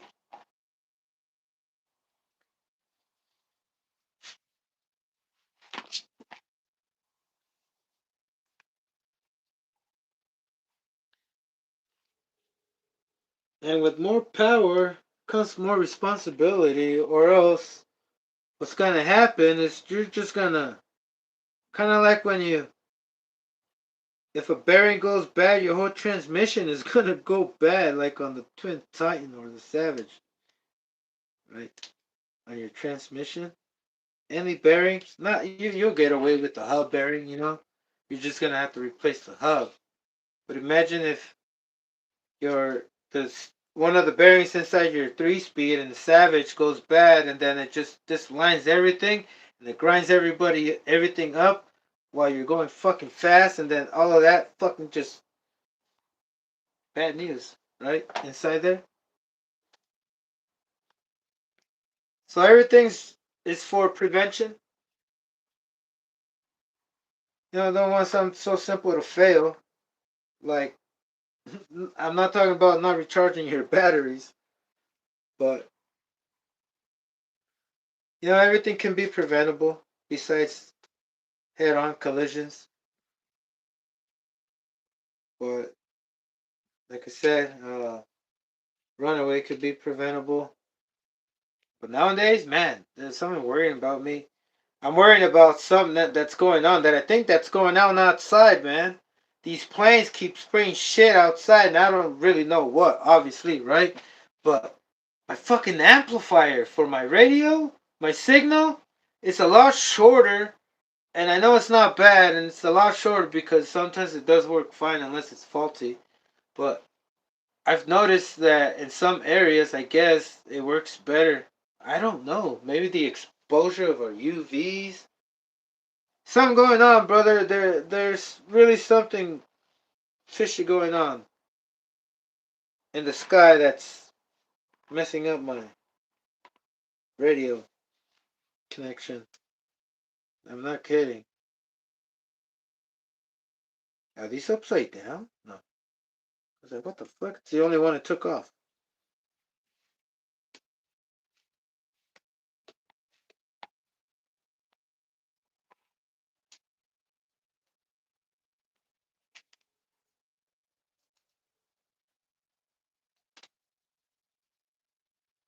Pretty pain in the butt. Putting this on right here. You got little shims in there. Oh, can't even see.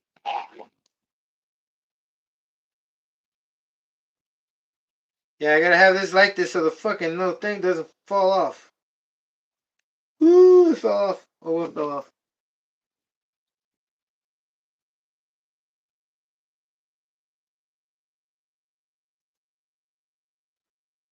Alright, I'm kinda late. Kinda late.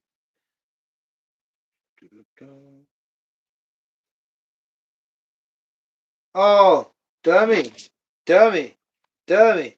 Oh, but you know what? It's gonna be a lot easier to take the other one off. Imagine putting that on right now. I was trying to put it on and then now I'm gonna I forgot to put a dog bone in there.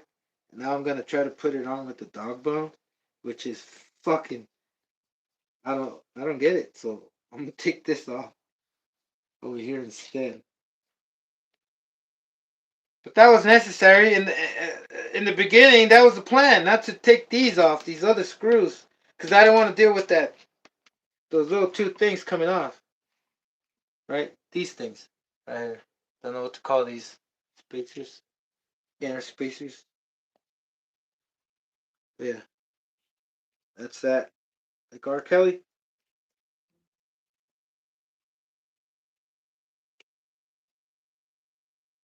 Easy, brother. Easy, so you don't make yourself believe that you're putting on the wrong one. There's no other around. The only dog bone, brother. Oh, crappers. Really? What's going on here? I know I'm taking my time.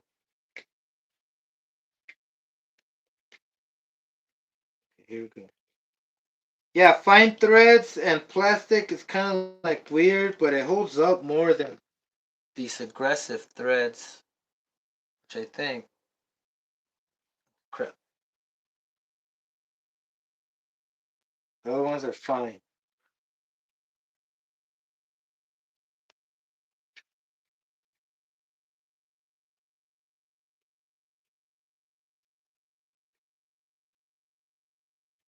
Strip something.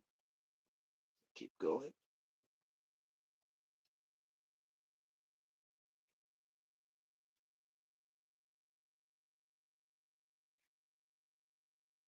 There you go.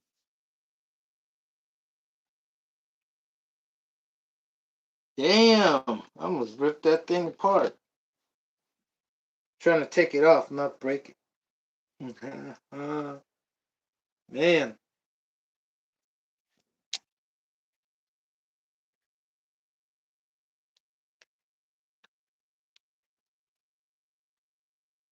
Both of them fell. I'm like, what the fuck? Both of them are in there. One, two. Sorry, guys. I hate it when I leave you guys.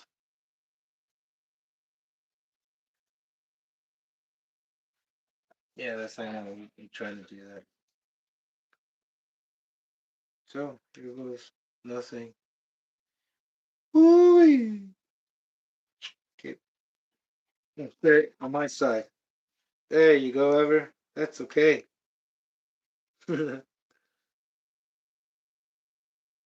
Okay.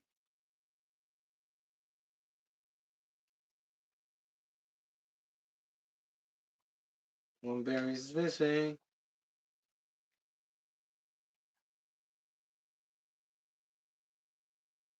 It's on the bearing stuck.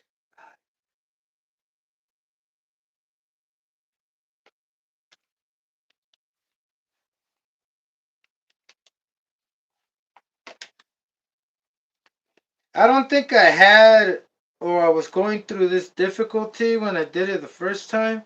Pretty fucking strange. If you ask me. Fucking sakes. I'm not kidding. I wasn't dealing with all this. I'm breathing normally. I'm not nervous. Not lacking of breath. I don't need a breather. Feel mellow. Come on. What's going on? Did I use a block to? I think I did. I don't know what I used last time. Support. Oh man. Oh crap, brother, man. Come on. There's always little things that just don't seem that they fucking matter, but Jesus, do they push your buttons. Okay, back to normal.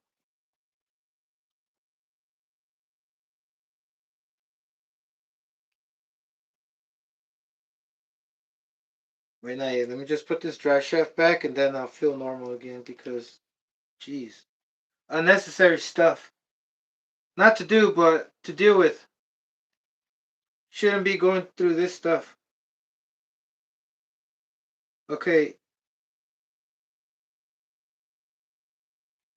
Oh, man. Um,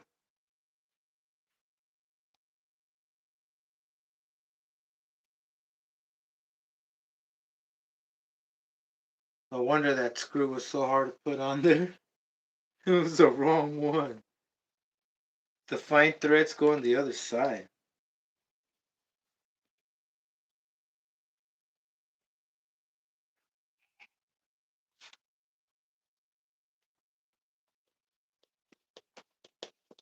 But I should switch the other ones to fine thread too because it holds more. And I think one of them is stripped.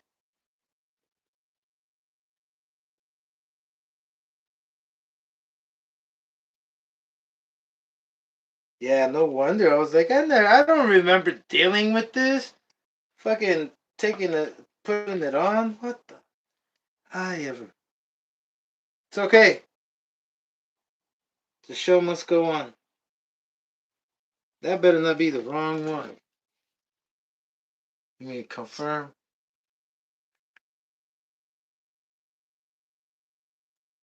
Trying to see if it goes past and it's interfering with the.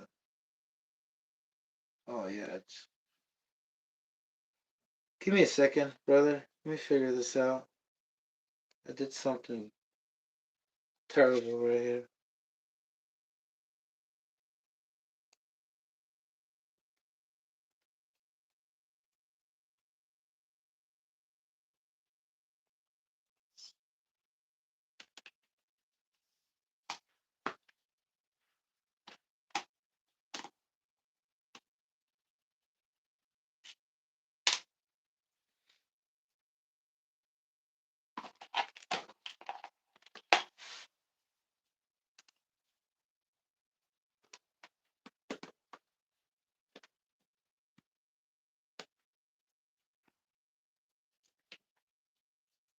I'm checking if these weren't fine threads because I don't.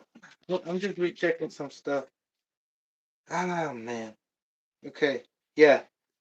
So those aren't fine threads, and the top ones are not fine threads, and this one came from. Fuck, who knows, man. I think I put it there because I couldn't find a fine thread. I mean, a smaller one. Let me sort this out, brother. Now get back to you. Good.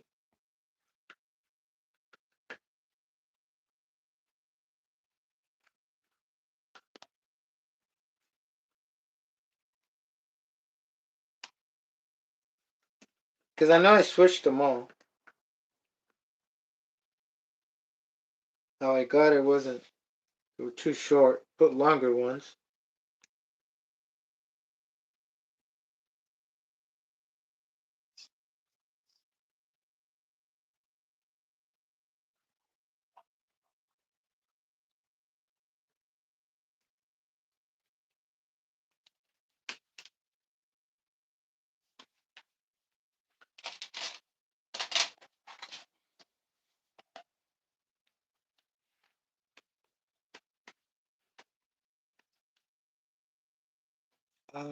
Maybe I didn't have it. I only had one fine thread on there. Oh, jeez.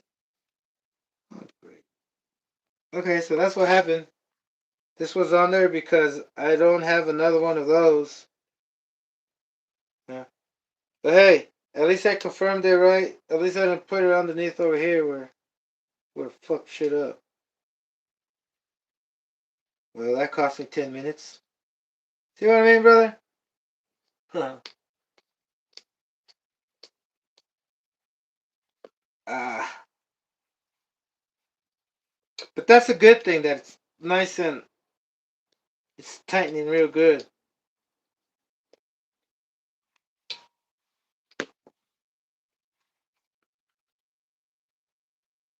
Punch in.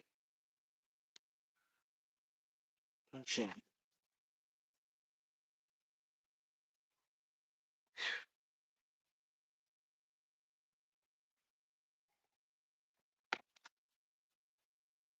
I'm like, where's the hole? Where's the hole? There you go. Full speed, brother.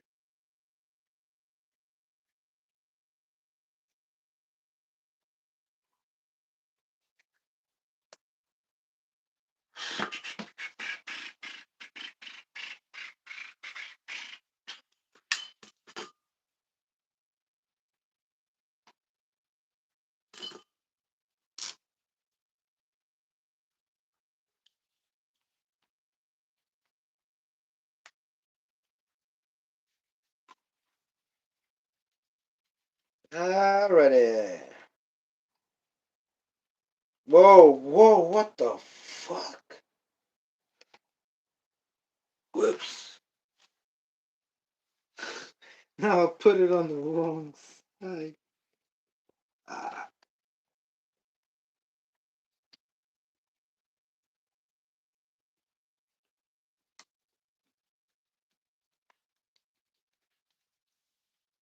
It's on the close end. I need to go to the far end of the. There we go. Or maybe that's why it was too tight because it didn't have any threads. It wasn't threaded yet. So I may need threads on it. It never had any threads on it. That's why it was pretty difficult. Because right now it's pretty smooth. Here we go.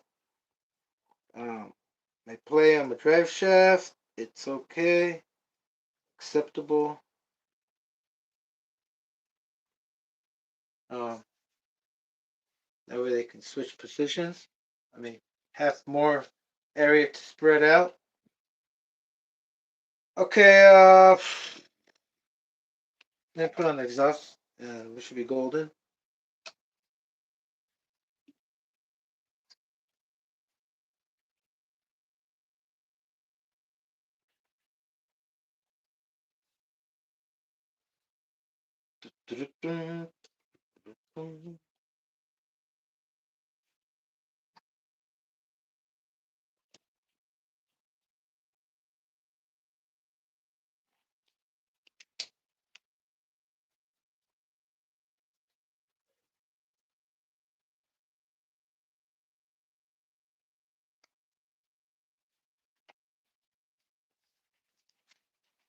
There you go. Don't ever let go, John. Don't ever let go.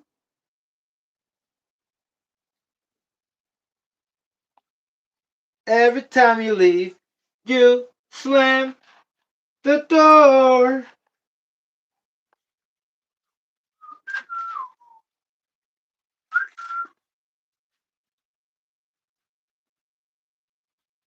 Okay, so good job. Didn't put the spring. Didn't put anything to hold it.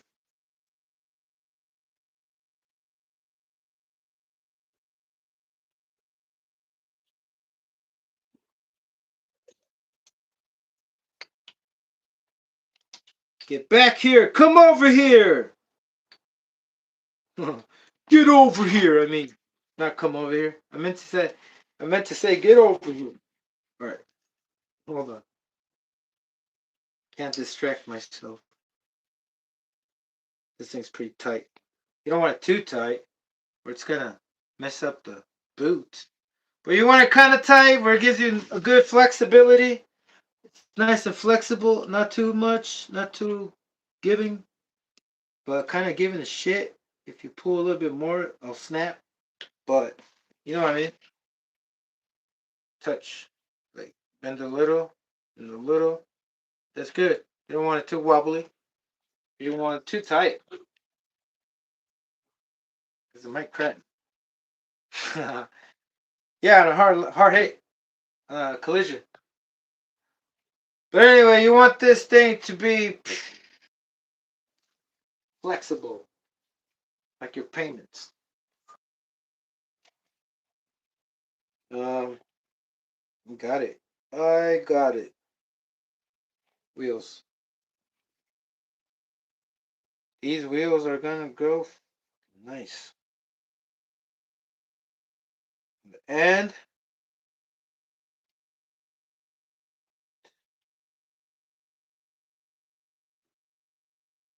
oh, I accidentally put it the right way. Let me just show you what I'm talking about in a sec. You're gonna like this. Look, I tried to have this camber aligned right, but it's just I don't know, man. I gotta figure that one out about even where. Because I'll show you too how I align my camber. My camber, right?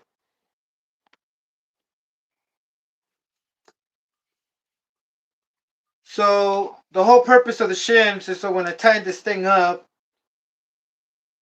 my bearings don't bend and it's harder for it to rotate. You know, because if they're not, if the both rings aren't, if there's pressure in the inside of the ring and not on the outside the same, it's going to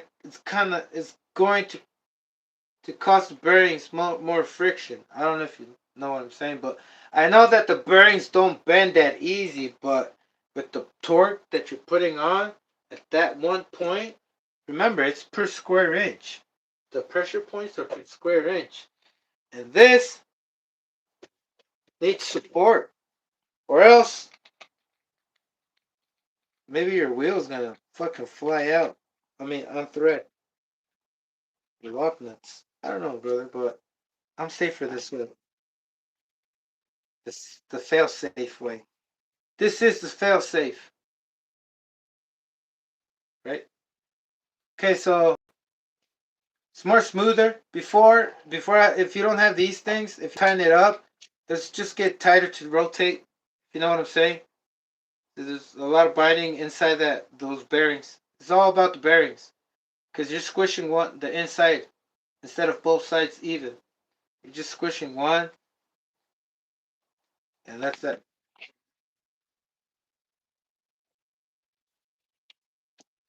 You want to go fast? Perhaps you might consider doing that because I don't want to give you or scare you, brother, because it's all just gonna make it difficult for you want to compete with me. All right. Shout out to Rinks. Rinks accepted my challenge. He said he's gonna challenge. He's gonna try to beat my 54. I got 54, but I gotta redo it again because I don't know if I showed it the way it's supposed to be, right? With no cuts and all that stuff, right? Like no editing, straight shoot forward.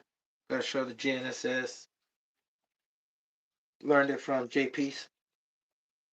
Shout out to JP giveaways, race competitions. Freaking gave out a buggy. That was awesome. Freaking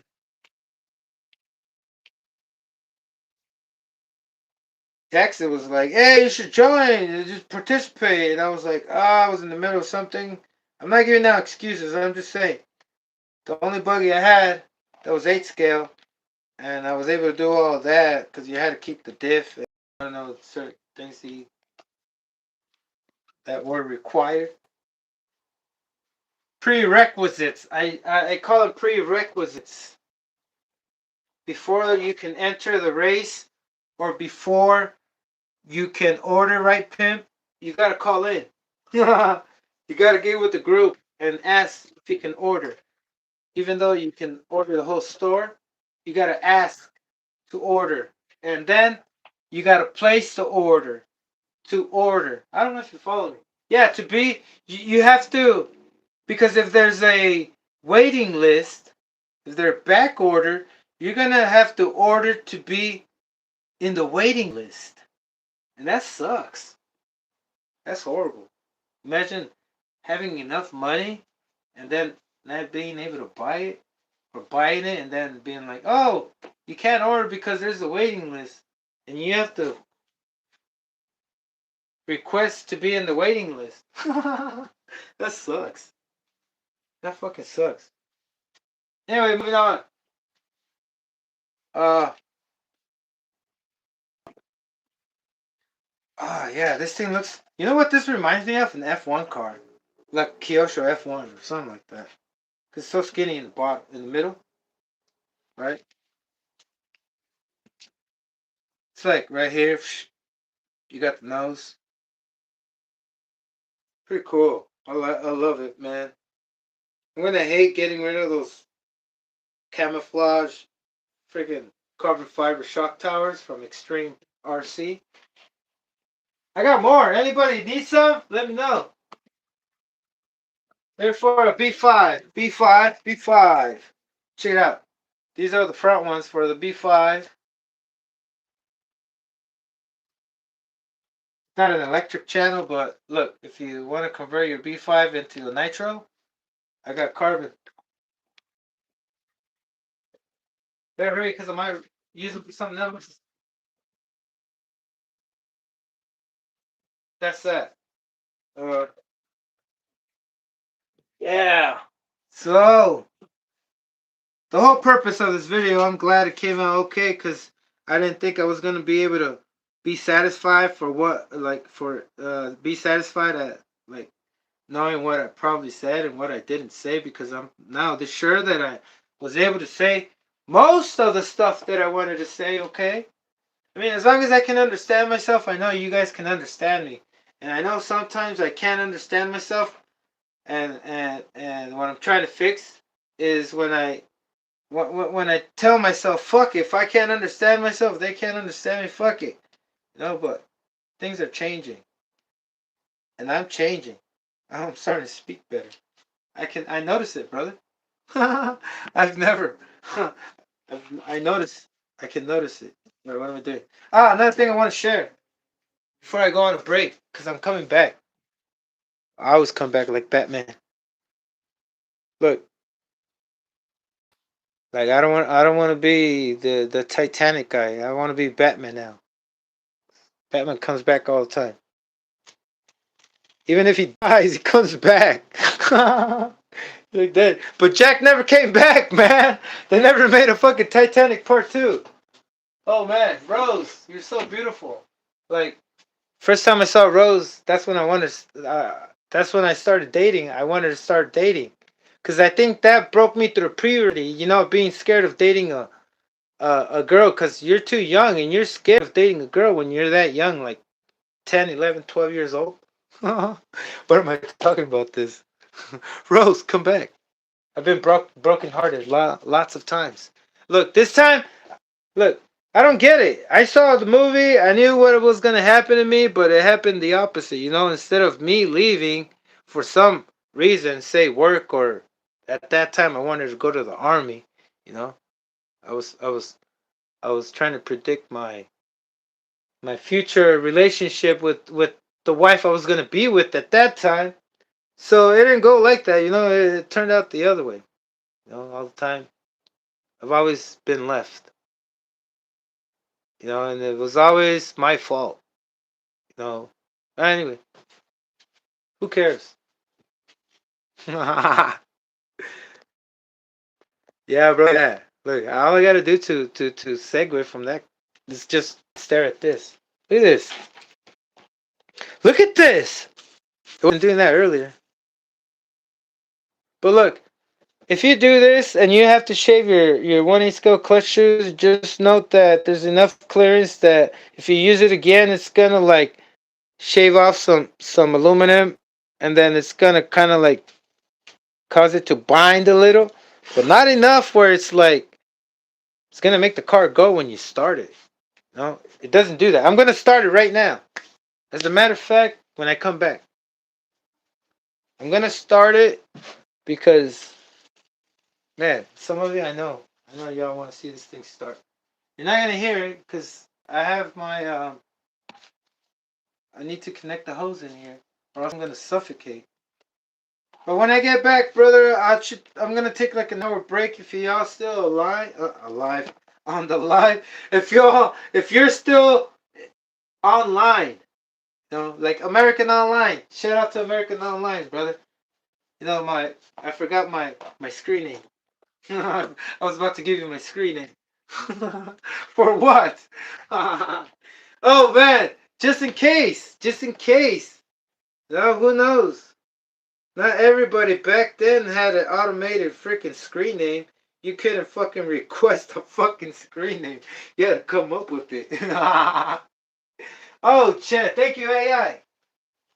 Thank you for doing stuff for me. Listen, I will be back, and I have to be back because I gotta run this thing tomorrow and show you what the heck, because that's the whole plan. And if I don't do that, brother, I'm gonna fuck up and be stressed out and maybe let my lip cure because, brother, fuck, it's cold and I ain't smiled too much. Oh man, that hurts. I got a slit on my lip. But listen, it might be a good thing so my fucking lip cures. You know? Yeah, I almost cured last time, but I got back. I tuned back in. Look, all it took is for me to notice my fucking big ass smile, and then right there and then I know that I need nitro. I don't know if you feel me, but look, listen. I don't know if you know what I'm trying to say. Um, um, the only reason why I have a split lip is because fuck, I'm I'm doing what I like to do, right? And that's make this thing faster. That's what I like to do. That's the whole point of me existing, right? Even though it sounds harsh, I'm only here to make these things faster. I'm just kidding, brother. Fuck. Um. Yeah, I did what I did, and I have to do what I said. You know, I like to do I like to say what I do, to be honest, and be honest, straightforward with everybody. And I like to do what I say, right? So I like to say what I do and do what I say. And if I said that I'm gonna complete this thing, get it ready for tomorrow, I got to. But for that, I gotta go, brother. I gotta go. I'll be back within an hour if you want to come by and chill a little bit more. You know, just so you can see how I cut this up and I can start it. You know, I'm in the house. The hose is through the wall, and whoever's outside is gonna get bothered. But whoever's in is not. It is kind of loud, but I'm not gonna be like tripping out because of the loudness. Loudness is gonna be outside, and that is gonna await. All right, brother. I should be back soon. Later. And if you can't, hey, there's always gonna be a next time. Always. Not there will be. You know, there will always be, because I will. Yeah, I will always be here. Oh, and before I go, let me show you how I did the camber. You guys still there? Since I had to check the phone and everything reconnect. Sorry, it got disconnected. But look, if you have a glass, if you're worried about setting up your camber and whatnot, right? Hold on a sec. You can always grab a glass surface because super flat. And then on the bottom right here, you could always like measure the light and see if the light strip is even or not. In this case, for some reason, I'm not. So, what's going on? There we go. It doesn't look good on camera because my zoom is freaking messed up. But with your eyes, you can see the light going through, and there's like a really reflective line that if you get it right, you can see how straight it is with the light going through from the other side. Let me show you. The light going through from the other side. When you pick it up a little, you can see like a light. It looks better without off camera. It looks way better. You can distinguish it, or you can see it better. Yeah, this camera for some reason doesn't do its justice, but that's how I do my cambers. I just pick it up a little and see if that line of the light it's straight or not. You see that? See how that's not straight? There's more. It's more open on the left than the right. Like when you do it on your own, you should see it straight, like straight. And when it's straight, that's all you need. You see that the line is super like a laser. Like a laser line. And you can increase the width of that line just by picking it up more. Can't see it too much right here, but that's not straight. But you know what I'm saying, brother? That's one little hack you can do if you don't want to buy tools like ever. The appropriate tools. But you don't pick it up from the wheel. You gotta pick it up from the shock tower. Right? So you pick it up from the shock tower. And then you see the light going through. If you see the light on the other side of the wheel. Let me stay still. There we go. It's almost straight. It's better. You get a better view if you do it yourself. I mean, in person. All right, brother. I'm gonna go some mandado. That's what is that in English? Groceries. I gotta go to Aldi's. All right, brother. I should be back like within an hour or so. But I'm gonna come back, and when I come back, that body's gonna get done, and hopefully it doesn't look all butchered. Hopefully it looks like a freaking pro mod. You know what I'm saying? Pro mod class, brother. Like pro mod. Like funny cars that run nitro. They run nitro, brother. Oh, that's fucking cool. They run nitro, right? Those NHRA pro mods, those dragsters. So that's it, brother. Not for now. I mean, that's it for now. I'll be back. All right, later.